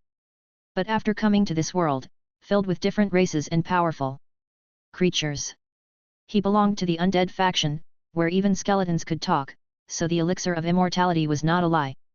So, under circumstances allowed by strength, perhaps clues to the elixir of immortality can be collected. He roughly browsed through the book and gathered some information about this world. Like the previously encountered Eternal Night Legion, the Eternal Night represents the vampire faction. And his own faction, the Undead, is known as immortal. The two manipulate undead creatures, but the factions are different. After browsing through, he put this book away and also started searching for items. The skeleton's search was not exactly polite to say the least. Maybe for them, the order of searching was only to find treasure, and did not include handling things carefully. The room quickly became a mess, and Fang Hao had 2 more items in his hands. Directional teleportation scroll. Healing potion. Warfire coin 27. Bloodstone 5. There weren't many precious spoils in the study apart from the furniture. He obtained a magic scroll. Teleportation scroll. Category, magic scroll. Description, can record a target point, used to teleport to target area. The teleportation scroll, resembling the town portal scroll he'd used in games before. Once used, it would teleport him to a specified location. It was pretty decent, you never know when it might come in handy. He stowed away the teleportation scroll and continued to examine the next item. Healing potion. Category, potion. Description, can heal certain injuries. Fang Hao looked at it and quickly stowed it away. In this world they've crossed into, there were no hospitals or doctors. Even slight ailments could prove fatal here. Just like a player who was attacked by prairie wolves outside the territory before. Despite rushing into the protective barrier alive, he'd sustained serious injuries. If there had been a healing potion then, it would have been extremely helpful, allowing the injuries to heal faster and better. One more protection. There were 27 warfire coins in the desk drawer. To live in such a huge castle yet only leave this much money, really frugal. Bloodstone. Type, ore. Description, rare ore required for Blood Clan building construction. The function of the Bloodstone was similar to that of the Shadow Stone. The difference was that Shadow Stone was used for undead building construction materials, while bloodstone was for the blood clan. All right, follow me upstairs. The castle only had 3 floors, but every floor's framework was much taller than a normal building. The framework of the first floor hall was around 6 to 7 meters. Each room on the second floor was over 4 meters. The skeleton troopers put down the items in their hands and followed Fang Hao out of the room. They continued upwards along the stairs. At the entrance of the staircase to the 3rd floor, there stood 2 statues with open mouths, bearing their fangs. They somewhat resembled the bloodthirsty wolf bats encountered on the 1st floor, but were much smaller and their bodies weren't overly huge. Though the statues looked fierce, due to a long period without cleaning, a layer of dust had settled on them. Upon reaching the 3rd floor, he proceeded a few steps forward. He stopped in front of a room. The large door of the room was engraved with exquisite patterns, including various flowers and plants, and different human figures. Though not as big as the castle gate, it was still huge and solid. This door looks valuable. He exerted a bit of force, but the wooden door didn't budge, except for the dust on it which fell onto Fang Hao's head due to the shake. Together, push the door open. Fang Hao retreated a step, allowing the skeletons behind him to do the work. There was no need to do the work if so much help was available. The skeletons behind him stepped forward and together, they pushed the door open. Accompanied by a shower of dust, a thin slit opened in the door. Fang Hao tilted his head, peering in through the slit. Housed within was a gigantic black coffin. "Stop," Fang Hao whispered. Based on the creatures they'd previously encountered, item descriptions, and the portraits hanging on the castle walls, he could determine that the owner of this castle belonged to the blood clan of the Eternal Night clan. Therefore, in this grand main bedroom, such an exquisite coffin unavoidably made him suspicious. Could a vampire be sleeping inside? But with the intense fighting outside, even the castle doors were torn. Even someone hard of hearing for the past 10 years should have heard it, right? You all wait at the door. Fang Hao walked lightly towards the curtains after entering through the door's slit. Chapter 27, Flame Ring. Fang Hao slipped into the room through the gap. The bedroom was spacious and lavishly decorated. In the middle of the room, there was an unusually extravagant black and gold coffin. It was rare to see a coffin crafted with such grandeur. Even though Fang Hao was not familiar with coffins, he could tell from the materials and craftsmanship that this was a fine one. After giving it a quick glance, Fang Hao paced towards the windows of the room. His idea was simple. He intended to open all the curtains in the room and let the sunlight shine in. If there were truly a vampire inside, he would let the sun punish it. Fang Hao vaguely remembered that vampires were afraid of sunlight. He wondered whether garlic and silverware would help. If time allowed, he would consider going back to pick a huge amount of garlic to hang around the coffin, leaving no chance for the vampire. Swift. With this in mind, Fang Hao pulled the heavy curtain open. Seeing the window, however, Fang Hao slightly paused. The windows of the castle were not translucent, but, like the main door, had 2 shut panels. He opened the panels again, allowing the sunlight to flood into the room. And as the sun entered, the nightstones mounted on the walls and ceiling gradually dimmed. Having opened all windows, the dazzling sunlight instantly brightened the room. "Come in." Fang Hao called out, and the skeleton soldiers outside the door quickly came in and stood still. "Open the coffin." The skeletons stood on each side of the lid, gripping the cover with their hands. They heaved and a crack in the lid was opened. Fang Hao quickly peered inside. Empty. The coffin was fully opened, yet there was no vampire inside, just an empty coffin. Indeed, with such a commotion, the vampire should have woken up even if it was afraid of sunlight. Exquisite Corpse Rejuvenation Coffin, Blue. Category, Corpse Rejuvenation Coffin. Description: the Corpse Rejuvenation Coffin of the Eternal Night clan that calms you instantly when you lie in and has the function of nourishing spiritual power. Wow! The coffin had attributes. However, this offered luck somewhat ominously. Unsure of its effects on spiritual power, Fang Hao concluded that this sealed coffin would definitely suffocate anyone once its lid was shut, meaning you could be buried directly. Very convenient indeed. "Cover it," said Fang Hao. The coffin was a rare blue quality item, but there was no use for him. Maybe he could sell it to another vampire later. Next, it was time to gather the items. The skeletons found a dark room next door. There was a treasure chest made of gold inside. Wow, it's gold! In the center of the dark room, there was a treasure chest emanating a faint golden glow. This was Fang Hao's first encounter with a gold chest since he came to this world. The best he had seen before was an iron chest. This sudden upgrade to gold took him by surprise. He rubbed his hands, praying silently in his heart for good fortune to open excellent items. He opened the treasure chest. Obtain, Wall Construction Blueprint, Guard Tower Construction Blueprint, Exquisite Corpse Rejuvenation Coffin Manufacturing Blueprint, Blue, Hardwood Plank Manufacturing Blueprint, Flame Ring, Blue, Warfire Coins plus 120, Bloodstone plus 40. The golden treasure chest did not disappoint. He got 3 blueprints and a blue equipment, plus 120 Warfire Coins. With the advent of the marketplace, Warfire Coins came to serve a purpose. However, Fang Hao had not yet found a stable way to obtain them. Level 1 Wall Construction Blueprint, Lumber 1200, Stone 500, Thatch 300, Hemp Rope 800. The number of materials required for building level 1 walls was more than for other constructions. But it made sense, considering that walls needed to enclose buildings within a property, thereby requiring more resources. Guard Tower. Category: Special Construction. Required materials: Wood 500, Stone 300, Thatch 120, Hemp Rope 100. Description: Troops/heroes stationed in the guard tower will gain plus 2% in all attributes and can detect all dangers in the guarded area. The guard tower is a special construction. The term guard doesn't specifically refer to guarding the territory, but rather to guarding specific locations. That is, building a guard tower in a key area allows troops or heroes to be stationed there to guard that area. If Fang Hao were to build a tower, the place he would consider first is right in front of the Lord's wooden tower. By the time the territory's protective shield disappears, his own safety would have significantly improved. Hardwood Board, Wood 2.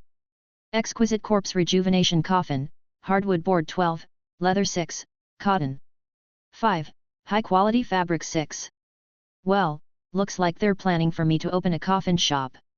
I wonder if the funeral industry is booming in this world. Flame Ring, Blue. Category: Ring.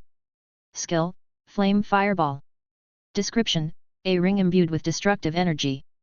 Flame Fireball shoots a fierce fireball at the target, causing level 3 damage and continuous burning damage, cooldown 1 hour. It's actually a magic ring. It allows the use of a magic skill called Flame Fireball. Fang Hao was absolutely thrilled. He finally had some attack power. Overall, he was quite satisfied with this adventure in the ancient fortress. Not only did he obtain the much-needed shadow stones, but he also acquired numerous blueprints and a flame ring. This significantly enhanced his strength and chances of survival. Fang Hao carefully stored his items and descended the stairs. All of you come in, take everything you can carry out to the courtyard, Fang Hao ordered the waiting skeleton soldiers. The territory resembled an old, run-down village. Everything they saw seemed valuable, so naturally, they wanted to take it all. The skeleton soldiers entered and started moving items out of the fortress. Bang! While leaving the hall, Fang Hao tripped over a stone slab under his foot. Despite not feeling any pain in his skeletal body, he could tell the force was quite strong. Stone brick, construction material. A thought crossed Fang Hao's mind. He traced the source of the stone brick and looked upwards. A piece was missing from the top of the entrance. It must have fallen during the battle with the bloodthirsty wolf bats. Due to the limited space indoors, the skeleton army struggled to demonstrate their advantage in numbers. So, Fang Hao gave the order to break down the fortress's main gate. Because of the improper dismantling, the stone brick fell off. So, do I have upgrade materials now? Fang Hao muttered, as an idea struck him. The materials required to upgrade to a level 4 Lord's wooden house were stone bricks. But he hadn't obtained the blueprint for stone bricks yet, and no one in the channel had mentioned obtaining stone bricks or blueprints either. So, seeing the stone brick sparked an idea.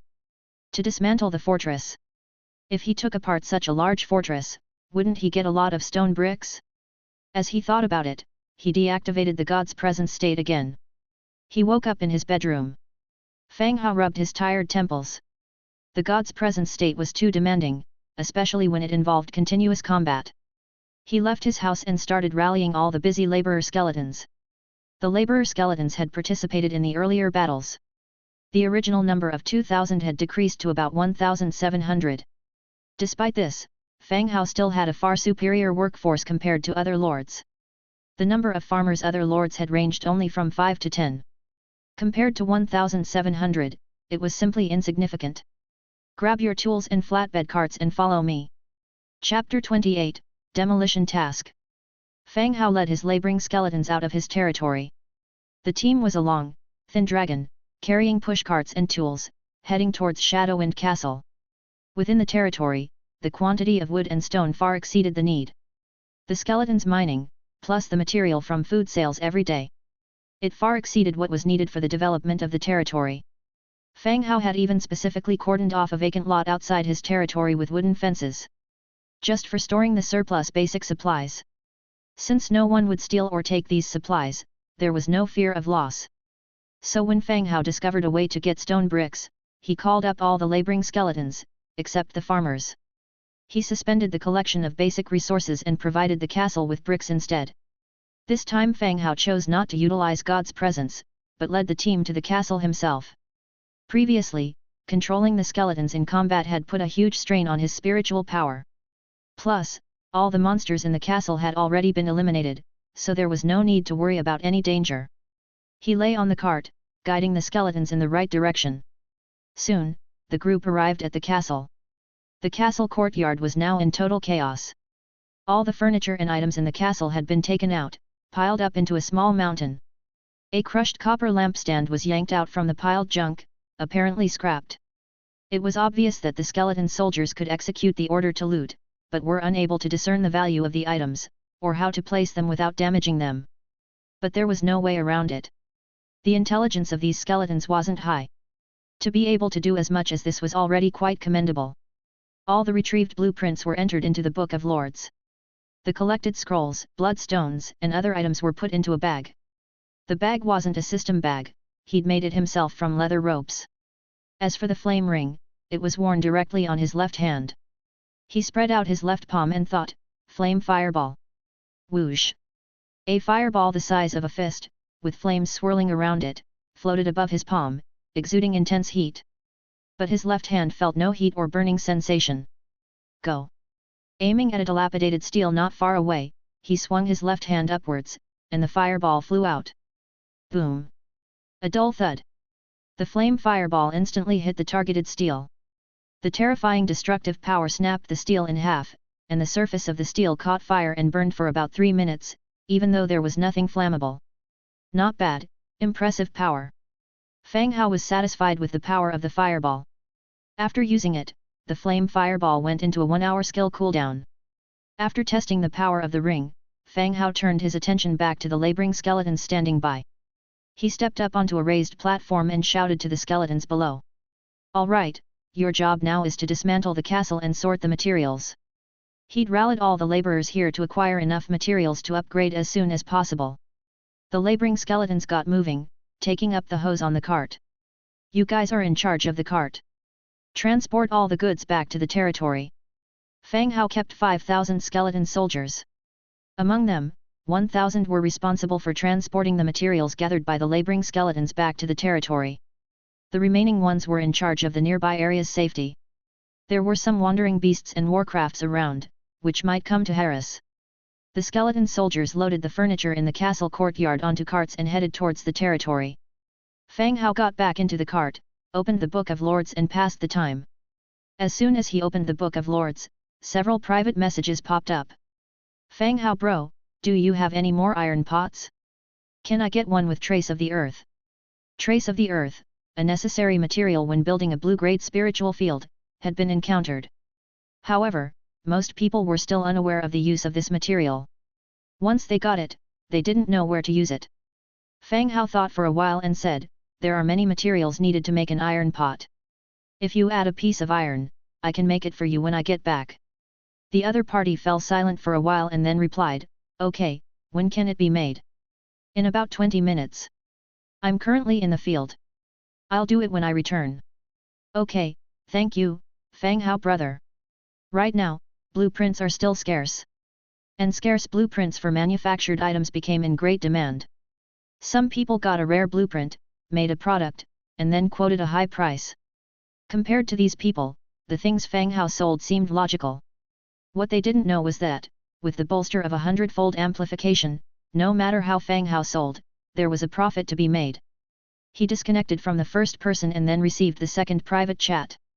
Handsome, I want to exchange some iron axes with you. Handsome. Are you there? Handsome, you didn't get into trouble, did you?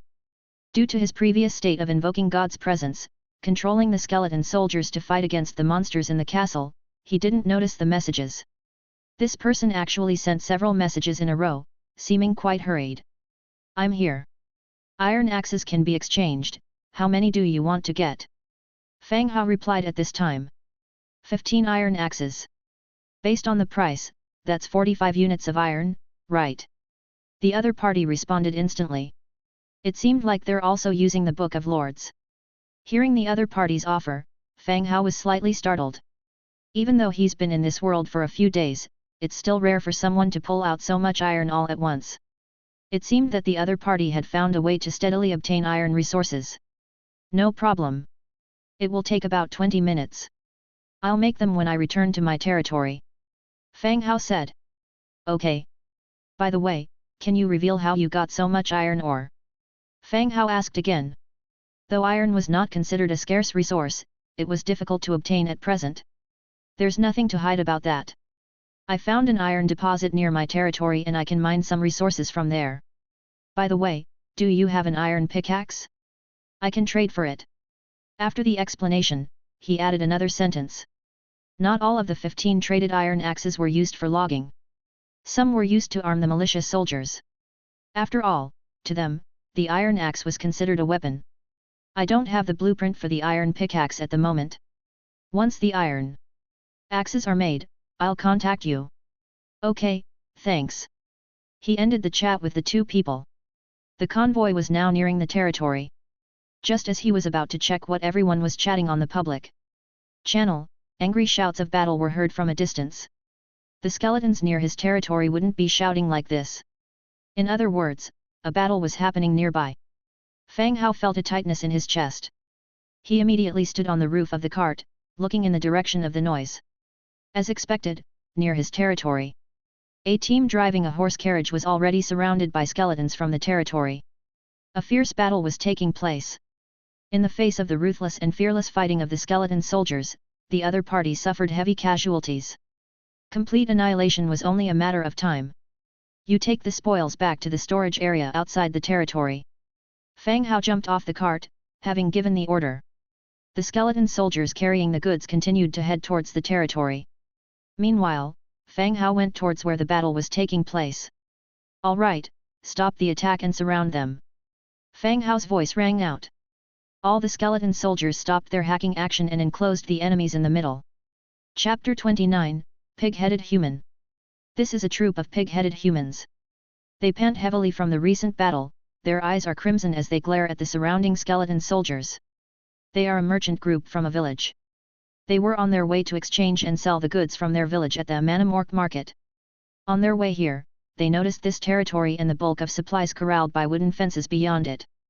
The greedy pig-headed humans concocted a devious plan to steal some goods and sell them at a generous price in the market. Unbeknownst to them, they were discovered by the patrolling skeleton soldiers while pilfering the resources. The battle ensued. The intense combat attracted the other nearby skeleton soldiers. By the time the pig-headed humans were able to react, they were already surrounded by an alarming number of skeletons.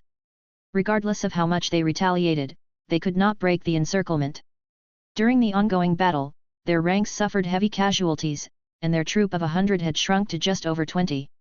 Just as they resigned to their fate, prepared to surrender and die, the skeletons stopped their attack and stood rigidly in place, forming a circle around them. The pig-headed humans look at each other, bewildered. Just as they began to consider breaking free, the skeleton soldiers in front abruptly parted, opening up a path for someone to pass through. The next second, shock appeared in the eyes of the pig men. A young human male walked through the crowd of skeletons, ultimately standing in front of them, curiously inspecting them. Why are you here? Fang Hao asked solemnly. The pig-headed humans, despite their appearances, were not stupid. Seeing how the undead soldiers treated this human, they immediately realized that he might be their chance at survival. After carefully choosing his words, one spoke, "Respected sir, my name is Parker. We are a merchant group passing through here and have unfortunately had a misunderstanding with your, soldiers. This pig man named Parker had beady eyes that kept shifting, scrutinizing Fang Hao and the skeleton soldiers. He was also wondering why a human could command so many undead soldiers. Oh, really? Fang Hao gave a slight smile, his gaze falling onto their carriages. There were 5 carriages in total with the pig men. 4 were covered by oilcloths to protect from the sun, while the last was loosely holding some miscellaneous items. There were furs, leather armors, bathtubs, and a big pile of tools. Obviously, the cause of the battle was not as simple as Parker had stated. The pig men had stolen goods from the territory and were subsequently ambushed by the patrolling skeletons, leading to the fight. Parker noticed Fang Hao's gaze and realized that he couldn't continue lying. He quickly explained, "Sir, we did not know these goods belonged to you. We made a wrong decision and we are willing to compensate." Fearing any unnecessary triggers, Parker directly offered compensation. Orcs are greedy and warlike. Many tribes don't bother with farming or mining, instead relying on plundering for growth and expansion. Thus, most orcs believe in one universal law. That is brute force. If someone is more powerful than you, you endure their beatings. If they are weaker, you ravage, kill, and loot without mercy. Let's talk somewhere else, Fang Hao suggested. Corpses of the pig-headed humans littered the ground. Blood turned the soil a dark red, and the scent of blood saturated the air. Fang Hao turned around and walked towards his territory. Parker and the others followed, flanked and watched by many skeleton soldiers. When they arrived at an open area in front of the territory, Fang Hao sat on a rock. Parker and the others respectfully stood on the side, their gigantic pig heads stealing occasional glances at Fang Hao's territory. "You're a merchant group?" Fang Hao curiously asked. "Yes, sir," Parker replied. "Where do you come from?" That, a small village up north," Parker eventually answered. "The goods on the carriage are yours? Where are you taking them?" Fang Hao continued. He still didn't know enough about this world. Communicating with the locals as much as possible would help him gather more information. "We plan to take the goods to Manam Market and exchange them for other goods," Parker answered diligently. Manam Market? Fang Hao was slightly taken aback. He seemed to remember the name, having seen it on an acquired map that was found in a knoll camp. The map was actually of the Manam Market. As he looked at the Book of Lords, sure enough, the location of Manam Market had been marked on the map page. Yes, a peaceful trade market established by the orcs. Orcs live to fight, and they have a fondness for looting and combat. While tribes did interact with each other, they would also attack each other. Thus, the Manam Orc market was established, with its own set of rules. It forbade fighting and looting within the market, and all transactions had to be voluntary and mutual. Orcs followed these rules, bringing their tribe's surplus goods to the market for exchange, either for other goods or currency. "Can anyone go to this market?" Fang Hao asked, intrigued by the orc market. Parker glanced at Fang Hao and the crowd of undead skeletons around them, nervously replying, "This might be difficult." Fang Hao nodded in understanding and said, "All right, let's talk about compensation. You stole my property and killed so many of my soldiers. I can't let you leave without some repercussions." Fang Hao's voice grew stern. Parker glanced at the surrounding skeletons again. His heart thumped loudly in his chest as he boldly declared, "Sir, we are willing to leave 1 carriage of goods as compensation."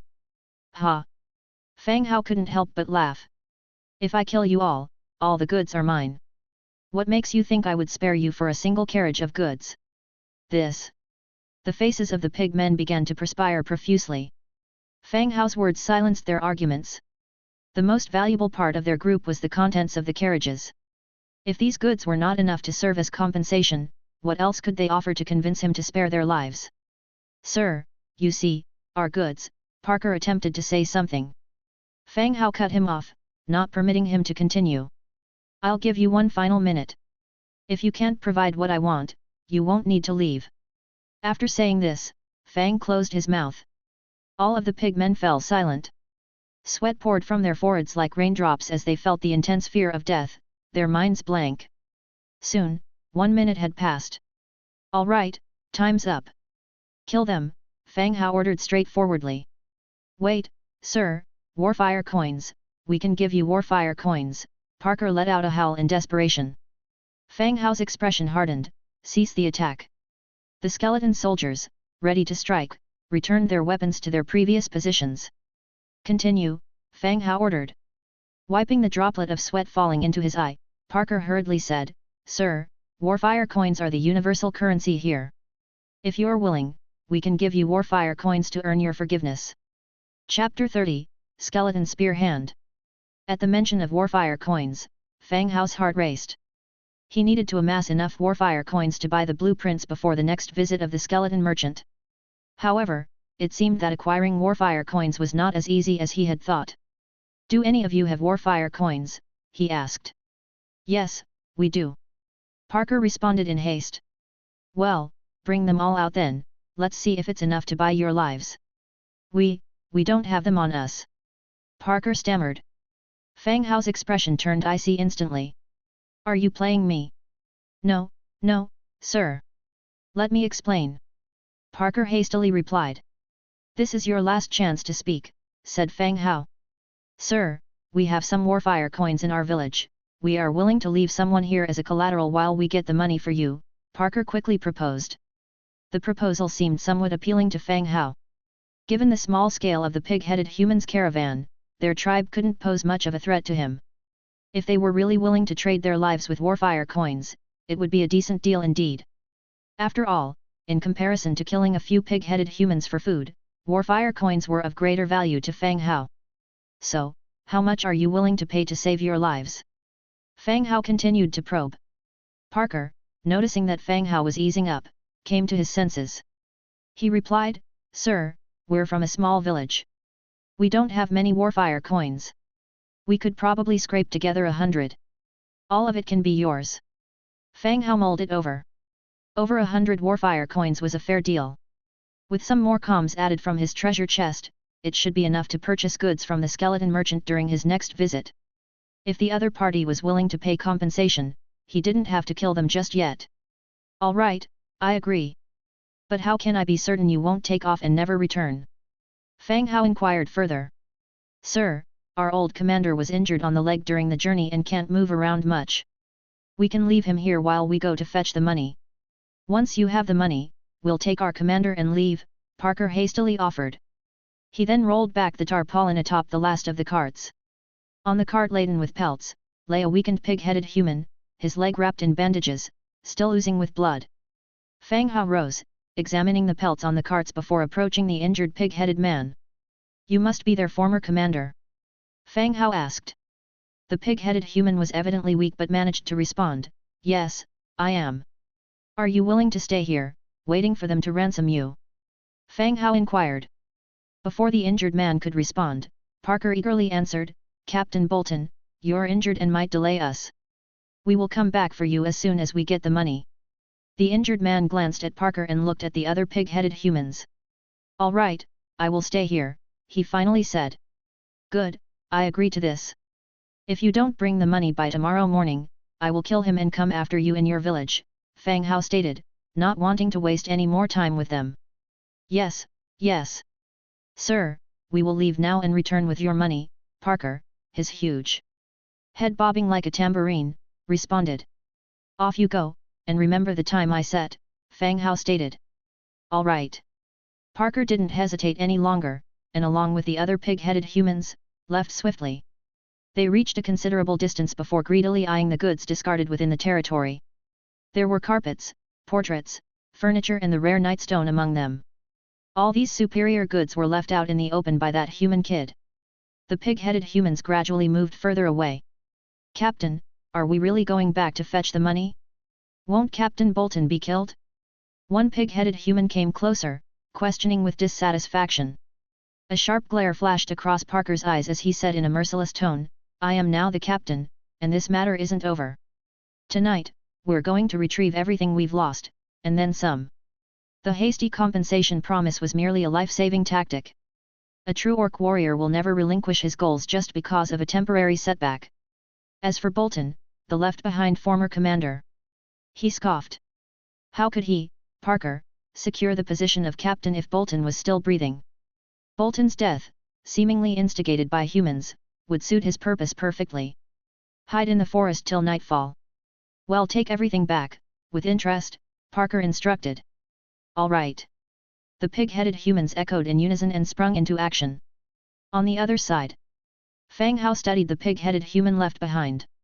He summoned 20 skeleton soldiers, instructing them, watch him. If he gets near the warehouse or attempts to leave, kill him. Then he returned to his territory and sat down on a bench.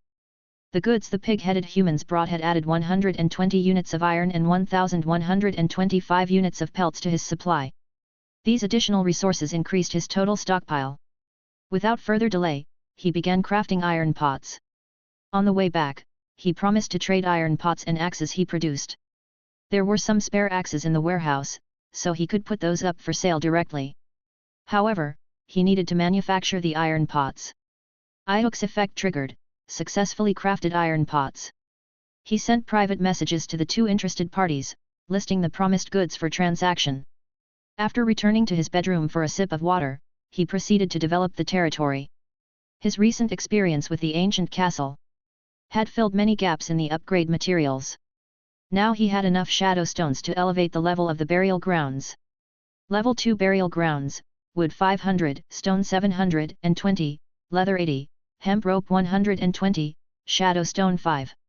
Shadow stones were truly scarce. Based on Fang Hao's preliminary understanding, shadow stones only appeared in places where people were buried, indirectly hampering the development of the territory. Without giving it a second thought, Fang Hao immediately chose to upgrade. Under the flickering of light, the upgrade of the burial grounds was completed. Level 2 burial grounds. Recruitment available, skeleton soldiers. Skeleton soldier, wriggling spine. Note, the corresponding army soldiers of the territory can be recruited in this building. Upgrading the building can unlock new soldier types and higher level soldiers.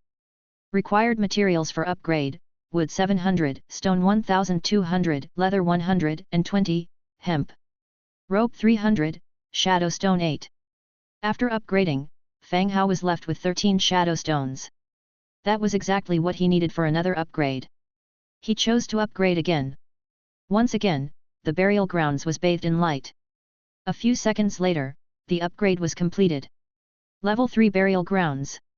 Recruitment available: skeleton soldiers / skeleton spearmen. Skeleton soldier, wriggling spine. Note, the corresponding army soldiers of the territory can be recruited in this building. Upgrading the building can unlock new soldier types and higher level soldiers. Required materials for upgrade: wood 1700, stone 2200, leather 350, hemp rope 500, shadow stone 12. Great! Upon seeing the newly added skeleton spearmen to the recruitment list, Fang Hao couldn't help but feel delighted. First, he decided to recruit one to check its attributes. Do you want to use one wriggling spine to recruit skeleton spearmen? Recruit. Audiobooks effect triggered, successfully recruited skeleton spearman 101. Chapter 31, Guarding the Pavilion. Skeleton spearman, Tier 1. Faction: Undead. Racial traits: Undead, hollow skeleton, light weakness. Skill: Spear stab.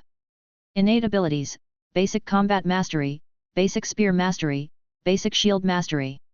Undead: this type of soldier is already dead, hence they are void of morale, emotions, and immune to toxins, diseases, blindness, and mental magic. Hollow skeleton: has no fatal weak points. Light weakness: light magic deals an additional 20% damage to itself. Spear stab: requires a spear, stabs at the target with a spear, dealing substantial damage.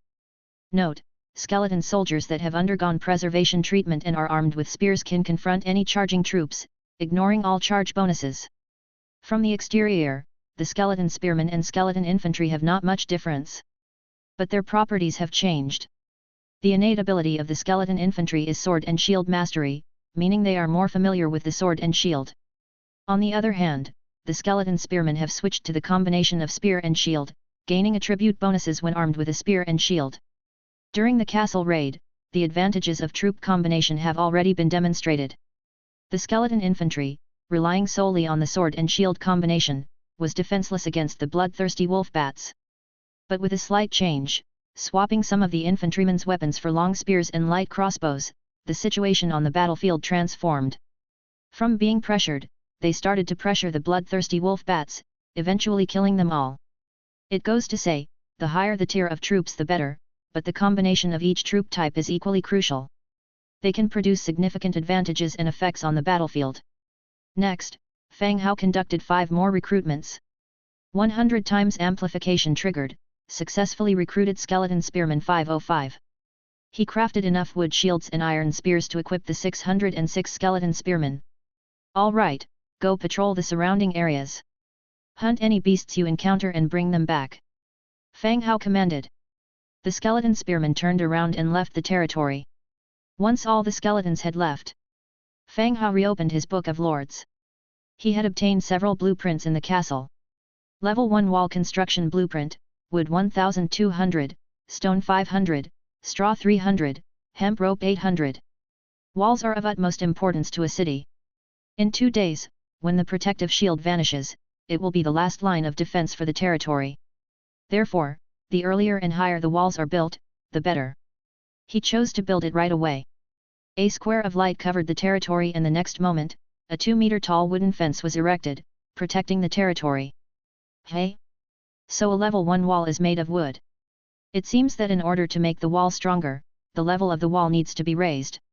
Level 2 wall, wood 2400, stone 1600, straw 500, hemp rope 1600. The materials needed have doubled. Thankfully, Fang Hao had many skeleton laborers. If he were an ordinary lord, he would have to save up resources for construction for a long time. The level 2 wall was completed. The wall was significantly thicker and taller, adding nearly 5 meters in height. Level 3 wall, wood 3600, stone 3000, straw 1000, hemp rope 2800. The materials for a level 3 wall have increased significantly. The amount of wood and stone has risen by over 1,000 units each. It's simply terrifying. Click to upgrade. 5 minutes later, construction of the level 3 wall was completed. The wall stands about 5 meters high, with its material changed from solid wood to a mix of wood and stone. The bottom 3 meters are made of stone, while the top is still constructed from stout logs. Patrol and defense personnel can now be arranged on top of the wall. After the construction was completed, Fang Hao continued to inspect the new architectural blueprints he had acquired. Guardian Watchtower. Category: Special Building. Description: the soldiers/heroes stationed in the Guardian Watchtower have their attributes increased by 2% and can sense all dangers within the guarded area. Required materials: wood 500, stone 300, straw 120, hemp rope 2. In Fang Hao's view, the role of the Guardian Watchtower is more like a gatekeeper. Or perhaps, a guardian deity of the gate. It can protect a specific area, and the soldiers or heroes stationed there will have their attributes increased by 2%. Although not high, all buildings can be upgraded. When the building's level is increased, the added attributes will naturally increase significantly. After some thought, he decided to build the Guardian Watchtower in front of his lord's log house. He was the only living person within his territory at the moment, and the skeleton soldiers didn't need any special protection. He was the one that needed the most protection. Confirm construction. The light appeared and a simple wooden watchtower emerged in the open space in front of the lord's log house. Please choose a building to guard, level 3 lord's house/level 3 warehouse. The Guardian Watchtower automatically detects nearby buildings for it to choose to protect. Choose the lord's log house. The Guardian Watchtower emitted light once again, enveloping the lord's log house with a ripple of light. Please select the troops to be stationed, 2 soldiers/1 hero. Skeleton Infantry. The tier of the troops he had at hand were all tier 1. Among infantrymen and spearmen, which one would be a better gatekeeper? Obviously, the spear weapon of spearmen might not be suitable for deployment in this watchtower. So he chose the skeleton infantry. 2 skeleton infantry quietly walked over and stationed themselves on both sides, guarding the lord's log house. Fang Hao circled around the watchtower to inspect it. It felt fairly good. When the territory is further developed, the watchtower will be placed a bit to the side. Next, he wanted to construct a skeleton conversion field. But his stomach released rumbling sounds of protest. Looking at the sky, he found that it was nearing dusk. The setting sun broke through the cracks in the clouds, spilling trails of rosy light. It's already this late. He lit up a fire, sliced the meat from the warehouse. The spiritual field had been built already, with skeletons assigned to watch over it every day. In a few more days, he'd be able to eat vegetables. Eating meat every day was somewhat unbearable, especially without any seasonings, just plain meat. While flipping the meat slices on the grill, he opened the regional channel to see people chatting. "What weapons do your soldiers use? Today I trapped a prairie wolf in a trap. It took a long time and quite a bit of effort for me and my soldiers to kill it. 2 of them even got injured. Don't even mention it, I'm worse off than you. I boiled a pot of mushroom soup, went out to use the bathroom, came back and found all my farmers lying on the ground, frothing at the mouth. I'm now acting like a nursemaid, following Dr. Zhang's instructions to detoxify them." Doctors here refer to a new type of vocation. These people have some medical knowledge that ordinary people do not have. When you encounter problems, you can pay resources to consult them, and they provide guidance based on their knowledge. "I feel pity for the brother upstairs, haven't had any mushrooms for a long time. Is that a lady on the floor above? Where's your territory? Do you want to develop together? Don't listen to him, miss. Let's discuss the problem of enlarging mushrooms in private. No more nonsense, I'm in urgent need of long spears and bows to kill the warcraft in the water. I'm willing to trade a hard wooden shield blueprint, only serious people welcome." Chapter 32, Skeleton Giant Bat. Hardwood shield, white serves L, hardwood planks, 2 hemp ropes. Even for items that possess the same white attribute, there's still a range of quality and capability. The shields that Fang Hao currently provided to his skeletons are at the lower end of the white attribute, made out of common wood. In contrast, hardwood shields, which also have a white attribute, are significantly stronger than their wood counterparts. As Fang Hao was enjoying his grilled meat, he became interested in the other party's message. After giving it some thought, he decided to ask for the other player's asking price. Immediately, he privately messaged the other player, asking, "What do you want to trade for it?" "Holy shit, Fang Hao, big boss. If it's a trade, it would depend on the type of spear you have." The other player replied. "Spears come in different varieties. Currently, the market offers a wood spear, bone spear, and stone spear, all of which possess a white attribute of quality. Of course, they also come in different degrees of quality." Without giving it much thought, Fang Hao replied, "Iron spear. Holy shit. The big boss already has iron weapons. Damn." Upon hearing that Fang Hao obtained a blueprint for an iron spear, the other player couldn't help but get excited. "What would you like to trade?" "Let me consider," Fang Hao asked again. It seemed the other player was lost in thought as there was a pause before they replied, "I have 12 militia, can I exchange them for 13 iron spears?" "A white color blueprint isn't worth that many iron spears," Fang Hao responded. "Iron spear, serves 2 wood, 2 iron. If manufactured according to the recipe, crafting 13 iron spears would require 26 units of iron. At present, in the region, no lord has reported the discovery of an iron mine. Hence, iron resources remain scarce.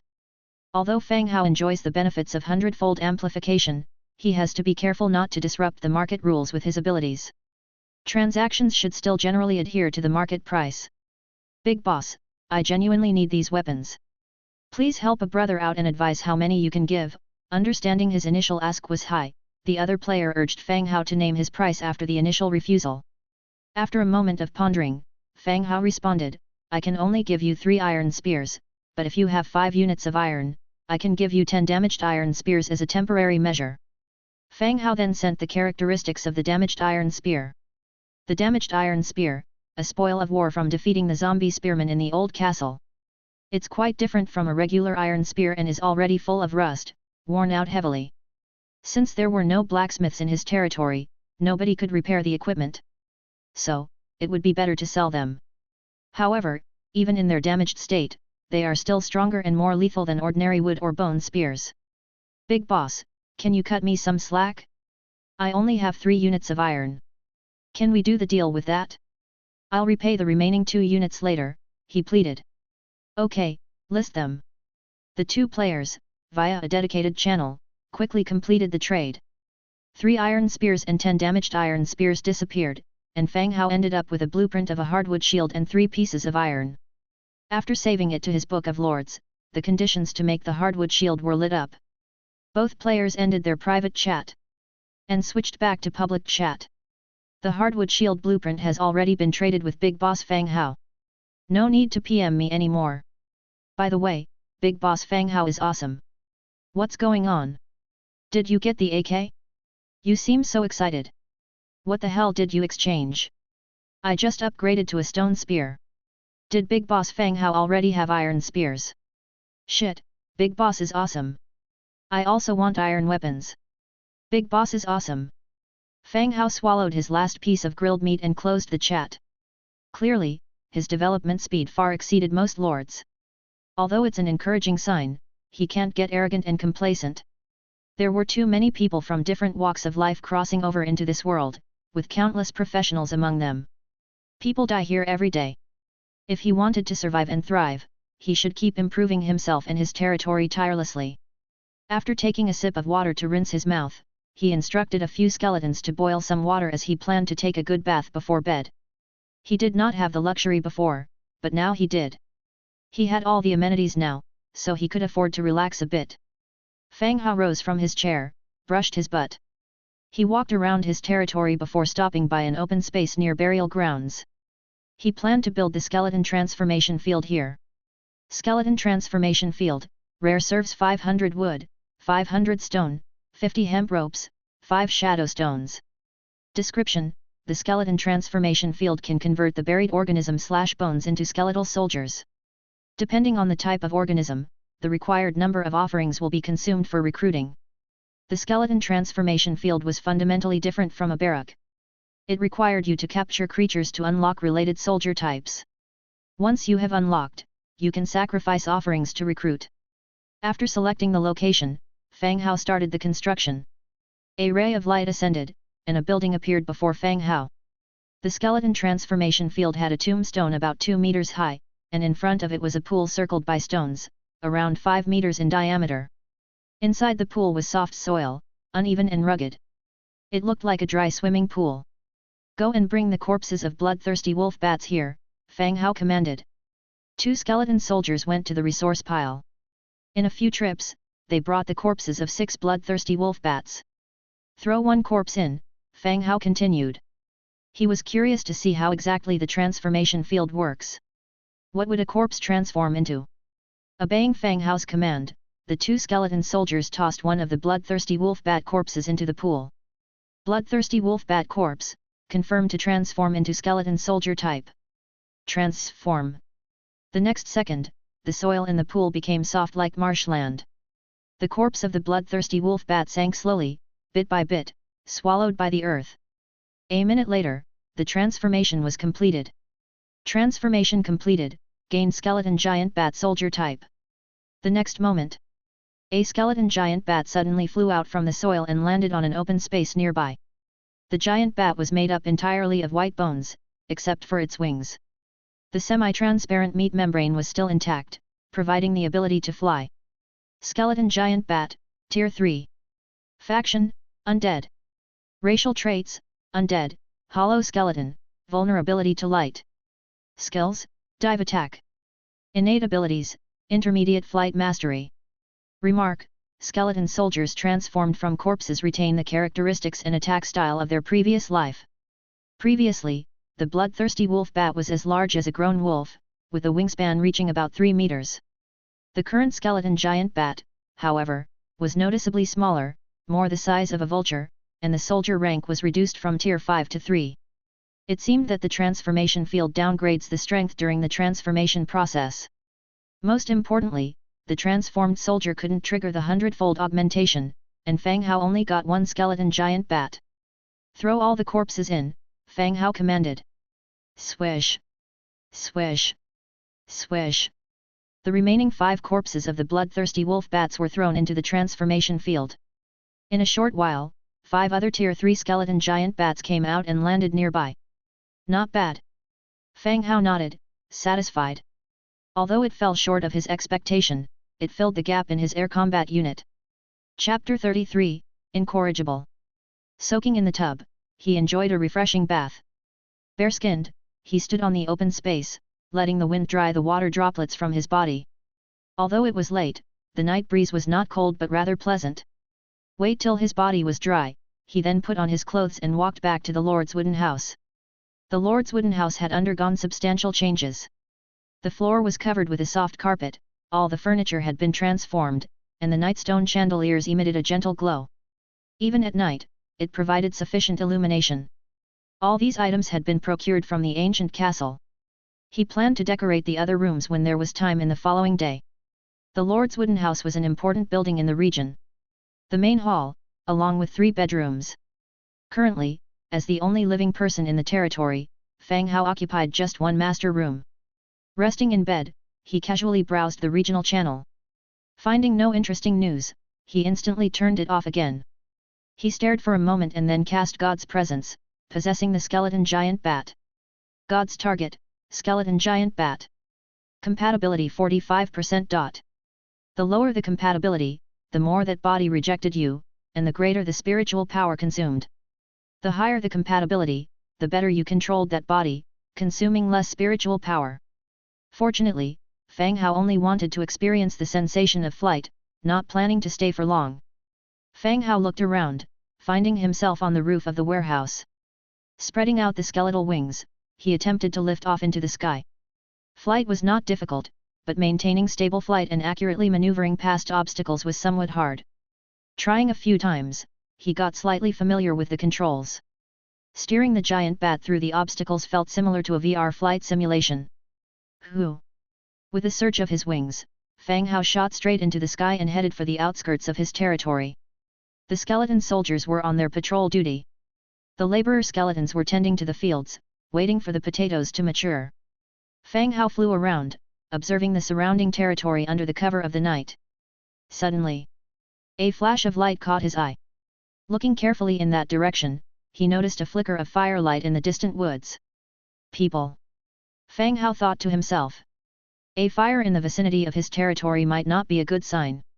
Skeletons don't need any light, so the presence of firelight implied that other people might be there. Or perhaps something else, remaining in the forest. With this thought, Fang Hao changed his direction and flew towards where the firelight was coming from. On his way, he spotted some wheel tracks left on the ground. Fang Hao suddenly remembered the pig-headed human merchant team that had passed through his territory and headed in this direction. They still haven't left? Very soon, his suspicion was confirmed. The woods were dense. During the day, the pig-headed humans surrounded the fire pit, whispering among themselves. "Captain, wouldn't this fire attract that kid's attention?" one of the pig-headed humans asked. Captain Parker, fully armed, heard the words and scoffed, "That kid is not strong enough himself. He's hiding in his territory and wouldn't dare to come out. Those low-level skeletons can't make out what the fire is all about. So don't worry." He had observed Fang Hao and the skeleton soldiers quite thoroughly. The other pig-headed humans nodded after hearing his words. They stuffed the roasted food from the fire pit into their mouths. While eating, one of them asked, "Captain, what should we do next? I have watched the route of the skeleton patrols. We will avoid them, take away all the valuable things, and set everything else on fire in the end. We will not spare him anything." Parker sketched a simple operational map on the ground with a stick and explained softly. The pig-headed humans on the side listened and nodded constantly, indicating they understood. "Captain, won't this final fire attract their attention?" someone asked. Stealing was one thing, but setting a fire in the end seemed a bit too much. You see, a large part of that resource storage place is made of wood. This final fire could burn for several days. If the human territory wasn't protected by some shield, the whole territory could be reduced to ashes. We lost so many men. Do we let them die in vain? Don't you think the human kid deserves some lessons?" Parker chastised softly. "Oh, yes, we will go along with whatever you say, Captain," one of the pig-headed humans said, shrinking his neck. Pig-headed human Captain Parker looked at the sky. "All right. Check your equipment. It's time to move out." Parker kicked out the fire pit, and several pig-headed humans rushed to prep. Fang Hao stood on a tree branch, listening to their conversation without missing a word. Flapping his wings, he dashed into the sky and headed back to his territory. The night was pitch black. The moon was hidden behind the clouds, leaving only a few stars twinkling constantly. The pig-headed humans rushed out from the edge of the woods, carrying packages on their backs as they quickly advanced toward Fang Hao's territory. After dodging several skeleton patrols, they smoothly arrived at the resource storage area. Pack up the valuable things. The nightstones, carpets, portraits, quickly. Parker urged quietly. The rest of the pig-headed humans were excited. These things were worth much more money than selling furs. They rolled up their sleeves, selecting valuable items that they could carry away. Just as they were enjoying the loot. Ha! Suddenly, a yawn sounded from nearby. Caught in the act, the pig-headed humans froze, nervously watching in the direction of the sound. The moonlight was hazy. They saw a man sitting not too far away, calmly watching them. It was Fang Hao, the lord of the territory. Meanwhile, the supposedly relaxed skeleton patrol began to converge on their location, surrounding the pig-headed humans. How long have you been sitting there? Parker asked seriously. The pig-headed humans were unsure if Fang Hao had been there all along without them noticing or if he had arrived later. Just a little late after you, Fang Hao responded calmly. You knew we were coming. Pig-headed humans backed up against each other, being cautious of the advancing skeletons. Kinda. Besides, I found out later. We admit our defeat this time. Let us go, and we will leave right away. We will bring you the money when we return. How does that sound? Parker said earnestly. The skeletons holding spears formed a circle. The spearheads were pointing at them, gradually closing in. You think this is child's play, a game? I gave you a chance, but you took my generosity for stupidity. Fang Hao's voice dropped a few degrees. No, no. Parker attempted to explain, but Fang Hao didn't give him any opportunity. He directly ordered, kill them all. Whoosh! The standby skeletons attacked instantly, like a roaring tsunami upon the pig-headed humans. Break out, quick! Parker yelled simultaneously. As a group, they charged one side, trying to find a breakthrough point and fight their way out. For a moment, the sound of fighting and cries filled the night air. Chapter 34, Solving Trouble. The fierce battle lasted for 20 minutes. Parker, leading two pig-headed humans and covered in wounds, broke through the besieging skeletons and rushed towards the forest. As long as they made it to the dense woods, they might have a chance of survival. Trying to escape. Fang Hao gave a cold laugh, stood up, and raised his left hand. A blazing fireball appeared out of thin air and flew in the direction where Parker and the others were fleeing. Parker, soaked in blood, kept running without daring to look back. Suddenly, intense heat from behind forced him to take a glance. Seeing the magical fireball, his face turned paler with fear. Bang! Before Parker could react, he was struck and sent flying by the fireball. Captain! The two other pig-headed humans who were running away cried out in shock. But Parker lay there motionless, his body engulfed by flames. The two pig-headed humans, realizing that their leader was dead, exchanged a glance and continued to flee. However, they had only managed a few steps when several large skeleton bats swooped down from the sky, knocked them over, and ate them alive. Only after all the pig-headed humans had perished did Fang Hao leave his territory. The sizzling smell of roasting flesh wafted from Parker's far-off corpse, suddenly making him feel hungry. Collect the spoils of war and throw the corpses into the conversion field, Fang Hao commanded loudly. The skeletons leaped into action. The pig-headed humans were stripped clean of valuable materials, their corpses thrown into the conversion field to be transformed into Tier 1 skeleton soldiers.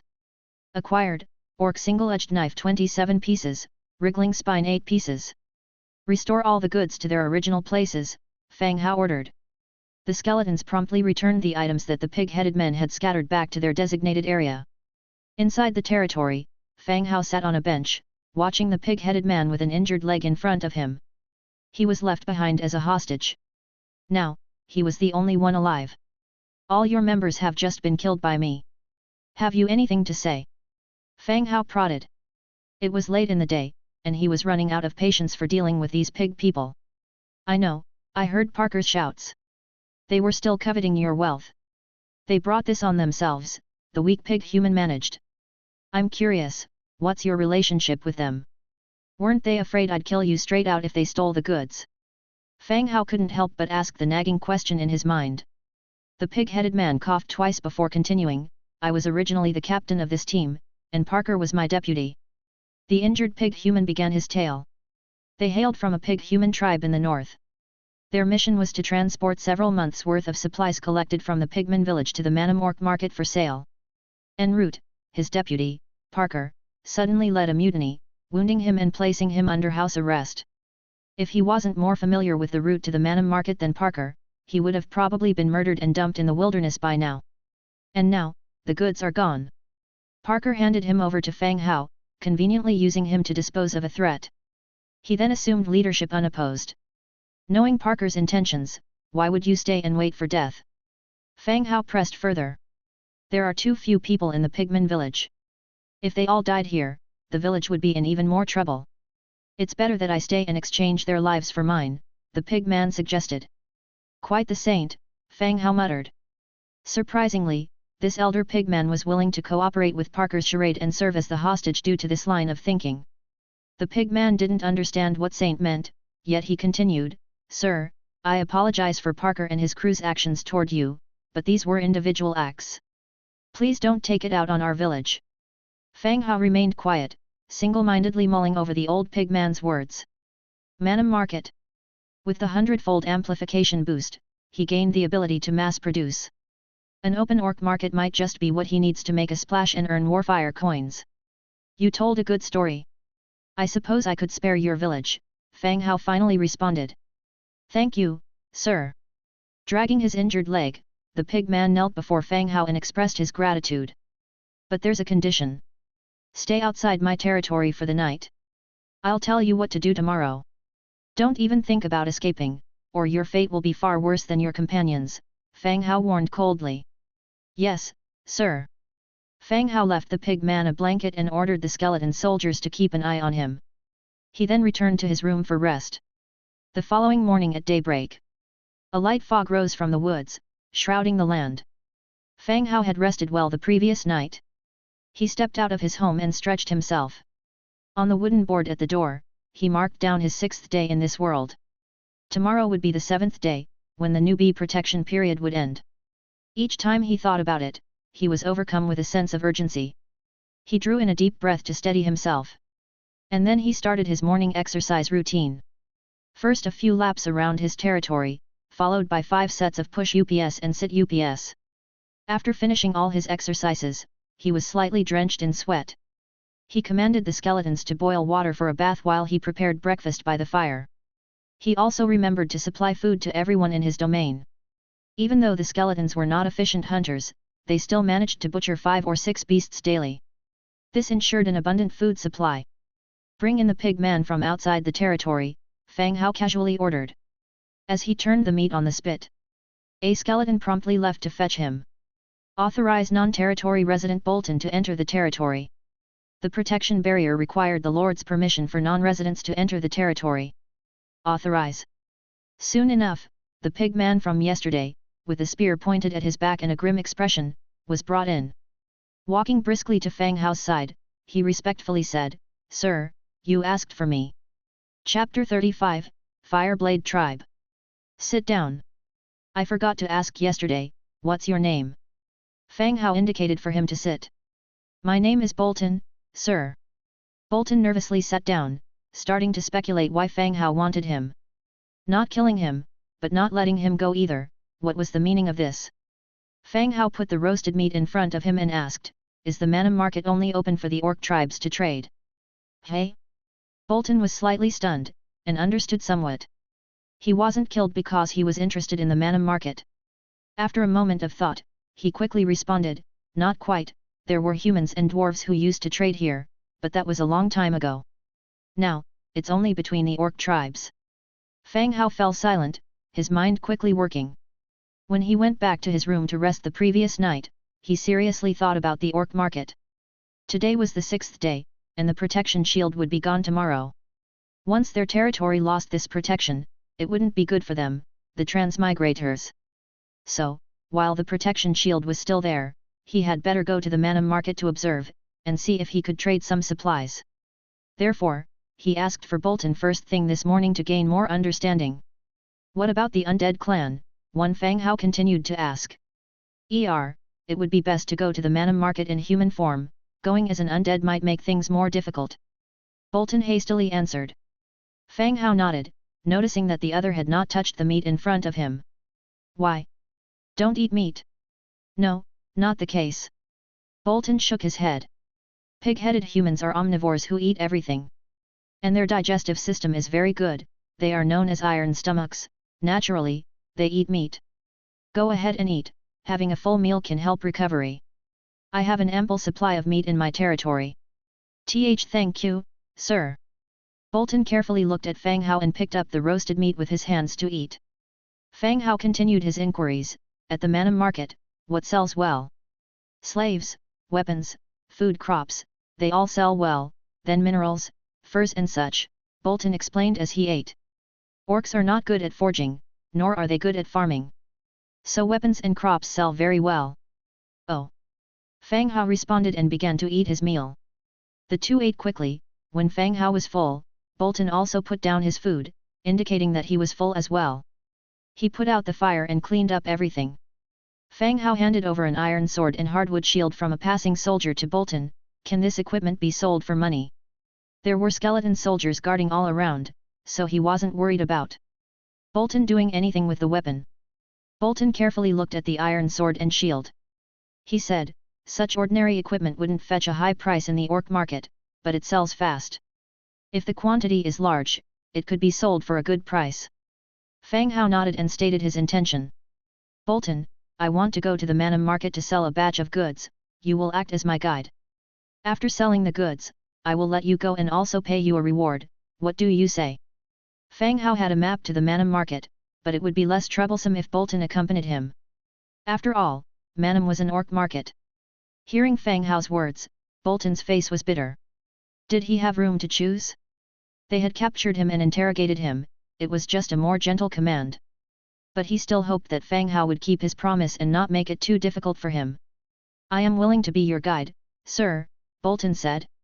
Good, you wait outside the territory for a while, we'll set off together later, Fang Hao said. Bolton nodded and under the watch of the skeleton soldiers, he exited the territory. Once Bolton walked out, the tall city walls blocked the outside view. No need to worry about Bolton discovering Fang Hao's secret. Fang Hao opened the Book of Lords and began to make iron swords. Iron sword, wood 3, iron 3, leather 1.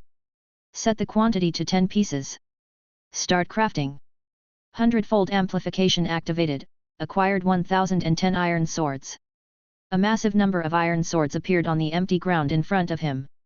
Bring the carts over and bundle and load the iron swords, Fang Hao ordered.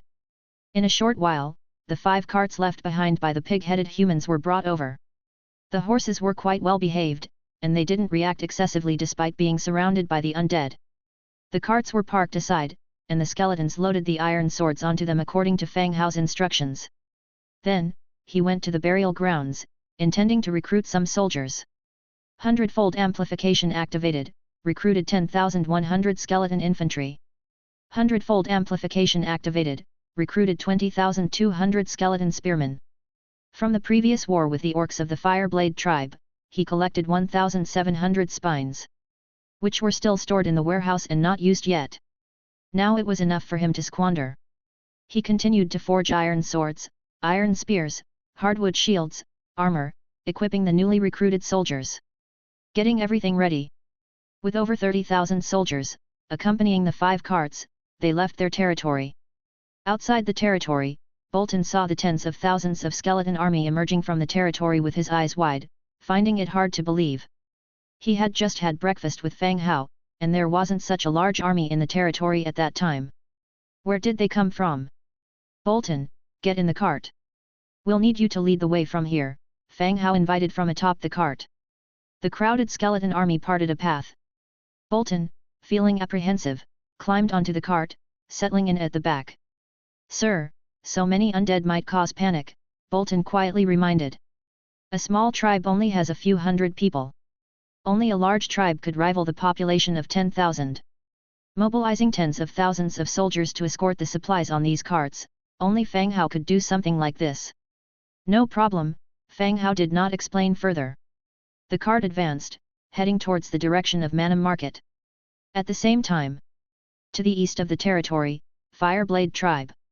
The pig-headed human clan leader, who had been wiped out by Fang Hao twice in a row, was now kneeling in the center of the orc hall, shivering uncontrollably. 2 nights ago, Over 2,000 orc warriors were overwhelmed by the undead army. He was familiar with the camp's terrain, hiding in the excrement dump of the camp, narrowly escaping death. Outside the territory, he hesitated for a long time, eventually choosing to come to the Fireblade tribe to bring back the news of Kadu's death and ask the Fireblade for revenge. At the same time, he might face the Fireblade's wrath. But he couldn't think of so much at this point. For revenge, he could only rely on the power of the Fireblade tribe. You say Kadu is dead? A deep voice suddenly sounded. In the seat ahead, a burly orc was sitting. His upper body was naked, revealing a dark red tattoo, along with numerous scars.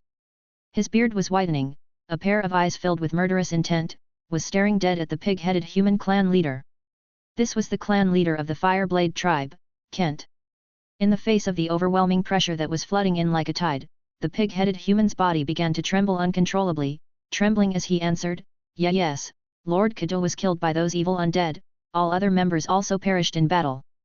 Bang! Kent slammed a fist, and the stone table in front of him instantly shattered. Why didn't you die? Chapter 36, Orc Market. Kadu was Kent's youngest son, and also the son he valued the most. All this time, he had been raised as the heir apparent of the tribe. In the tribe, he was second only to one and above all others. But when Kent heard the news of his son's death, he was instantly furious, with crimson in his eyes. Why didn't you die? Kent roared furiously. Kadu had left the tribe this time in response to a call for help from the Knoll camp. They said there was a small village nearby the camp, and all the loot from pillaging it would belong to the Fireblade tribe. The Fireblade tribe was the largest orc tribe in the nearby region. What threat could a village pose? So, he let his son lead the team to it. But in the end, his son died, and the Knoll clan leader survived, which made Kent suspect something was amiss. The Knoll clan leader looked even more uncomfortable. If he said that he had hidden himself and thus escaped, he would definitely be blamed and killed directly. So, he simply made up a lie that was easy for the other party to accept. It was Lord Kadu hid me. He said I was small and not easy to find, so he told me to bring the news to you, so you can avenge them. Gnolls were small in stature, so this explanation seemed plausible. What else did Kadu say? Kent closed his eyes, leaning back in his chair.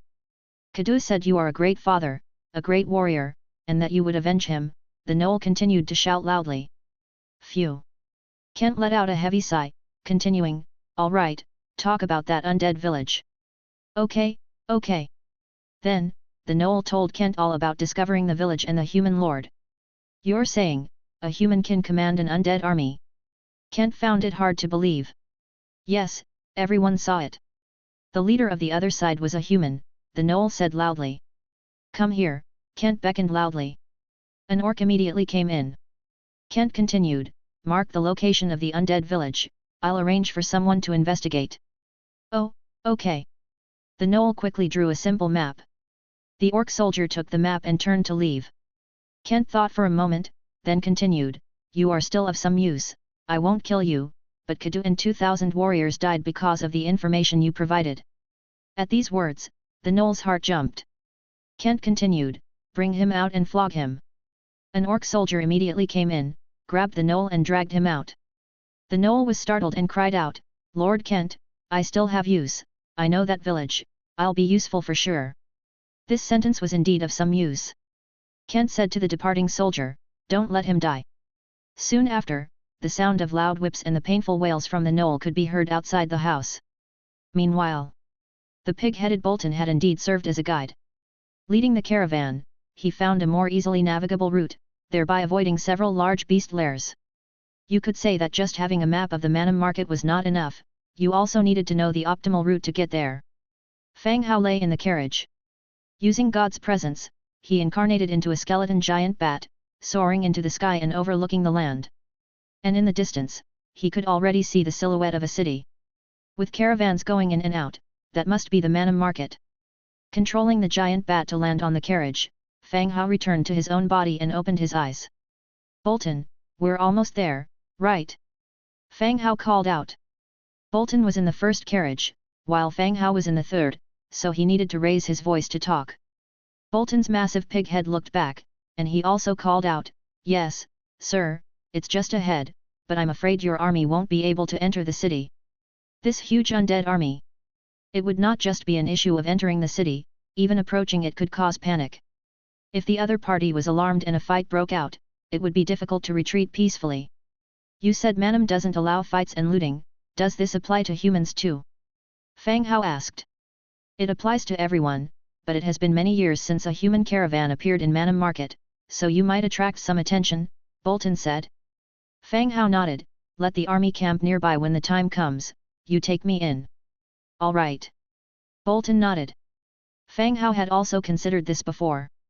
Fighting was not allowed inside the Manam Market, and every orc obeyed this rule. Moreover, Fang Hao had ways to protect himself. He had a teleportation scroll in his hand, which he could use to escape in case of danger. When they were still a distance away from the Manam Market, the caravan stopped, the skeletons began to set up camp, and built a simple defensive position. The 5 carriages were already hitched together. Bolton and Fang Hao, driving the carriage, continued to head to the Manam Market. 20 minutes later, the two arrived at Manam City. The unspectacular grey wall was clad in weeds that sprouted from the mortar between the bricks. 2 Tauren guards stood at the gate, checking the incoming and outgoing vehicles. This place is governed by the Tauren tribe, led by the 5th-tier hero, Teluk. That's why no one dares to cause trouble here, Bolton explained softly. There was an absolute difference between heroes and ordinary soldiers. Heroes were more powerful and had more talents and abilities. They were often the leaders, or the backbone of a force. By bringing this up, Bolton was not only introducing Teluk to Fang Hao but also indirectly reminding him not to get into conflicts here. Picking a fight with a 5th-tier hero was not a wise thing to do. Fang Hao nodded, showing that he understood. When the caravan arrived at the city gate, the muscular bare-chested Tauren guards, wielding their battle axes, strode over. Bolton, here to sell goods, hey! One of the guards called out. Bolton flashed a smile and pointed at Fang Hao, I'm guiding a friend this time, he's brought goods and sincerity. The 2 Tauren guards' attention fell on Fang Hao. When they saw that he was a young human, the vast Tauren eyes were filled with surprise. A human? It has been a while since a human came to Manam, one of the guards said quietly. Yes, otherwise, he wouldn't need me as a guide, Bolton chuckled beside him. The Tauren guards gave a cursory check of the goods and didn't say much more. He threw over a wooden plate and said, teach him the rules, don't cause trouble in the city. Yes. Bolton hastily agreed. Upon entering the city, the caravan went straight to the market. The sudden appearance of a human in the city attracted a lot of orcs' attention. Many followed closely behind the caravan, intending to see what goods this human would sell. By the time they reached the market and exchanged the wooden plate for a stall, there was already a crowd of orcs gathered behind the carriage. Lifting the oilcloth over the carriages revealed rows of iron swords. Come look. Weapons from the human clan. You can buy them with money or trade them with blueprints or special materials, come take a look. Bolton began loudly hawking his wares. Chapter 37, Bunny Girl. Bolton shouted out loud. This immediately caught the attention of the surrounding orcs. They all gazed curiously. Bolton, when did your tribe start getting cozy with humans? An orc in the crowd shouted out. Bolton didn't take offense but replied, helping a friend sell some goods, all top-notch weapons, come take a look if interested. Orcs are experts in warfare and looting. Most of the time, they are either engaging in battle or looking for fights. The demand for weapons and equipment has always been high. What's the price? One of the orcs stepped forward, picking up an iron sword and swinging it twice. 1 warfire coin each. You can also trade with blueprints and special materials, we can negotiate. Bolton continued to shout. These are just ordinary equipment, and you dare ask for a warfire coin each? Are you not too greedy? Someone else questioned loudly. Several other people in the vicinity chimed in agreement. Everyone knows the market rate, 1 warfire coin each, no bargaining. Bolton hollered. The crowd fell into a brief silence. Soon, someone shouted, I'll take 100. All right, please come this way for payment and then you can take your goods. The orc went up to Fang Hao, opened his bag made from beast skin, and handed him 2 warfire coins. Fang Hao took out 100 iron swords from the car and let the buyer take them away. The common currency among the orc tribes is Beosthiad gold, but due to inferior craftsmanship, the gold content varies greatly. Warfire coins, on the other hand, are universal. They are used in both large trade markets and private transactions. Warfire coins are always the mainstream transaction currency, so there's no need to worry about not being able to spend them. Once someone started buying, other orcs who needed weapons also began to make purchases. In less than half an hour, more than 300 had been sold. The amount of warfire coins in the wooden box behind Fang Hao quickly accumulated. Just a few days ago, Fang Hao was worried about where to get warfire coins, yet making money seemed so easy now. I want 50 iron swords. An orc stepped forward, pulled out his wallet, and hesitated. Can I trade with blueprints? It depends on the blueprint, I don't need all of them. Fang Hao responded. Well, see for yourself. The orc took out a blueprint and handed it over. Fang Hao took it and glanced at it. Arrow Tower Building Blueprint, white. That one was all right, Fang Hao didn't have it yet. 10 swords. Fang Hao quoted a price. Really? I'll trade it then and buy the remaining weapons with warfire coins. The orc seemed pleased. That left Fang Hao feeling like he had made a loss. The orc pulled out 40 more warfire coins and took 50 iron swords. I also have a blueprint. Let's see how many swords you'll give me for it. The next orc pulled out a blueprint. Beastskin boot blueprint, white. 5 swords. Fang Hao quoted a price. His price was somewhat higher than that of the skeleton merchant.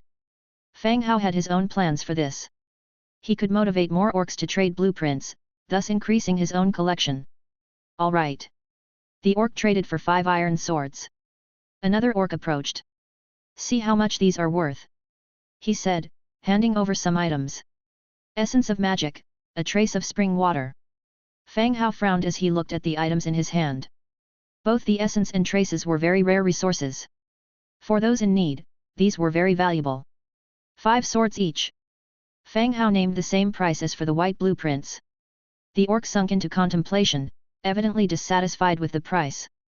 As the other orcs began to get impatient, he gritted his teeth and said, Fine. I'll trade. Plus 40 swords, paid with warfire coins. Fang Hao nodded, collected the money, and made the trade. As more trades proceeded smoothly, those who came with blueprints and special resources had a clearer sense of the procedure. Everyone who traded was accepting of the price. Bang! At that moment, a figure was thrown at Fang Hao's feet. How much can she be exchanged for? The speaker was a traditional orc with a wicked-looking face, sporting a curved knife at his waist. At his feet was a female. She had a slender figure, a pretty face, and particularly noticeable were the pair of long ears on top of her head. It reminded Fang Hao of the occupational term bunny girl from movies. The bunny girl appeared to be young, curled up on the ground in terror, her face ghostly white, her body trembling uncontrollably. She was wearing coarse clothes that barely covered her body, the neckline was very low, revealing her full breasts. You want to sell her? Fang Hao asked. Of course, tell me how much you want for her. It will save me taking her to your human city. The orc said loudly. Human and orc aesthetics vary. In the orc kingdom, human-looking and physically frail breeds like the rabbit clan aren't favored by males. They are almost considered alien. However, these bunny girls are very popular in human camps. They can bring a good price if sold to a wealthy nobleman, or someone eager to taste an orcish flavor. Therefore, women of the rabbit clan become slaves and are taken to humans for sale. How many are you hoping for? Fang Hao asked back. With his 100-fold amplification, any trade would be beneficial to him. However, he was unsure how to appraise a person's worth and lacked any reference case. 100 swords, and this woman is yours. Have fun with her once you get back. The orc said lasciviously. That's too much, 50 swords. An orc slave isn't worth 100 warfire coins. Fang Hao shook his head slightly. Although he wasn't sure about the price, he knew the orc was definitely inflating it. Based on his experience from the market, having the asking price was reasonable enough. The orc pondered. He said, Stop screwing around, don't you want to have a taste of an orc? She just came of age and has never been touched by a man. 50, no more. 90. 50. Stop joking around, it would be better to sell her to a human city. My final price is 60. The orc finally gave his lowest price. All right. Fang Hao nodded in agreement. Haha, okay, she's yours now. The orc laughed loudly. He pushed the bunny girl towards Fang Hao, along with a slave identification card for the bunny girl. The bunny girl stumbled until she was standing next to Fang Hao, her head lowered, her face pale as a ghost. Her eyes were filled with tears as she bit her lips to prevent herself from crying. The bunny girl's appearance might not satisfy orc aesthetics, but she fulfilled all of a man's fantasies about women. Cute face, full bust, perky backside, standing at about 1.7 meters, a pair of straight, killer legs that really turned heads. The pair of rabbit ears on her head and the white bunny tail on her rear end were enough to kill. All right, stop crying. What's your name and can you count? Fang Hao tried to sound as gentle as possible. Master, my name is Ira, and yes, I can count. Ira replied in a small voice, still sobbing softly. Ira, your job is to bundle up the weapons for the customers. Yes, Master. As she wiped away her tears, she responded. Chapter 38, Bronze Bull Order. Fang Hao collected the money. On the side, Ira, the rabbit girl, bundled up the iron swords purchased by the customers with hemp rope for easy carrying. For a while, the three formed a certain understanding. The number of iron swords on the cart decreased rapidly. 3 hours later, the iron swords on the cart were finally sold out, replaced by boxes of Warfire coins and supplies. Fang Hao took stock of his earnings. Warfire coins, 742, blueprint of arrow tower, blueprint of harvest statue, blueprint for beastskin boots, blueprint for longbow, blueprint for iron arrow. Natural gems, 12, essence of magic, 3, trace of the spring, 4, trace of the earth, 2, trace of hunting, 1. Looking at the list of earnings, Fang Hao nodded in satisfaction. Indeed, only by leaving the mountains can one find the path to wealth. These white-quality iron swords, while not of high value individually, became exceedingly profitable in large quantities. With all the goods sold out, Fang Hao saw no reason to linger. After all, this is orc territory. Safety is always a concern. Bolton, what do you plan to do? Stay here, or come back with me? Fang Hao asked Bolton, who was standing by his side. He then took out 50 Warfire coins, put them in a leather purse, and threw it to Bolton. Bolton had played a significant role in making this a smooth sail. As agreed, upon reaching this place, Bolton was free to leave. Thank you, sir. With this money, I plan to buy some supplies and return to my tribe. Bolton said with delight as he caught the money bag.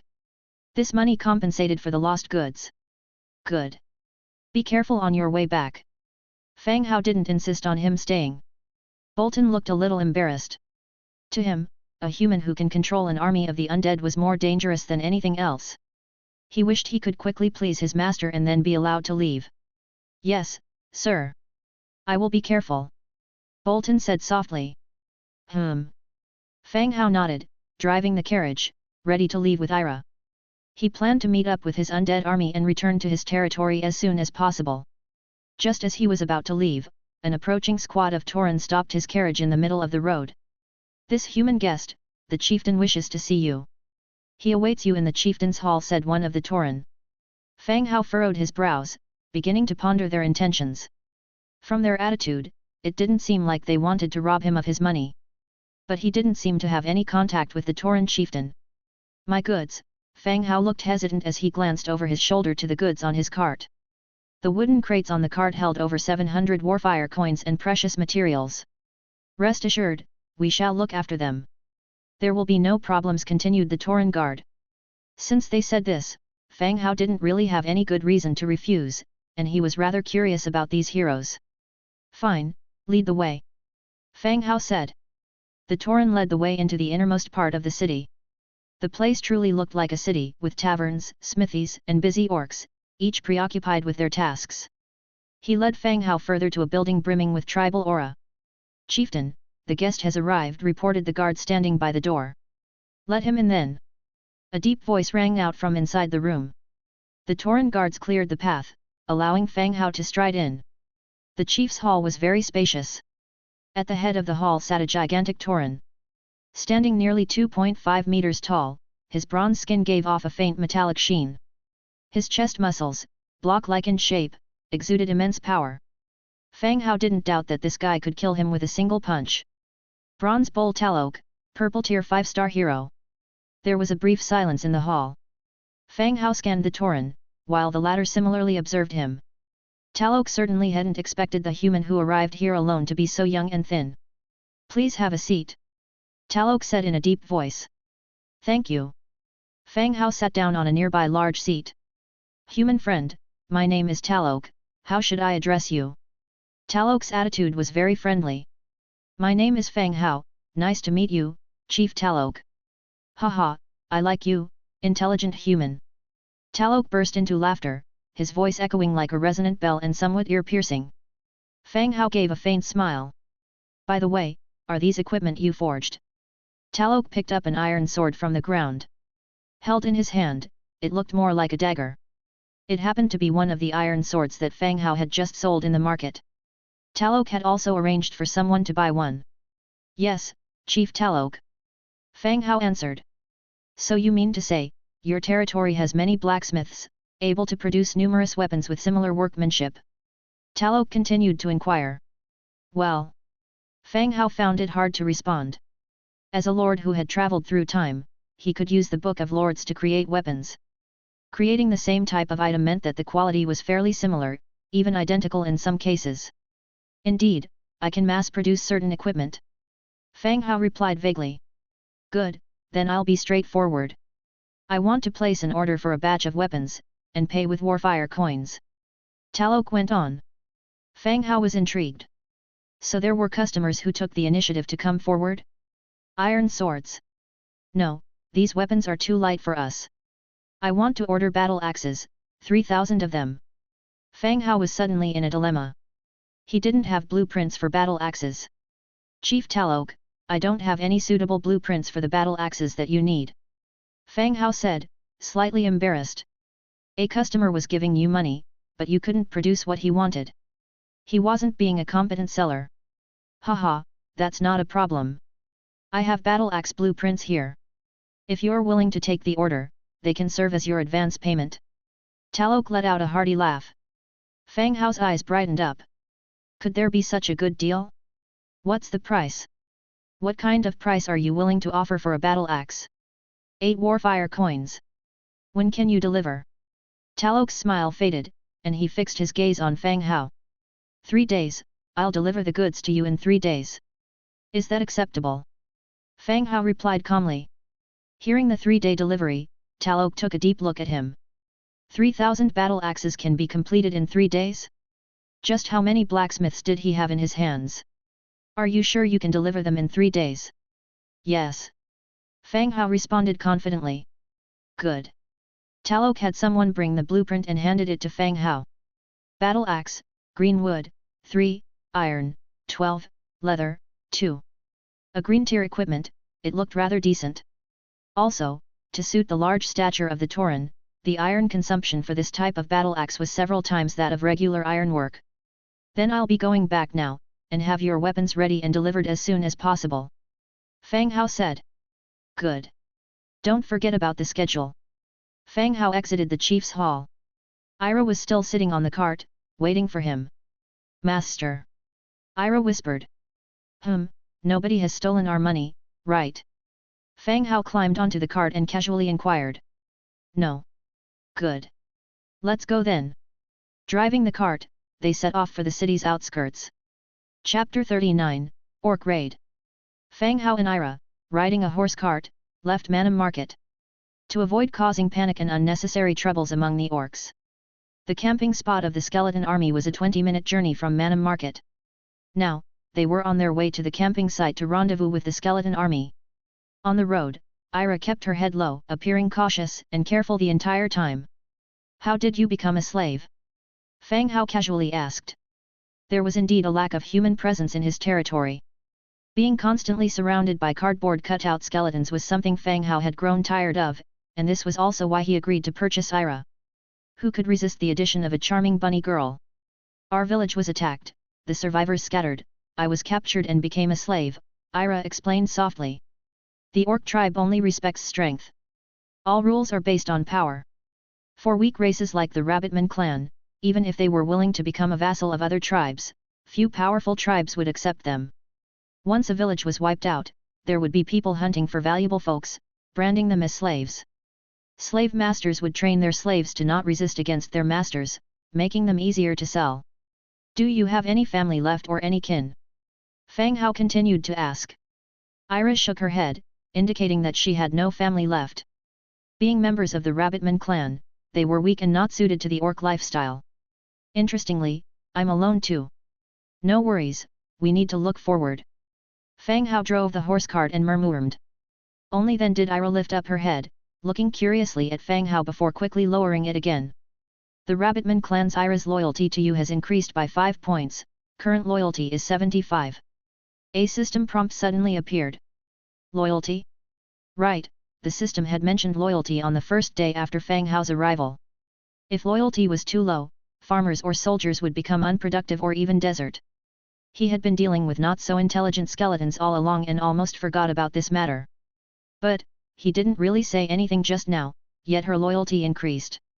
He immediately checked Ira's attributes. Ira, Tier 1. Faction, Orcs. Race traits, Living Creature, Agile, Alert.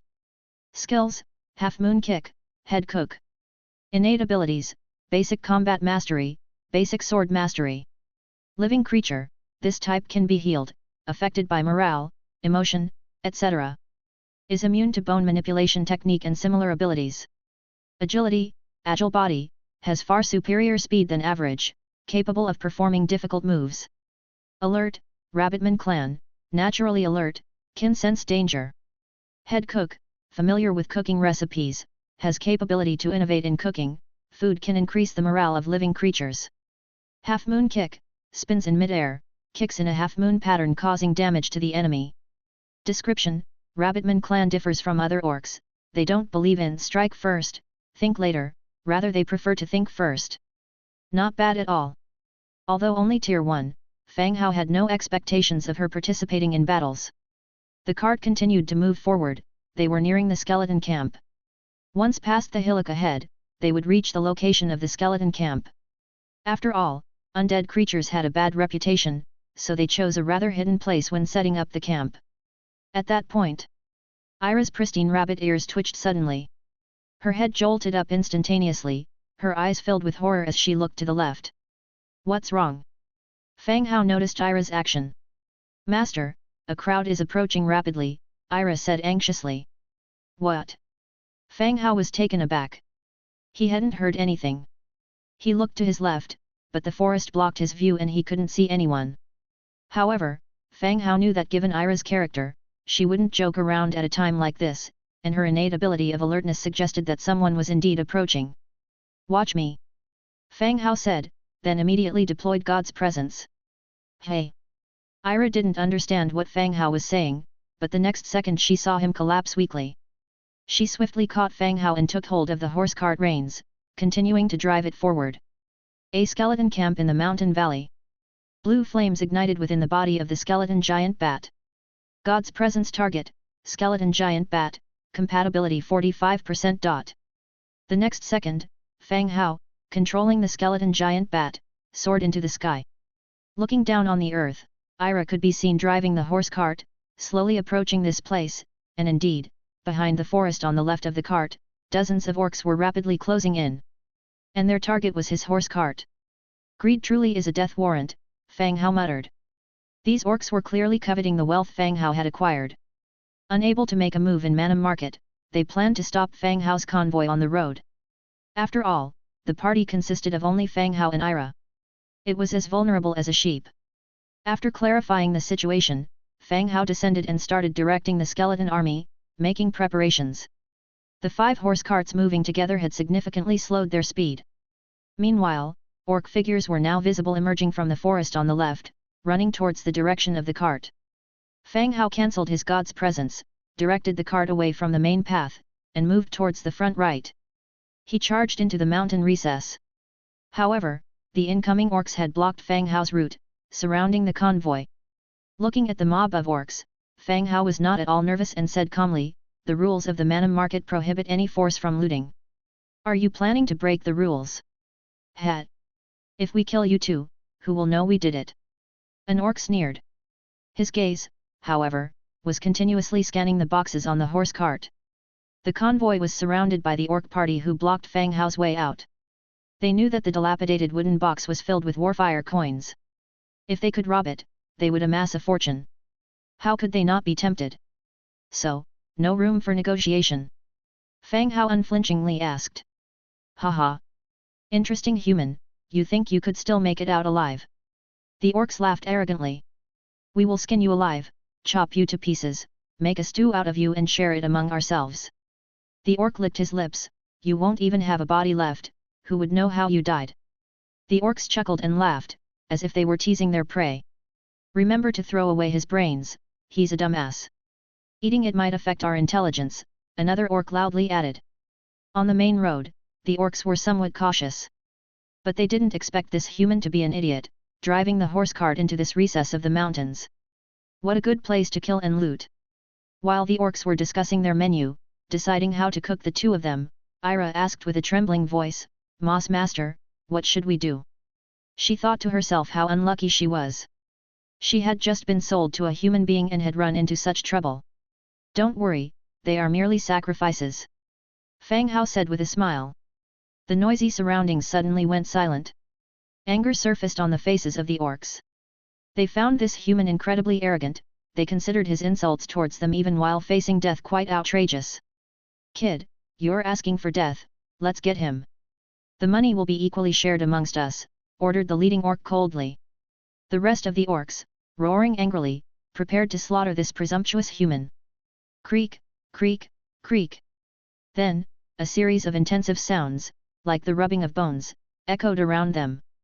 Next, undead skeletons, equipped with armor and weapons, emerged from behind the hollow, surrounding everyone. Chapter 40, Want to become a skeleton? What's going on? Why are there so many undead here? The orcs' faces changed dramatically. But no one was able to provide an effective answer. More than 20 orcs, relying on each other, watched solemnly as the skeletons gradually tightened their encirclement. It was only when they noticed that a group of skeleton soldiers were protecting a human that they realized that all this was a trick of this human. Boy, who the hell are you? The orc shouted. Fang Hao gave a faint smile and said, it doesn't matter. Have you guys figured out how to eat me? My brain might taste good, and it might not make you dumber if you eat it. The undead soldiers continued to close in on them. The orcs, however, were not in the mood to discuss whether they should eat brains. Kill, let's break out together, the orc shouted. The rest of the orcs nodded in agreement. Of course, Fang Hao also had no wish to delay any longer and simply commanded, kill them all. Whoosh!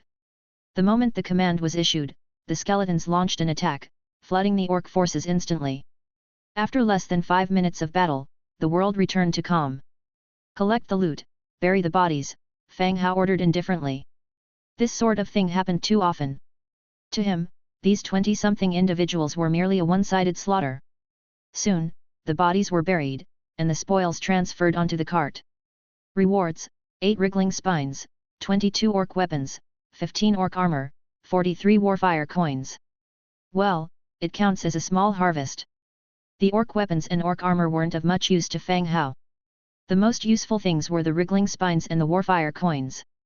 Alright, let's go back to our territory, Fang Hao said. Numerous skeleton soldiers surrounded the cart and headed in the direction of their territory. Ira's eyes bulged as she watched the scene unfold in disbelief. Sitting in the back of the cart, it took her a while to make sense of everything. What's going on? Her master didn't seem to be an ordinary human. He commanded such an enormous skeleton army. Could he be disguised as a human, yet part of the undead clan? Would she be turned into one of these skeletons if she followed him back? Thinking of this, Ira's body involuntarily trembled again. Loyalty of Rabbitman clan's Ira towards you has decreased by 5 points, currently at 70. The task of driving the carriage had been handed over to the skeletons. Fang Hao was lying in the cart resting when he suddenly got notified that Ira's loyalty had decreased, which caused him to feel slightly taken aback. When they were surrounded by orcs just now, Ira's loyalty did not change, and she seemed to be ready to share the danger and adversity with him. Now that the danger was over, why did her loyalty decrease? What's wrong? Are you hungry? One have some dried meat here, you can eat some first, Fang Hao said, tossing the bag of dried meat over to her. Ira held it in her arms, her large eyes shifting a little. Right, do you eat meat? Fang Hao suddenly remembered, do rabbits eat meat? Thank you, master. I eat anything, and very little of it, Ira answered in a crisp voice, opening the bag and putting a small piece of dried meat in her mouth to chew. Rabbitmen weren't rabbits. Their eating habits weren't much different from that of humans. They're omnivores. Well, you don't have to worry too much, I'm not one of those slave traders, I won't harm you, Fang Hao explained on the side. Ira nibbled on her dried meat, her large eyes occasionally stealing glances at Fang Hao. The rabbitman and human clan had similar aesthetics. Looking closely at Fang Hao now, his eyes were deep, his features distinct. He was actually quite attractive. Master, will you turn me into a skeleton too? Ira raised her head, looking at Fang Hao. Large, moist eyes, filled with a pitiful expression. At her words, Fang Hao was taken aback. Do you want to become a skeleton? Fang Hao asked in surprise. No, no, Ira doesn't want to become a skeleton. Ira will behave and serve the master well. Please don't turn Ira into a skeleton. Ira directly kneeled in front of Fang Hao, her forehead lowered deeply. The clothes barely covering her skin fell slightly, revealing a large part of her delicate skin. No wonder the slave master had demanded such a steep price. This rabbit man had an appearance that truly satisfied the demands of human males. Fang Hao lightly coughed, turning his gaze away, and said, All right, get up. I have no plans to turn you into a skeleton, you don't have to worry. Really? Ira raised her head, glanced around at the neatly arranged skeleton army. Why would I lie to you? You don't have to be too formal. No one in the territory would bully you. You can live comfortably and do things you like, Fang Hao said casually. Thank you, master. I will definitely take good care of the master. Ira's furrowed brows finally relaxed, revealing a smile. Fang Hao's face warmed slightly. Being addressed as master by a bunny girl was somewhat embarrassing. Rabbitman Ira's loyalty towards you has increased by 10 points, currently at 80. All right, rest for a bit. If you are hungry, eat some jerky. It will be better once we reach the territory. Having said that, Fang Hao laid down on the cart, opening the Book of Lords to pass the time. As he opened the local channel, he saw a message. Fuck, can the Book of Lords take pictures? There is a huge army of skeletons passing by not far from my territory, easily tens of thousands. Respect to the soldiers, I'd advise you to show some respect. I knelt and watched them leave, how else should I show respect? I'm Zhang Kailan, 500 lumber, one offer you a drop of kind blood. I'm disciple of Uncle 9, 400 resources, I offer you fortune telling. I'm Digga. Watching the frenzied scrolling of messages, Fang Hao looked around. Indeed, in the rear, he saw a territory protected by a shield. The territory had no walls, but was simply surrounded by wood. Figures could be seen looking his direction, but the faces were unclear. Having seen this, Fang Hao paid it no more attention. As dusk approached, the massive convoy finally returned to the territory. Only when the carriage entered the territory did Ira realize the terrifying number of skeletons present within Fang Hao's domain. Patrolling squads, those farming, those transporting resources. All were skeletons. This wasn't a human city, it was an undead gathering place.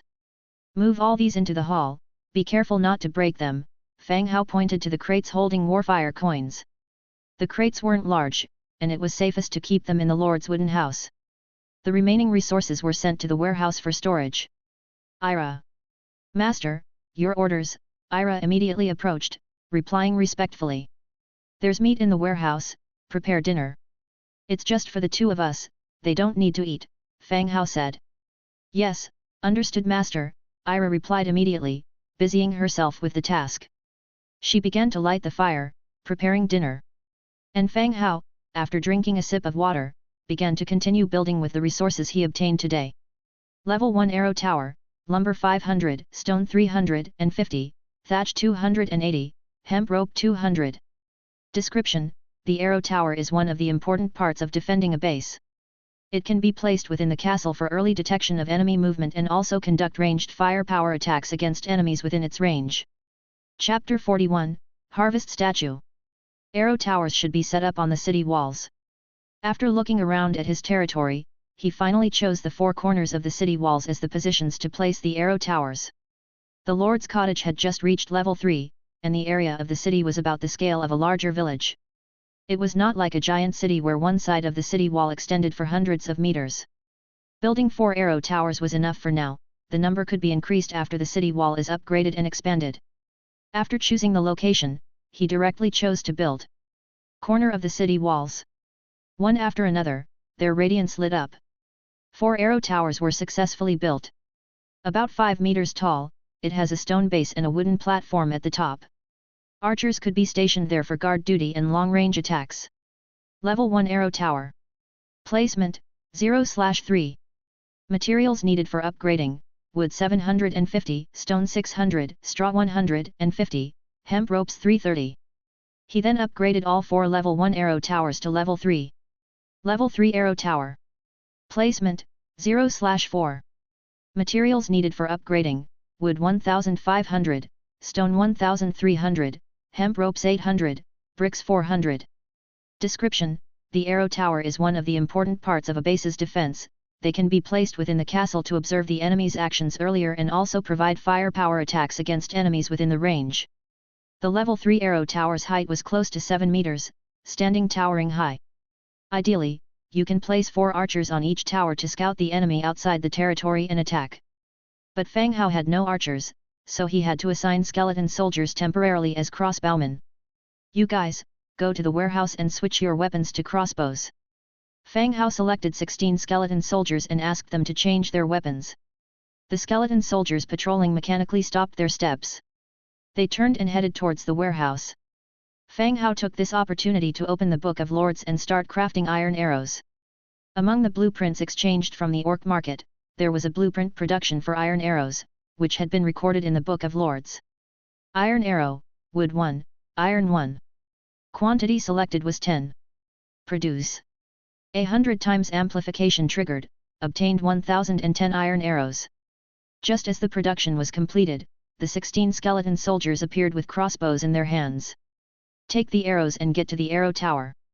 The skeleton soldiers picked up the bundles of arrows on the ground and climbed up the arrow tower in groups of 4. After constructing the arrow towers, Fang Hao continued to flip through the Book of Lords. Check the buildings that can be built. Harvest statue, blue. Type, unique building. Effect, planting, gathering plus 10%. Description: the goddess blessed this piece of land, abundant leaves and fruits, and a rich yield of grains. Construction requires, wood 320, stone 1200, natural gem 5, essence of magic 2, trace of the earth 3, trace of the forest 3. Oh my God! Seeing the blueprint attribute, Fang Hao exclaimed. He had not noticed before, it seemed he had found a treasure. The harvest statue incredibly enhanced the planting and gathering in the territory. This effect was as good as a top-notch equipment. Suppressing the joy in his heart. After making a round within his territory, Fang Hao decided to place the statue in the center of the territory. Fortunately, there were enough materials, so he straightaway chose to build. A blue light ascended, slowly unveiling the outline of the statue. This construction took a full 5 minutes. When the light dissipated, there stood a delicately sculpted goddess statue right before his eyes. The pedestal was about 3 meters high, on top of which was the image of a beautiful mother goddess wearing a crown with a serious expression, stretching her arms forward as if bestowing the earth. Then, a faint light brightened, spreading and stretching across the entire territory. The statue's self-effect also came into effect at this moment. Considering the current situation, the development of the territory was quite good. There were enough people and defensive structures like city walls and arrow towers had also been built. Even without the protection of the newbie protective shield, there was certain self-protection ability. When encountered with forces like the Knoll Camp, or about 10,000, whose ranks were not much different, Fang Hao also had enough self-protection ability. For the undead, war is a sufficient source of nourishment. Unless in a battle, Fang Hao is completely killed.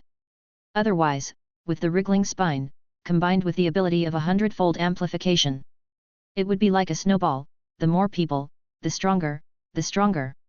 Growing fast and large in wars. Master, dinner is ready, you can eat now. As Fang Hao was daydreaming, Ira had already prepared dinner. Fang Hao walked over and could already smell the aroma permeating the air. On the table, there was vegetable soup and meat steak. Not only was the aroma pronounced, but everything also looked quite good. Seeing it just made you want to eat more. He sat on the bench, took a bite of the meat, and nodded in satisfaction. The cooking was just right and very delicious. It was better than his cooking just a little bit. Just as he was about to take the second bite, he noticed that Ira was standing to the side, eagerly looking at the food, constantly swallowing. "What are you looking at? Sit down and eat," Fang Hao curiously said. He remembered Ira saying that the Rabbitman clan also eat meat. Why is she not eating now? "Hey? Ira is not hungry, I will eat after the master finishes," said Ira softly. The treatment of slaves was not as good as Fang Hao's. There were not a few who starved to death alive, let alone eating meat. It was a difficult thing to even fill the belly. And also, slaves were not allowed to dine with their masters. Regardless, Ira kept saying she wasn't hungry, her eyes were fixed on the food in the pot, and she kept swallowing. "All right, there are no such rules here, sit down and eat together. Only if you have eaten enough, you can do well at work," Fang Hao said. Ira still hesitated, she took a step forward, but then retracted it. "Come on, sit down and eat," Fang Hao continued to urge. Only then did Ira sit down carefully, she was as obedient as a wronged child. She scooped up a bowl of vegetable soup, and stole a few glances at Fang Hao, then put it in her mouth and began to eat. Seeing Ira quietly eating, Fang Hao opened the Book of Lords and checked today's chat channel. As soon as he opened it, chat records constantly emerged. "It's over, something really happened to Lord Fang Hao, no food has been put up this afternoon, and none in the evening either. Yet, I constructed a barracks, and was waiting to exchange food with Lord Fang Hao to recruit soldiers. I hope nothing has actually happened. Why do people keep saying Fang Hao is in trouble? I have been crossing for 6 days, I hear it every day, can't you wish him some luck?" "Exactly, why are your mouths so foul, always saying someone else is in trouble, or in distress? Oh. The person above is anxious. Why are you in a hurry when someone mentions Fang Hao? Is he Fang Hao's good son? As soon as you mention Fang Hao, his son would definitely pounce on you and bite you. Humph. Just that dumbass Fang Hao, doing things so ostentatiously. If he didn't die outside, if I ran into him, I would exterminate him." Chapter 42, Forced Task. Hey, you guys are being too extreme. Is there really a need to spew such venomous words? Exactly, the meat and various tools that Fang Hao sells have helped a lot of people. There's no need for you to hurl such abuses. Many of us in this area have survived thanks to boss Fang Hao. Have you guys lost all your consciousness? Hey! I'm confused, why do you care if we criticize Fang Hao? Is he your father or your mother? Exactly, Fang Hao could be dead now. You guys have been praising him so much, are you planning to die with him? A fierce argument broke out between those who defended Fang Hao and those who cursed at him. Fang Hao was surprised to find such a thing happening, but soon he figured out the reason behind it. In the initial stages after everyone crossed over, people lacked food and tools. Even if they didn't trade with Fang Hao, people wouldn't deliberately offend him. Today was the 6th day since crossing over. Those who had survived so far were already familiar with this world and had figured out the basics of survival. The food and items like iron axes and bathtubs that Fang Hao sold in the channel were no longer indispensable. Therefore, some people started to come out and began to verbally slander Fang Hao. After all, cursing others does not come with the sense of accomplishment that comes from defying the powerful. Ding! A private chat notification sounded. It was from Dong Jiayu. "Brother Hao, are you okay?" "I'm fine, just had dinner." "Oh, as long as you are okay. Don't take to heart what people say in the channel. You don't have to bother with those annoying people," Dong Jiayu comforted. She was worried that Fang Hao might be disillusioned by the incessant abuses on the channel. "Who are these people? I don't seem to have offended them, right?" Fang Hao asked casually. He didn't take it very seriously, but he was still curious to know why. And then, by watching the chat, he could tell. Only a few people were cursely abusing him for no apparent reason, almost as if they had specifically planned this. Dong Jiayu paused for a moment, then replied softly, "I'm not sure, but a few days ago people in the chat were discussing you. There seemed to be some resentment in their words." "Ah? For what reason?" It seems to be because the prices of your products are low, so they cannot make any profits. Fang Hao was not in the business of hiking up prices. The goods he sold were sold to make a profit, but also priced so that others could afford them. For example, the iron axes he sold.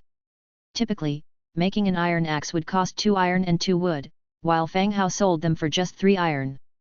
Price was kept low so those who suddenly got the blueprint for the iron axe could not make huge profits by selling theirs. Since Fang Hao had a higher reputation, if people wanted to buy, they would choose to come to him first. Even if these people sold at the same price, no one would buy their products. Ah, so it's business competition. I was wondering if I had offended them. Fang Hao exclaimed. Yes, it should be these people. I'm not sure, but the one who stands out to me is Yao Liang, although he hasn't said anything today, Dong Jiao continued. Yao Liang? Seeing this name, Fang Hao instantly remembered who this person was. He had previously obtained the blueprint for the iron axe and was busted by Fang Hao for trying to use his advertising in the channel. At the time, Yao Liang had angrily sent a private message cursing Fang Hao and wishing him ill. Considering this, it's plausible Yao Liang would organize people to verbally attack him. Okay, I get it now, thank you. I should be the one thanking you. I haven't repaid you for the weapon you lent me. The two ended their conversation. Notifications for private chats kept ringing. Many people were confirming if Fang Hao was safe and asking about the dispute in the channel. Fang Hao thought for a moment, then opened the world channel and gave a response. I'm fine, thank you for your concern. I've seen what's happening in the channel. Please don't waste your messages on these people. I've added a few people to my refused trades list and won't conduct any transactions with them in the future. Thank you all. At the same time, he put up for sale 1,000 units of meat for people to purchase. Fang Hao's announcement and the food he has put up for sale provoked another uproar in the channel.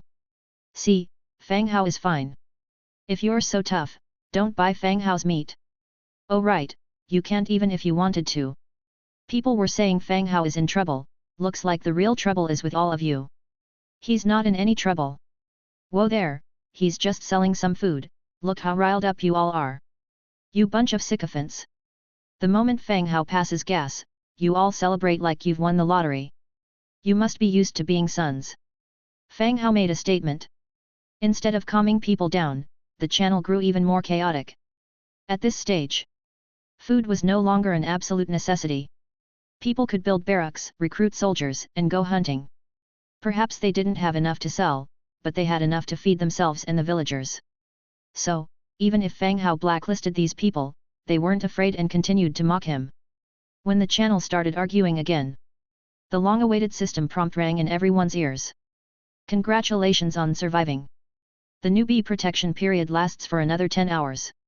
When the protection period ends, all surviving Lord territories will enter a beast-frenzied state, prompting attacks from surrounding warcrafts.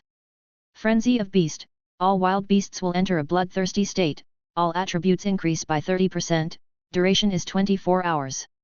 Best of luck. As soon as the system finished speaking, another sound echoed in Fang Hao's ears. Novice task changed. Due to the special nature of your territory, your novice task has been changed to subjugation of Fireblade tribe. The original task has been cancelled. Task description: you killed the son of Chieftain Kent of Fireblade tribe. The tribe will retaliate with 30,000 warriors against your territory. Best of luck. The change in task made Fang Hao frown deeply. Others were under attack by beasts, but he was facing an attack from orcs. Not to mention 30,000 of them. The number is significant indeed. Of course, when he wiped out that orc team, he had anticipated that their tribe would seek revenge. But he did not expect it to collide with the novice task, thereby causing a change in mission. It looks like I need to improve my defenses and increase my troops. Fang Hao still had 1,372 wriggling spines, and a current force of 150,000. Even though they were still Tier 1 soldiers, he wasn't fazed by the onslaught of orcs. With such many troops, he could exhaust them to death. He switched back to the regional channel. Damn, I have to set traps to hunt a single warcraft, this beast frenzy is going to be the death of me. Exchanging wall blueprints, who has one? Offering a higher price, hurry up. I don't need walls, who has wooden fence blueprints? I'll exchange it with iron. Confronted with the frenzy of beasts, everyone's first thought was to fortify their lands before launching an attack. Walls are the most effective, but even with the blueprints, the vast resources required are more than most people can afford. Some people opted for a lesser alternative and decided to build wooden fences instead. Trading resources for equipment, exchanging for weapons now. Yet, who has iron weapons?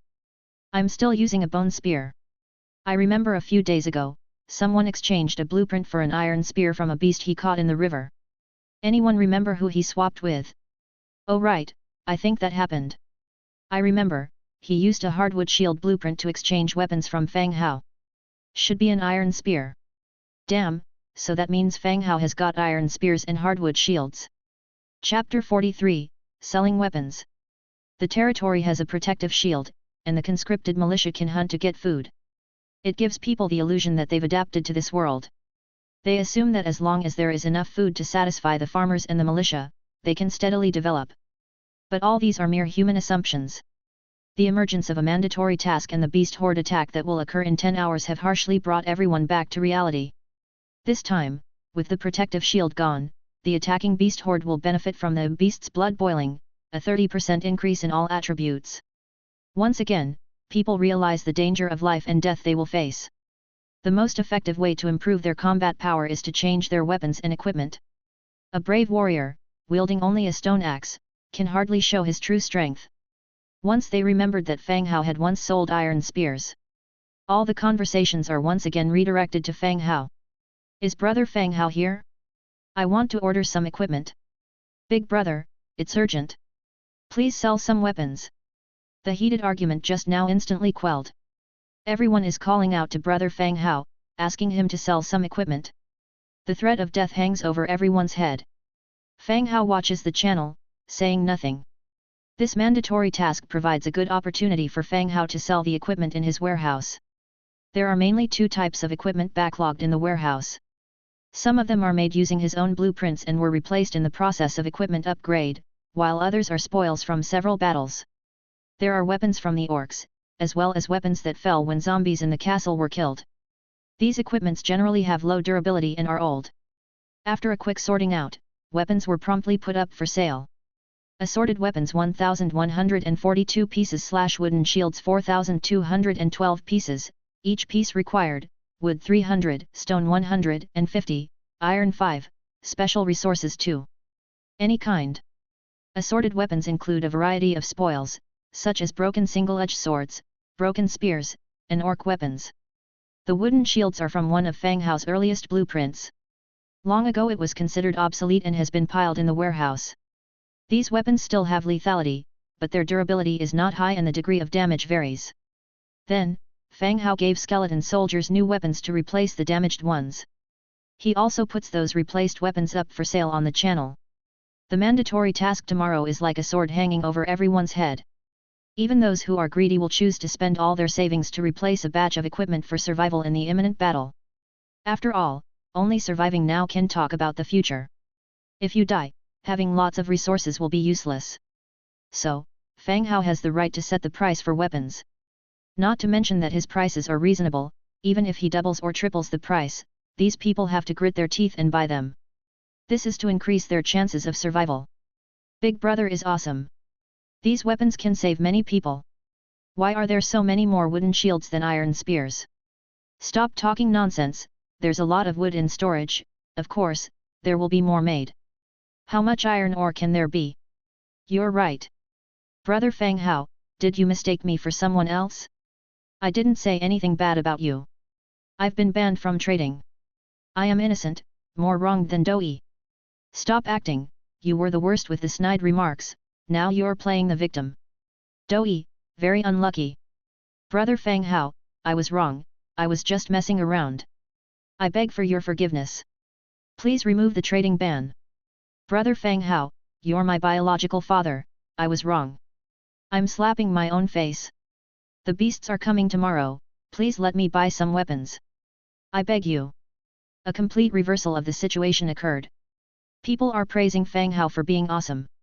Those people who insulted him are now apologizing and regretting their actions. They appear sincerely willing to change and start over. Of course, Fang Hao has no intention of lifting the ban. especially since he knows some of them have formed an organization. The sooner these people expose themselves, the better. This way, Fang Hao can identify who is against him. At the same time, he has received a number of private messages. Big brother, could you check out this blueprint? How many weapons can it exchange for? Wooden cup production blueprint, white. Wooden cup, white 1 wood, 1 hemp rope. Description, a simple water container made.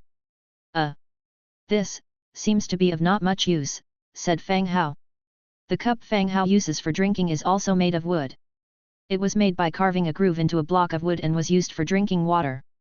So, this wooden cup blueprint really does not have much use, even its existence is trivial. Big brother, let's exchange it for another one, just consider it as a blueprint reserve, the other party quickly said. He was worried that Fang Hao would refuse. What do you want? Iron spears. Fang Hao didn't worry about it. As long as it was about the same and the other party's demands were not high, we can make a deal. Alright, put it up for sale. I'll give you one. Soon, the two completed the deal, and Fang Hao got the wooden cup blueprint. After that, Fang Hao got many more blueprints and some rare materials. Woven wooden window production blueprint, white. Beast skin pants production blueprint, white. Bell production blueprint, green. Trading blueprints is actually quite difficult. After getting a blueprint, most people would directly record it with the Book of Lords. Once recorded, the blueprint disappeared and could no longer be traded. The blueprints that stayed behind were either kept for later sale or duplicates of what they already had. So, blueprints have the least traded volume. Soon, the weapons on the shelf were snapped up. Fang Hao also gained a huge amount of materials and a lot of special resources. In addition to the natural gems and traces of the earth that he had seen before, there were also some materials such as copper ore and saltpeter for the first time. After everything ended, there's a brief calm in the channel. The battle due tomorrow forced everyone to strengthen their territory. Fang Hao and Ira are finishing dinner. Ira is cleaning up the dinner table. Fang Hao opens the Book of Lords, flips to the production tab, and chooses to make a wooden cup. Wooden cup, white 1 wood, 1 hemp rope. Make 1. 100 times increase triggered, received wooden cup 101 pieces. Bang, bang, bang. Piles of wooden cups suddenly appear out of thin air on the table in front of Fang Hao. It gave Ira a start. She quickly reached out to catch a few cups that were about to fall. At the same time, she widened her eyes in surprise at the sudden appearance of the cups. Don't mention my abilities to outsiders, Fang Hao answered. Yes, sir. I absolutely won't tell anyone. Ira promised loudly. There are only 2 of them in the territory. There's no place to tell anyone else. Let's keep a few of these cups for our use, and throw the rest into the warehouse. Yes, master. He gets up and continues to prepare for tomorrow's battle. Bell, green 200 wood, 50 iron, 10 copper, 5 hemp rope. Description, the bell can be placed in watchtower type buildings to ring the alarm. Chapter 44, Pre-War Preparation. The materials needed for the warning bell are not many, but they include copper. If it weren't for the materials he just exchanged, which included copper, he would not have been able to build it. Since the materials were just enough, he chose to make it. Audiobooks amplification triggered, obtained 101 warning bells. In an instant, 101 warning bells appeared in front of Fang Hao. The bell was not large, about 40 centimeters in diameter at the bottom and 50 centimeters tall. The whole body was iron green with complex patterns carved on surface. Inside the bell, a clapper hung that could hit the bell with a gentle swing. He summoned several patrolling skeletons, placed these 4 on the arrow towers. The warning bell can be placed on the arrow towers, alerting others by ringing the bell when danger is detected. The few skeletons struggled to carry them onto the arrow towers. Fang Hao followed behind and waited for it to be installed. He looked at the warning bell and then looked at the materials used to make it. Among them were 50 iron and 10 copper. Having such little copper content, he somewhat doubted whether the bell could ring. He lifted the clapper inside the copper bell, swung it lightly, and hit the bell. Ding! A loud bell ringing echoed, vibrating Fang Hao's brain, scattering the flock of birds in the distant forest. Now he knows that the copper bell can ring, and quite audibly so. He descended from the arrow tower. Looking at the blueprint, he could also build a spiritual field and a logging site. But these two were both outside the castle and the orcs were to attack tomorrow. Now is not the time to increase the numbers. Wait until after the big battle, it won't be too late to build them. Next, he continued to prepare for the battle. He came to the skeleton conversion field. The skeleton conversion field had already unlocked two types of soldiers. One was the Tier 3 skeleton giant bat and the other was the Tier 1 skeleton pig-headed man. The attributes of the skeleton pig-headed man had no differences from the skeleton soldiers. So, there was actually no need to specifically recruit skeleton pig-headed men. Just need to recruit skeleton giant bats to supplement the shortage of aerial combat units. Fang Hao directly set the recruitment number to 300.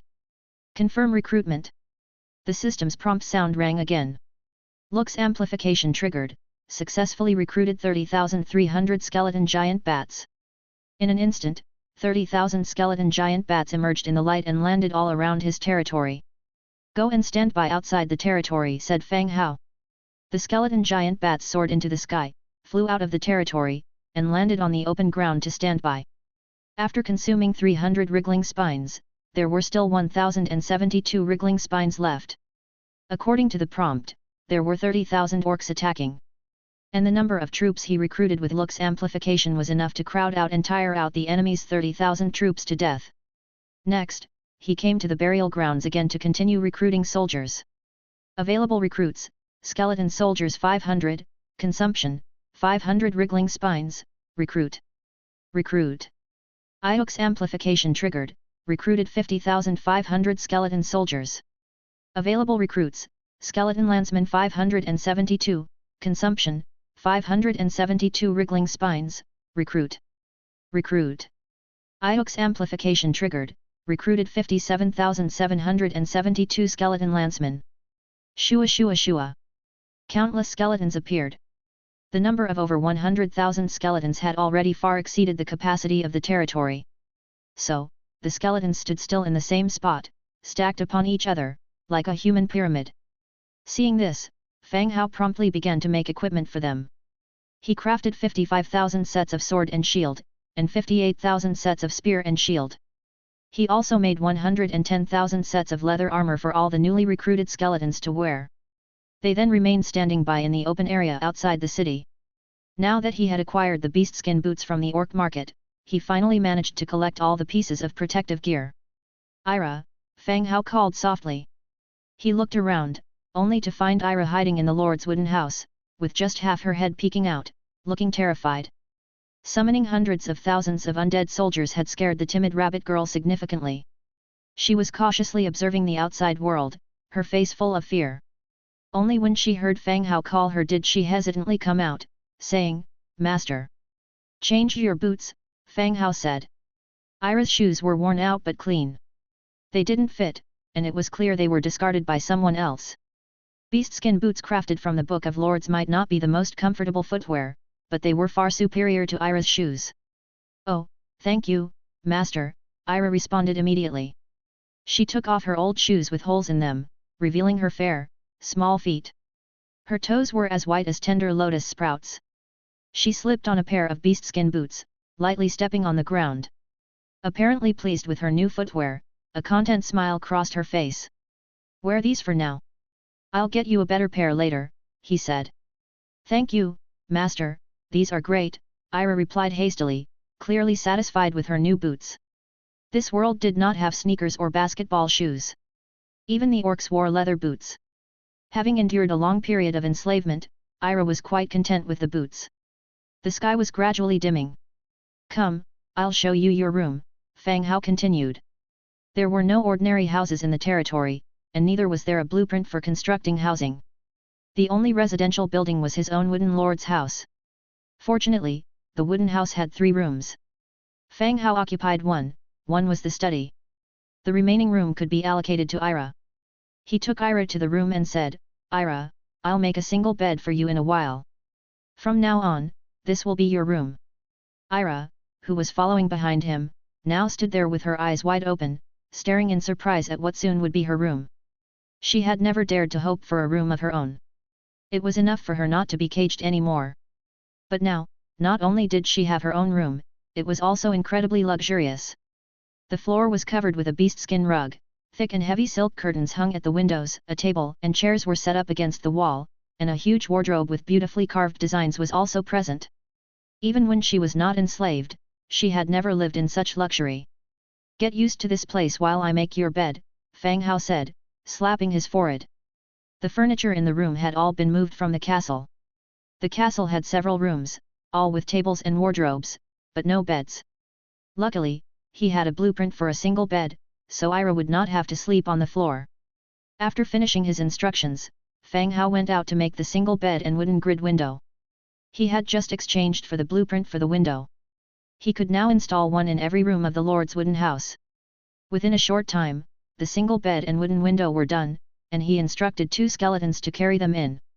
Upon entering, he saw Ira barefoot, her shoes off, her feet on the carpet. Seeing Fang Hao return, she stood warily to one side. He directed the skeletons to set up the single bed and wooden grid window. Fang Hao smiled slightly and said, "Okay, you can rest now. No one here will bully you. If there's any physical work to do, you can direct these skeletons." "Yes, Master, Ira understands," she replied. "Good, rest early," Fang Hao said and then left the room. He had just walked up to the second floor. Then the prompt sounded. "The loyalty of Ira from the Rabbitman clan increases by 10, current loyalty is 90. Chapter 45, Orc Legion. All preparations had been completed, and Fang Hao returned to his own room. Lying in bed, he went through all his plans in his mind once again. Tomorrow, after the novice protection shield disappears, the Orcs' Fireblade tribe will launch an attack on his territory. This was no game, it was a real war. If he died, everything would be over. He used all his gathered wriggling spines to recruit troops, to ensure absolute dominance in this war. The development of his territory had already surpassed the other lords, so he simply could not afford to fail at this point. He lay in bed. Opened the regional channel, it was quite quiet today. The few people that were speaking were exchanging items. It seemed that the sudden compulsory task had put a significant amount of pressure on everyone. Everyone was preoccupied with the arrangements in their own territories and no longer had the energy to chat in the channel. He closed the channel and immediately entered the God's Presence state. God's Presence target, Skeleton Giant Bat, compatibility 45%. When he opened his eyes again, he had already possessed the Skeleton Giant Bat. He flapped his wings and flew to the sky, scouting the surroundings of his territory to ensure there were no enemies that night. After patrolling one round, he found that there was no danger nearby his territory. He then released the God's Presence state, lay down on the bed, and gradually fell asleep. The next day. "Master, Master!" The not yet awake Fang Hao felt someone talking near his ear. When he opened his eyes, he saw Ira bending over and whispering softly. Her upper body was leaning low, which caused her already barely covered clothing to open wide and reveal a considerable amount of smooth skin. It was a feast for the eyes. "Ah!"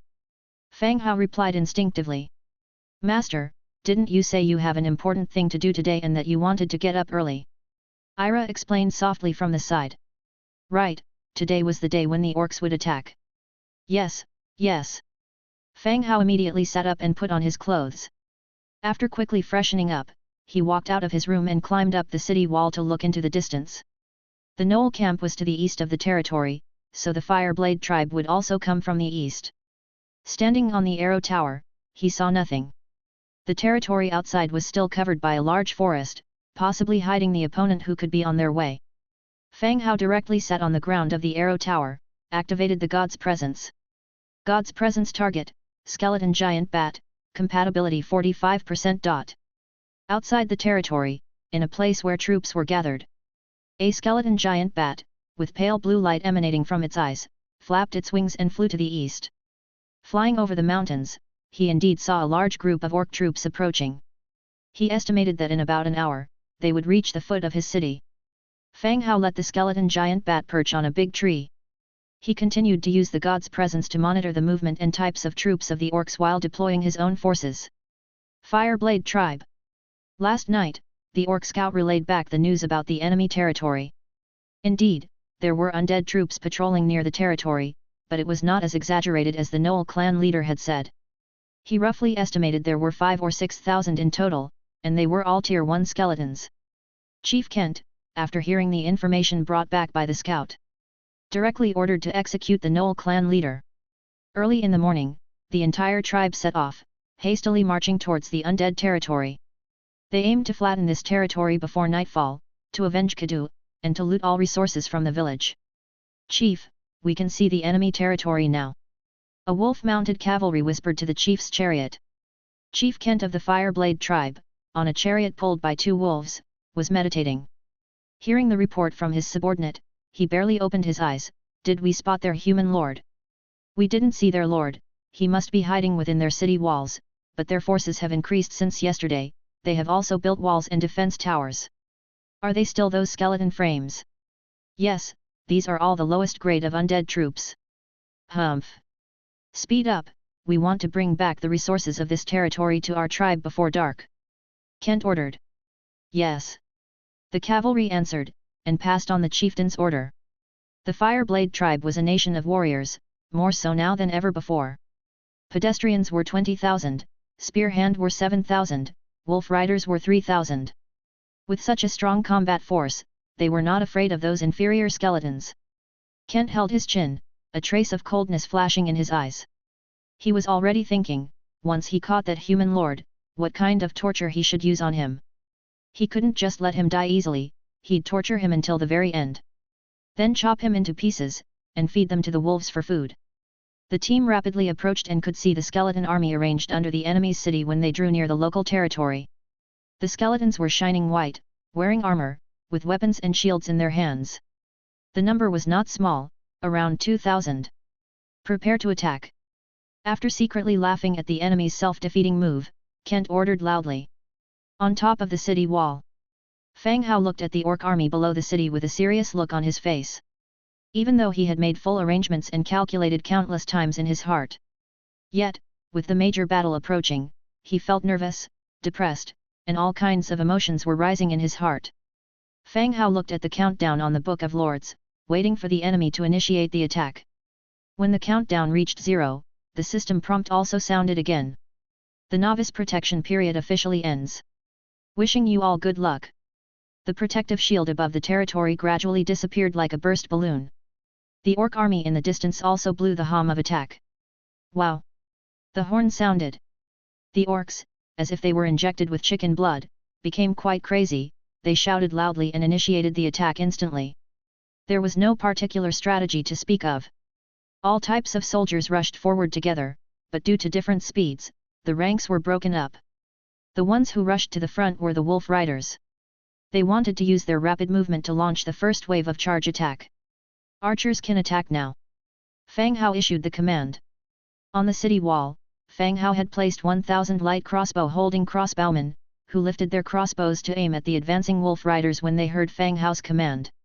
The abrupt rain of arrows took the wolf riders by surprise. Their formation was instantly broken up, with them spreading out from each other, but the assault continued unabated. Fang Hao stood on the city wall, watching the cavalry's changes. "Ira?" Fang Hao murmured under his breath. Ira was also in full leather armor, her face full of fear. "My lord! Take care of my body, don't let it get bumped or scratched."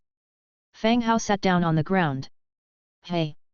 Before Ira could understand what was happening, Fang Hao's body went limp and fell backward. Ira caught the limp Fang Hao and was at a loss for what to do. Down the city. Target for divination, skeleton spearman, compatibility 75%. Spearman, step forward 2 steps, be ready to meet the enemy. Fang Hao commanded loudly. All the spearmen stepped forward 2 steps, aiming their spears at the advancing wolf riders. Chapter 46, Fireblade Kent. Those wolf-riding cavalry who originally planned to charge quickly. Seeing their welcoming party holding forward stabbing spears, they immediately pulled their reins, preventing their mounts, the wolves, from moving further. If they were to charge, it was equivalent to speeding themselves up into a sharp blade. There was no difference between that and giving up their lives. But just as they stopped, another hail of arrows had fallen, injuring a large number of cavalry and mount wolves, causing them to scream in pain. The failure of the cavalry in the front did not deter the orc army behind from keeping up their assault.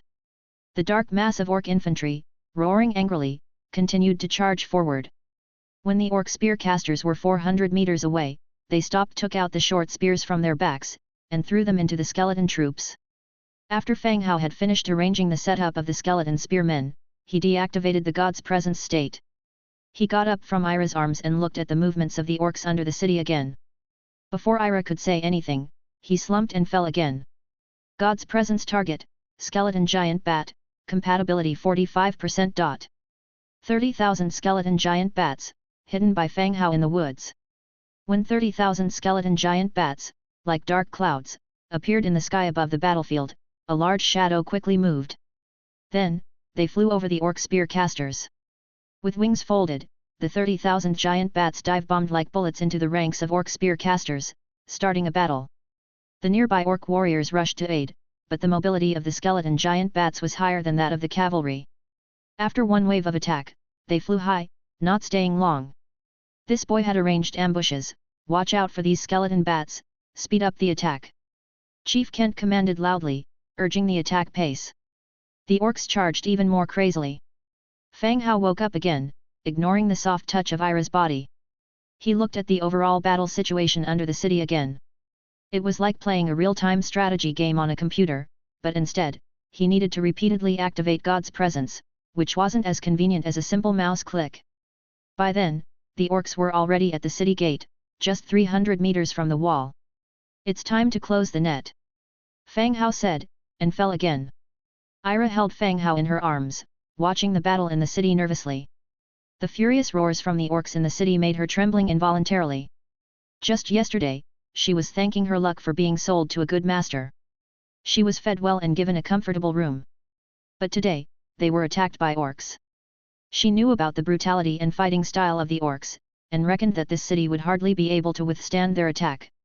Just when Ira was feeling sad, and was feeling reluctant to let go of her new master, Fang Hao, the tide of the battle on the field suddenly changed. A large number of skeleton troops popped up again in the orcs' back, and on both sides. The skeletons arranged in a neat and orderly manner, with the spearmen and soldiers interspersed in positions, they started to shrink the encirclement quickly in a pincer movement. Skeleton giant bats in the sky kept harassing, with orc soldiers constantly being grabbed and dragged into the sky.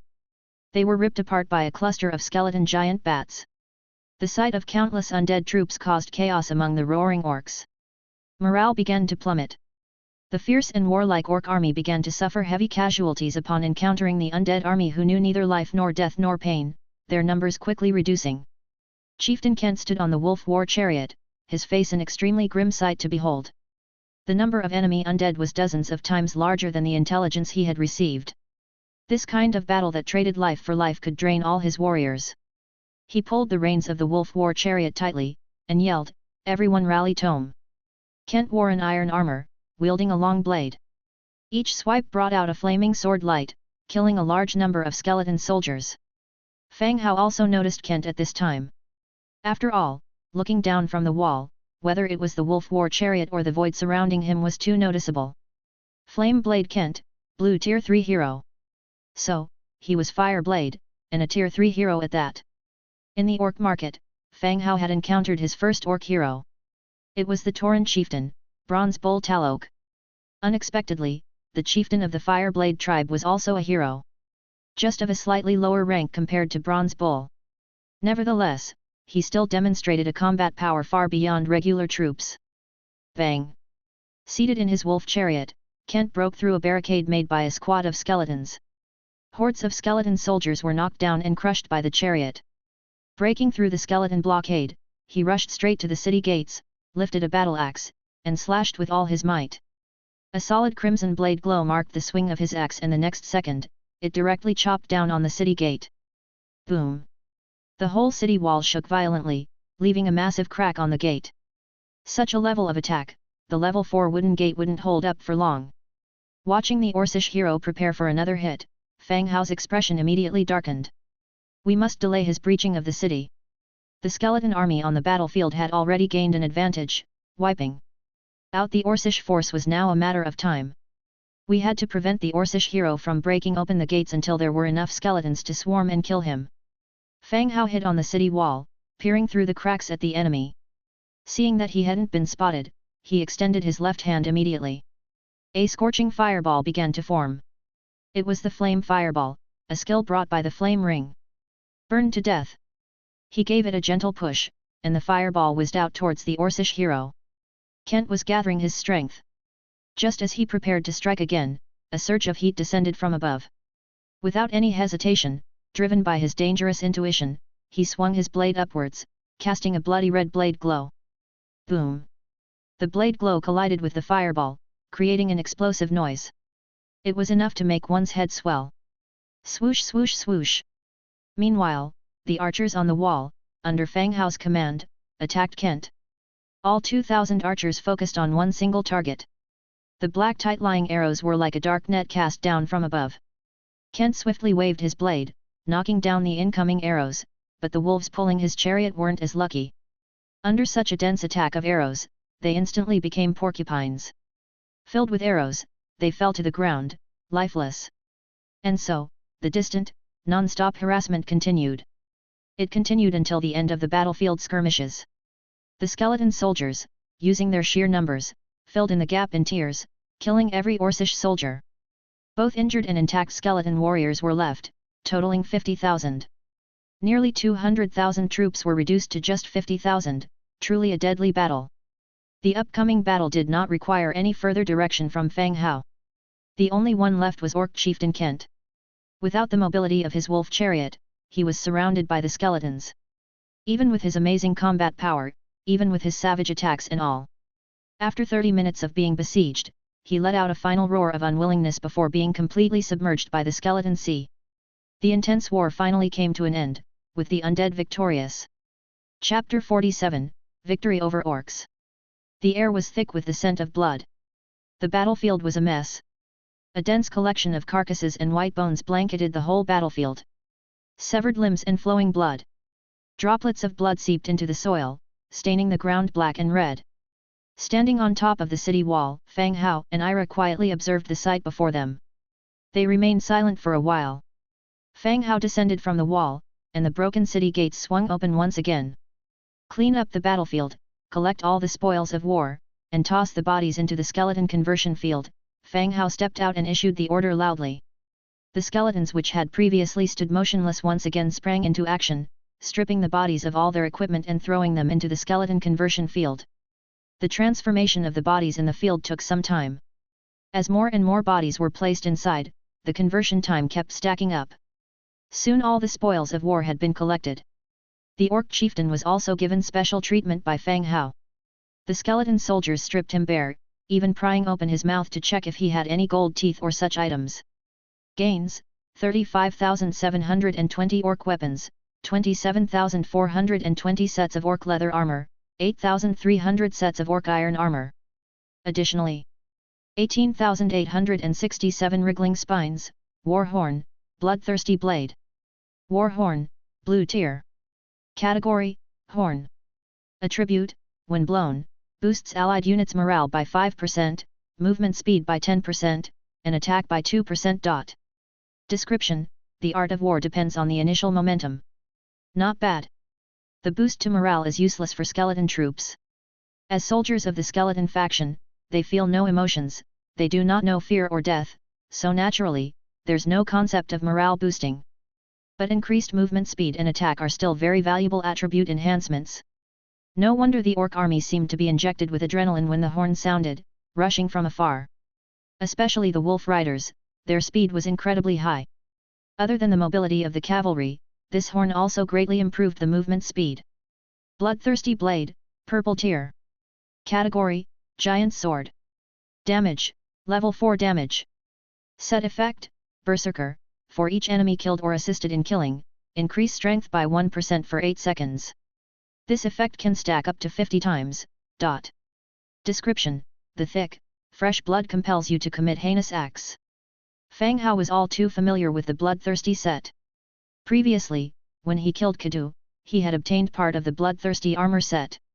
It was because the bloodthirsty set was incomplete that Kent, a third-tier hero, couldn't unleash his real strength. Otherwise, relying on the damage stacked by killing skeletons, he could have killed his way through. And even broken the city gate and invaded the territory. But all of that has already been set in stone. This test was still won by Fang Hao in the end.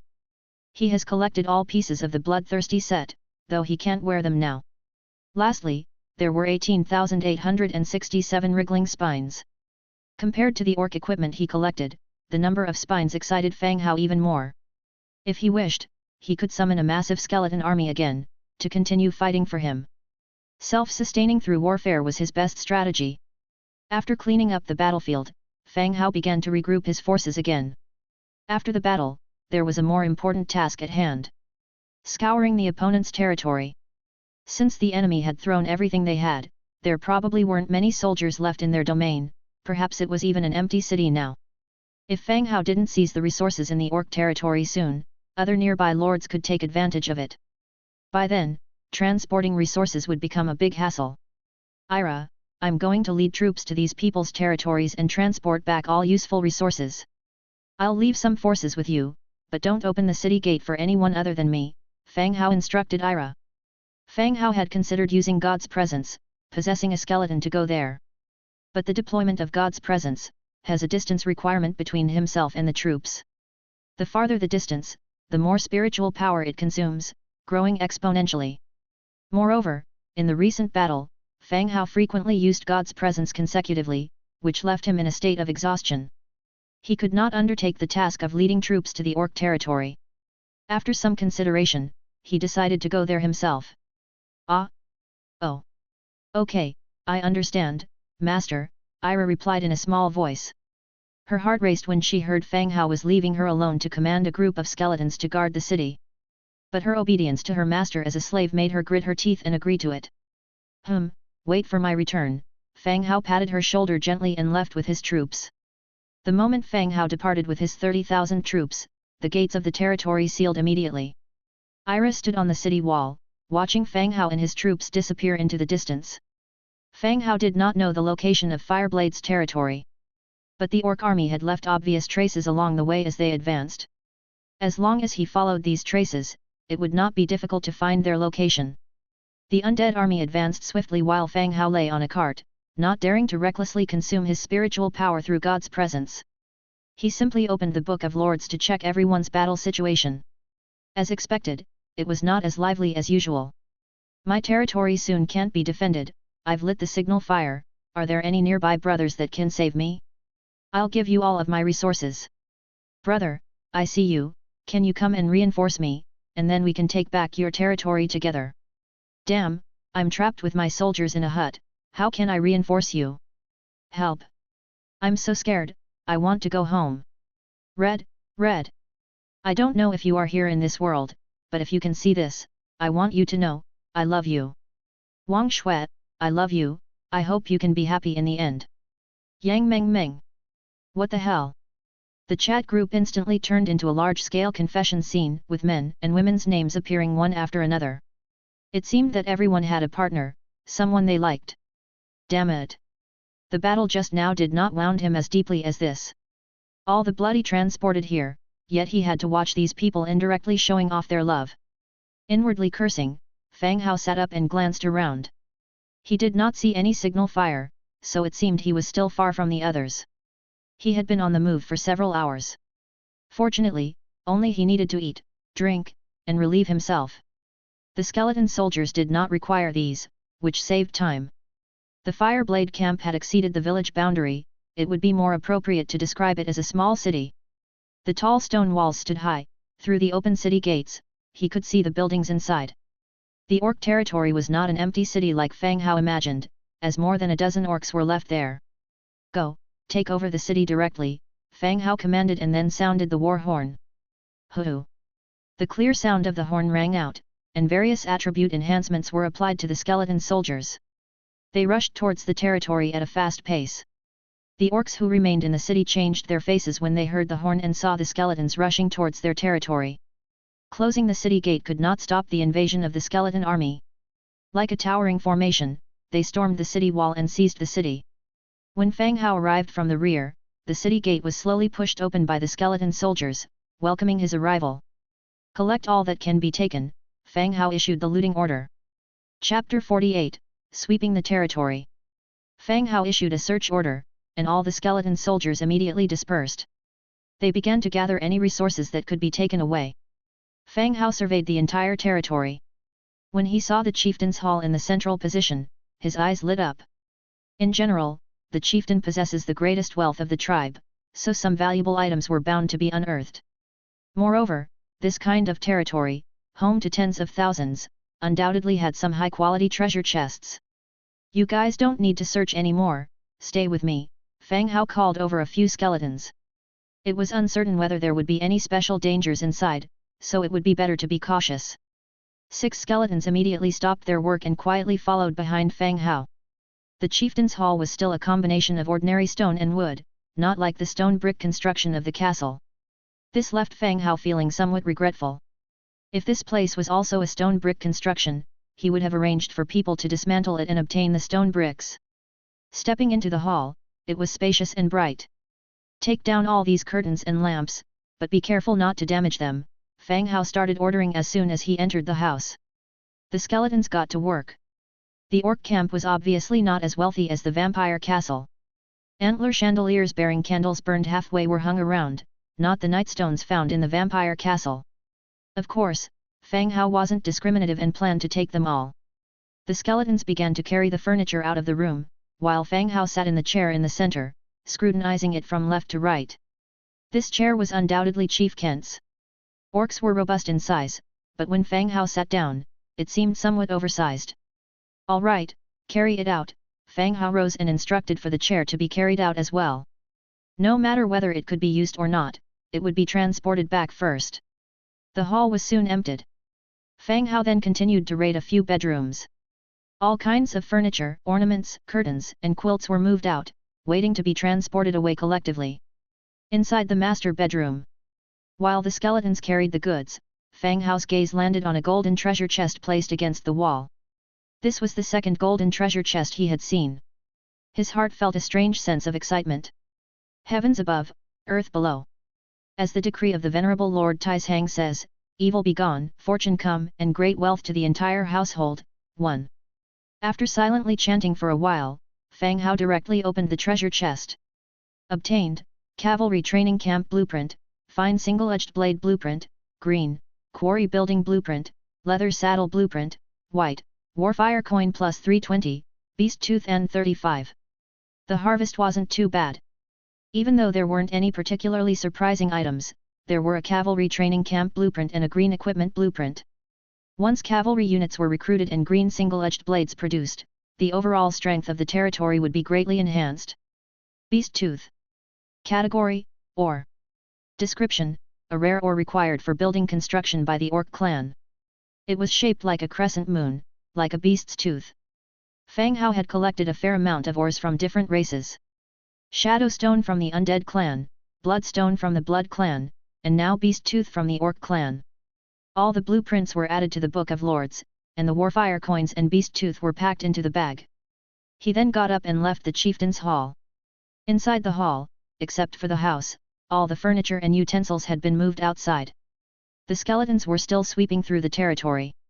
Fang Hao's gaze, on the other hand, landed on a pasture not far away. It was the pasture of the War Axe tribe, where hundreds of unicorns had been tamed and kept in the corral. These unicorns were obviously domesticated, eating and resting peacefully, oblivious to the invasion of their territory. Even when the skeletons passed by the corral, the unicorns only lazily glanced over. They continued their meals and naps as usual. Seeing these unicorns, Fang Hao's heart immediately filled with joy once again. He remembered the last time he had to capture a wild unicorn, he and his skeletons had spent over an hour chasing it down. In the end, the unicorn managed to escape. "Now, I've successfully domesticated both male and female orcs.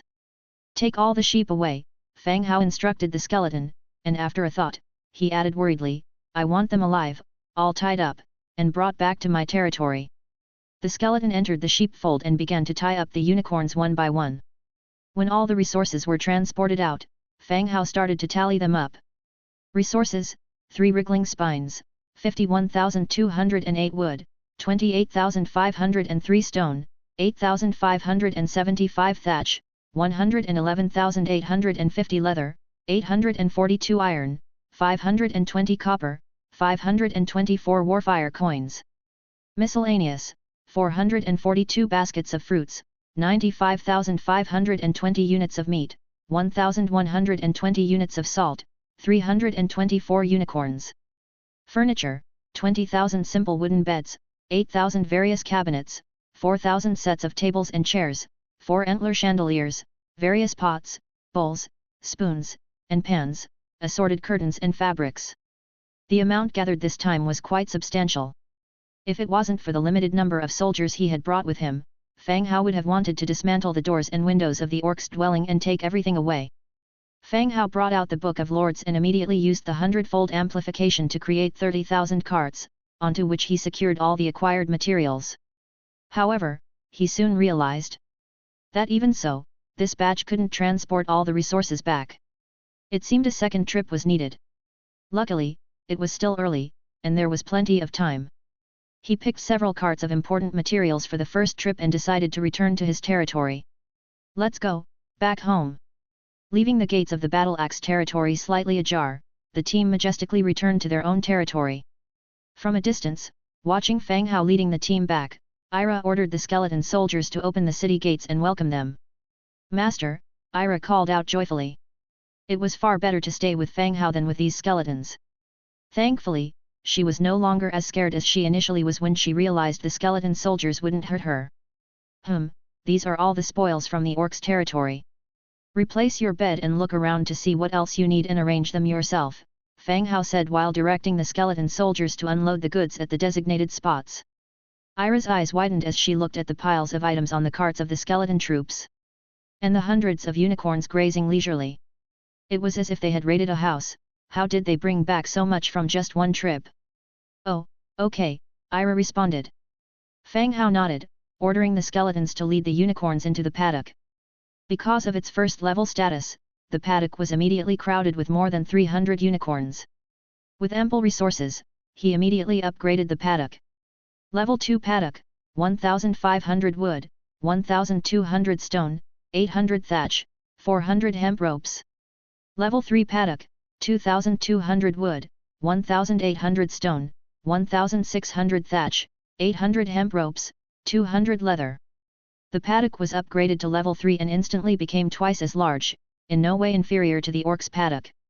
After all the hustle, Fang Hao told Ira, I need to make another trip, you continue to look after the house. After saying this, he led the skeletons, who had finished unloading, on their way. They returned to the orcs' territory to continue transporting the remaining goods. Nearing twilight, they started to return to their territory with the second batch of goods. The marching speed of these infantrymen, especially the skeleton infantry, was too slow, and most of the time was wasted on the road. Once he recruits cavalry, the marching speed will increase. Lying on one of the carts, he chose a comfortable position and opened the Book of Lords to see how everyone else was doing. They had been fighting from morning till evening. It should have ended by now, after all, they couldn't keep up a battle of attrition for a whole day. Indeed, the surviving lords were discussing their victories and gains.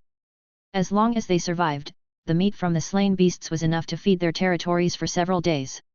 Suddenly, a message caught Fang Hao's attention. It was from Zhang Bin, whose territory was not far from his own and always encountered skeletons while fishing in the river. Can someone please save me? I can't hold on any longer. I am willing to give you all my resources. Please, someone, help me. Chapter 49, Challenge ended. Within Zhang Bin's territory, wild beasts, infuriated by raging fury, launched a frantic attack on the territory. All defensive measures within the territory were destroyed. Zhang Bin, along with all his citizens and soldiers, made a last stand at the Lord's cabin, desperately fending off the beasts' onslaught. But the long battle left him and his soldiers utterly exhausted. They barely held on, driven by instinct and desperation alone. Everyone knew they wouldn't be able to hold out much longer. Without reinforcements or some other kind of help, they would all become prey for the beasts by the end of the day. Having been replaced by the militia, Zhang Bin once again opened the Book of Lords, pleading, could any brother lend a hand? I swear, if we survive this, I, Zhang Bin, will never forget your good deed. There was more at stake now than merely exchanging weapons and food. Unless you're able to exchange for rocket launchers, enough to blow up the swarming beasts outside, a weapon or two would not make much difference.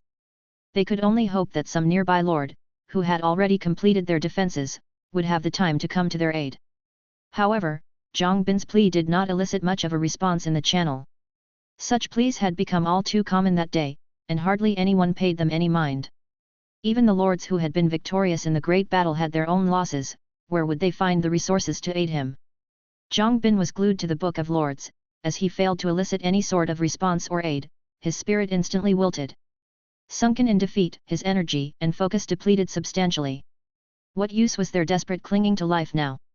It seemed there was little difference between dying now or later. Lord, what's wrong with you? You must hang in there. Everyone's counting on you. A soldier next to him shouted aloud.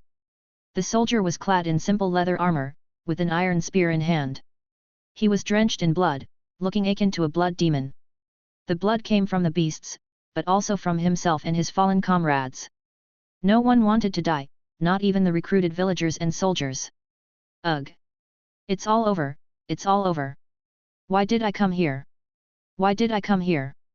Zhang Bin muttered to himself continuously under his breath. Seeing Zhang Bin's predicament, the soldiers knew they were doomed.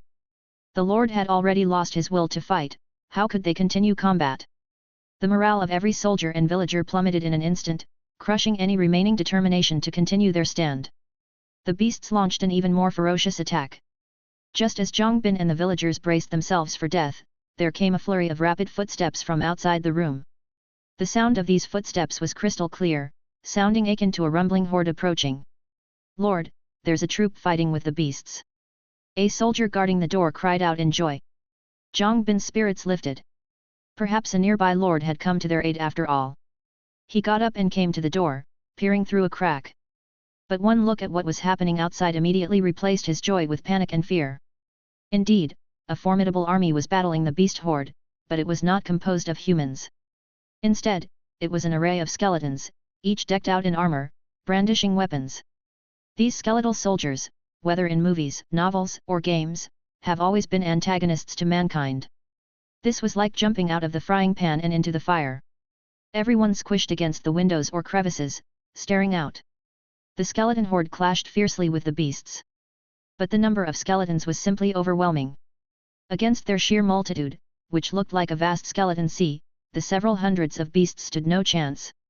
In a brief moment, the beasts were swallowed whole. The battle ended swiftly, with every frenzy-induced beast slaughtered. The skeleton army began to clear the battlefield. Zhang Bin and the others watched in silence, their hearts pounding in their chest. They held their breath and dared not make a sound.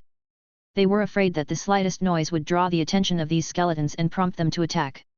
If they were no match for the beasts, fending off these undead troops would be impossible. Just then, a soldier whispered, "Lord, what is that skeleton doing?" Zhang Bin jumped, shooting the soldier a stern look to keep him silent. But he also noticed the skeleton in question, quickly changing his position to see what it was doing. He saw the skeleton walk straight to the warehouse, take a careful look around, then pack all the gemstones in his backpack.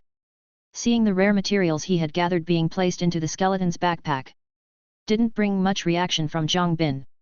If there was a rescuer, he would have given these materials away. If the skeleton was taking them, so be it. As long as he and his people were left unharmed. Just when everyone was hoping for these undead creatures to leave soon. That skeleton, who had taken the gemstone, stood in front of the Lord's cabin. Bang! Bang! Bang! There was knocking at the door. Damn! Zhang Bin and others shuddered, almost falling over from fright. A few villagers clung to each other, their faces deathly pale. Just as expected. The skeletons really wouldn't let them off. Fang Hao manipulated the skeleton to stand in front of the cabin, gently knocking on the door. He had no other intentions, just wanted to see if there was anything good inside the Lord's cabin. After all, Zhang Bin had promised in the channel that whoever saved him would receive all his resources. He didn't need all the resources, nor could he use them all. To choose some gemstones and things he liked wouldn't be too much to ask for. However, although Fang Hao had knocked on the door, all he heard from inside was a startled exclaim. And then silence. Fang Hao didn't wait, he kicked the door open with one foot. And met the terror-stricken gazes of everyone inside. One of them had the Book of Lords hanging at his waist, needless to say, he must be the local lord, Zhang Bin. Thud. Zhang Bin knelt directly in front of Fang Hao, shouting loudly, "Great Undead, we are just ordinary humans, we didn't disturb your sleep, please don't harm us." Fang Hao wrinkled his brow, What gibberish! He pushed him aside, and continued examining Zhang Bin's cabin. The cabin was probably level 3, as there was a second-floor bedroom. But the decor was rather ordinary, just some simple chairs and tables made of wood. Under the suspicious gaze of Zhang Bin and others, Fang Hao continued upstairs, examining each room. His eyes eventually fell on one item. Exquisite weapon rack, green. Type, prop. Function, weapons placed on the rack slowly recover from damage. Description, you can dislike it, but you cannot ignore its existence. Goodness, he didn't know where Zhang Bin found this treasure. It's actually pretty good. He picked it up and carried it in his arms. He directly descended the stairs. Looking at the still nervous Zhang Bin and others, he lightly patted their shoulders and walked out of the Lord's cabin. The skeletons group left, carrying more than 100 beast corpses. Zhang Bin and the others' eyes were full of confusion as they watched the undead troops gradually drift away. What just happened? What did they come for? They took 2 materials and a prop rack they picked up themselves and just left? Lord? We've won. We can start cleaning the battlefield now. Night is coming. Zhang Bin responded immediately, loudly saying, yes, hurry, clean up the battlefield. We're eating meat tonight, it'll fill us up. The skeleton troops had taken some of the beast corpses, but they left plenty, enough to eat for several days. Good, everyone responded excitedly, as if they were survivors of a disaster. Fang Hao returned to his territory with the last of the supplies. The sky was dim, Ira had prepared dinner, only waiting for Fang Hao's return. Just as he commanded the skeletons to unload the cargo, a system prompt suddenly sounded. Congratulations to the lords, the blood-boiled challenge has ended. Rewards will be distributed based on the points scored in the challenge. The blood-boiled challenge has ended.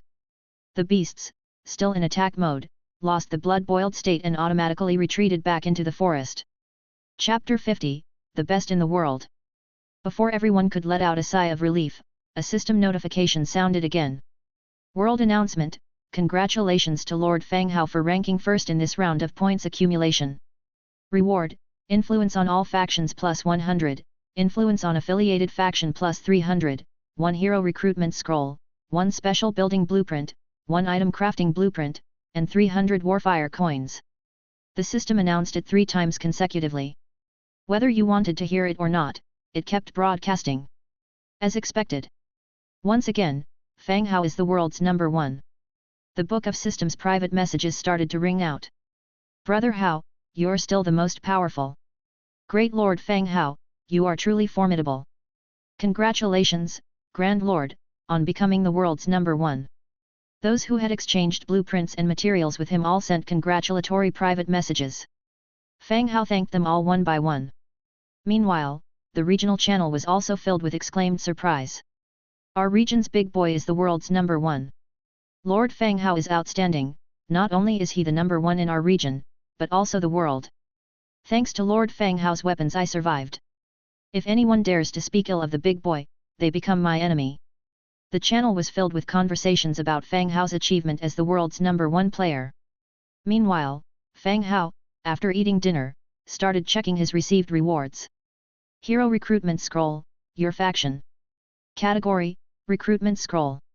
Description, used to randomly recruit a hero from your faction. Fang Hao clenched his fist, absolutely thrilled inside. In these past few days, he had really seen the power of heroes. Bronze Bull Talok, the chieftain of the Tauren. In charge of Manam Market, even the most arrogant orc must abide by Talok's rules. From this, you can see his own strength. The same goes for Fireblade Tekken, who he fought today. One man is equal to an army. By his power alone, a vacuum zone was created amidst an undead army. Fang Hao only managed to kill him by relying on the sheer number of his skeletons. It can be said that there's a complete conceptual difference between heroes and troops. They are more powerful, each one being the powerhouse occupying a region. With this recruitment scroll, he can have heroes, too. He suppressed his curiosity and continued checking his other rewards. An orange special building blueprint, Wishing Pool. Wishing Pool Blueprint, orange. Category, Special Building Blueprint. Prerequisites, 4 statues of the gods, 1/4. Required materials, wood 5,200, stone 3,500, tough hemp rope 1,200, bricks 3000, natural gems 120, trace of the forest 120, coral crystals 50, tears of the ocean 50, breeze white coral 50, dawn blue coral 50, essence of magic 10, perfect essence 5, tears of asha 1. Description: a finite amount of basic resources can be consumed weekly to make a wish, with a chance of getting a wish reward. Oh, I see. An orange building blueprint. Last time, he's yet to collect all the materials for the system rewards purple blueprint. This orange blueprint has come now, but the description of this special building is indeed powerful. Once a week, there's an opportunity to consume basic resources to make a wish, and there's a chance to get the wished item. The prerequisite is to construct 4 statues of the gods, one of which is the goddess of harvest in his territory. He needs to collect 3 more statues of the gods. Moreover, it will take some effort to get these weird materials. Dwarven fire gun making blueprint, blue. Category: fire gun. Required materials: 5 composite boards, 3 cold forged steels, 12 precision parts. Description: its straightforward triggering method and formidable attack power have made the dwarven long-range weapon famous. Another decent item. For the rigid and stiff undead skeleton troops, a simple triggering method is especially important. He remembers how he tried to have the skeleton infantry mimic gnolls, using a sling to launch attacks. But the results were disastrous. The stray stones not only knocked down a few comrades but barely missed his head as well. All the sling weapons were immediately dismantled by him, turned into stones and ropes. Ira came over, holding freshly washed fruits. As she approached, she saw Fang Hao sitting there chuckling to himself. Ira didn't know that Fang Hao was looking at the reward attributes. She just assumed something good happened and he was laughing quietly to himself. "Master, the fruit is washed, please have it." She sat kneeling on the side, presenting the fruit to Fang Hao. The fruit still had droplets on it, giving it a clear and transparent look, very appetizing. "Get up, don't kneel all the time, these legs are wasted." "No, I mean just do your job as usual, there's no need for constantly bowing and kneeling," Fang Hao said softly. It's Ira's second day here. After a full day of combat, she's not that scared of skeletons anymore. She even directed the skeleton to replace her room with a solid wooden double bed. However, when facing Fang Hao, she always kneels down, looking oppressed. Hearing Fang Hao's words, Ira stood up from the ground. Her pale knees were slightly red. Fang Hao picked up a piece of fruit and took a bite. The taste was similar to pear, very juicy, but tasted average. "What's this fruit called?" Fang Hao asked. "Red fruit," Ira answered. "All right, the name probably came from the color of the fruit's skin. You should also eat, we harvested a lot of this fruit. It's just the 2 of us, we won't be able to finish them before they spoil." Fang Hao handed the fruit to Ira and softly said. From the orc tribe, they brought back hundreds of baskets, each holding more than 20 fruits. If they can't finish the fruits, they will all spoil soon. Ira carefully accepted the fruit, looked at Fang Hao, and took a bite. Instantly, the sweet juice flooded into her mouth. "Thank you, master." Ira swallowed the fruit and wore a satisfied smile. Fang Hao smiled slightly. "Okay, if you like it, eat more." After saying that, he held the recruitment scroll in his hand and walked out. Rather than savoring fruit here, he'd rather use the recruitment scroll to recruit his first hero. Walking out of the wooden lord's house. The sky was dim, and the bright moon was high in the sky. With the hero recruitment scroll in hand, Fang Hao mindlessly thought of numerous famous generals from ancient times. Then he realized, this is not the same world, the figures he was thinking about most likely wouldn't appear here. He could only pray for a high-grade, powerful, and invincible hero. That way he could sit back and relax as a salted fish lord. It seems like he's already quite a salted fish. Would you like to use the faction hero recruitment scroll? Once used, a random faction hero will be recruited. Deep breath in. Use it. Following that, the recruitment scroll emitted a faint light in his hand, slowly drifting away as if the paper burned out. Next second, a complex magic array appeared in the space in front of him. Encased in an orange glow, a figure slowly rose from the ground. Holy crap! A legendary golden. The light dispersed. A tall and thin figure appeared before him. Successful recruitment, the Corpse Witch Nelson, Orange Tier 7 hero.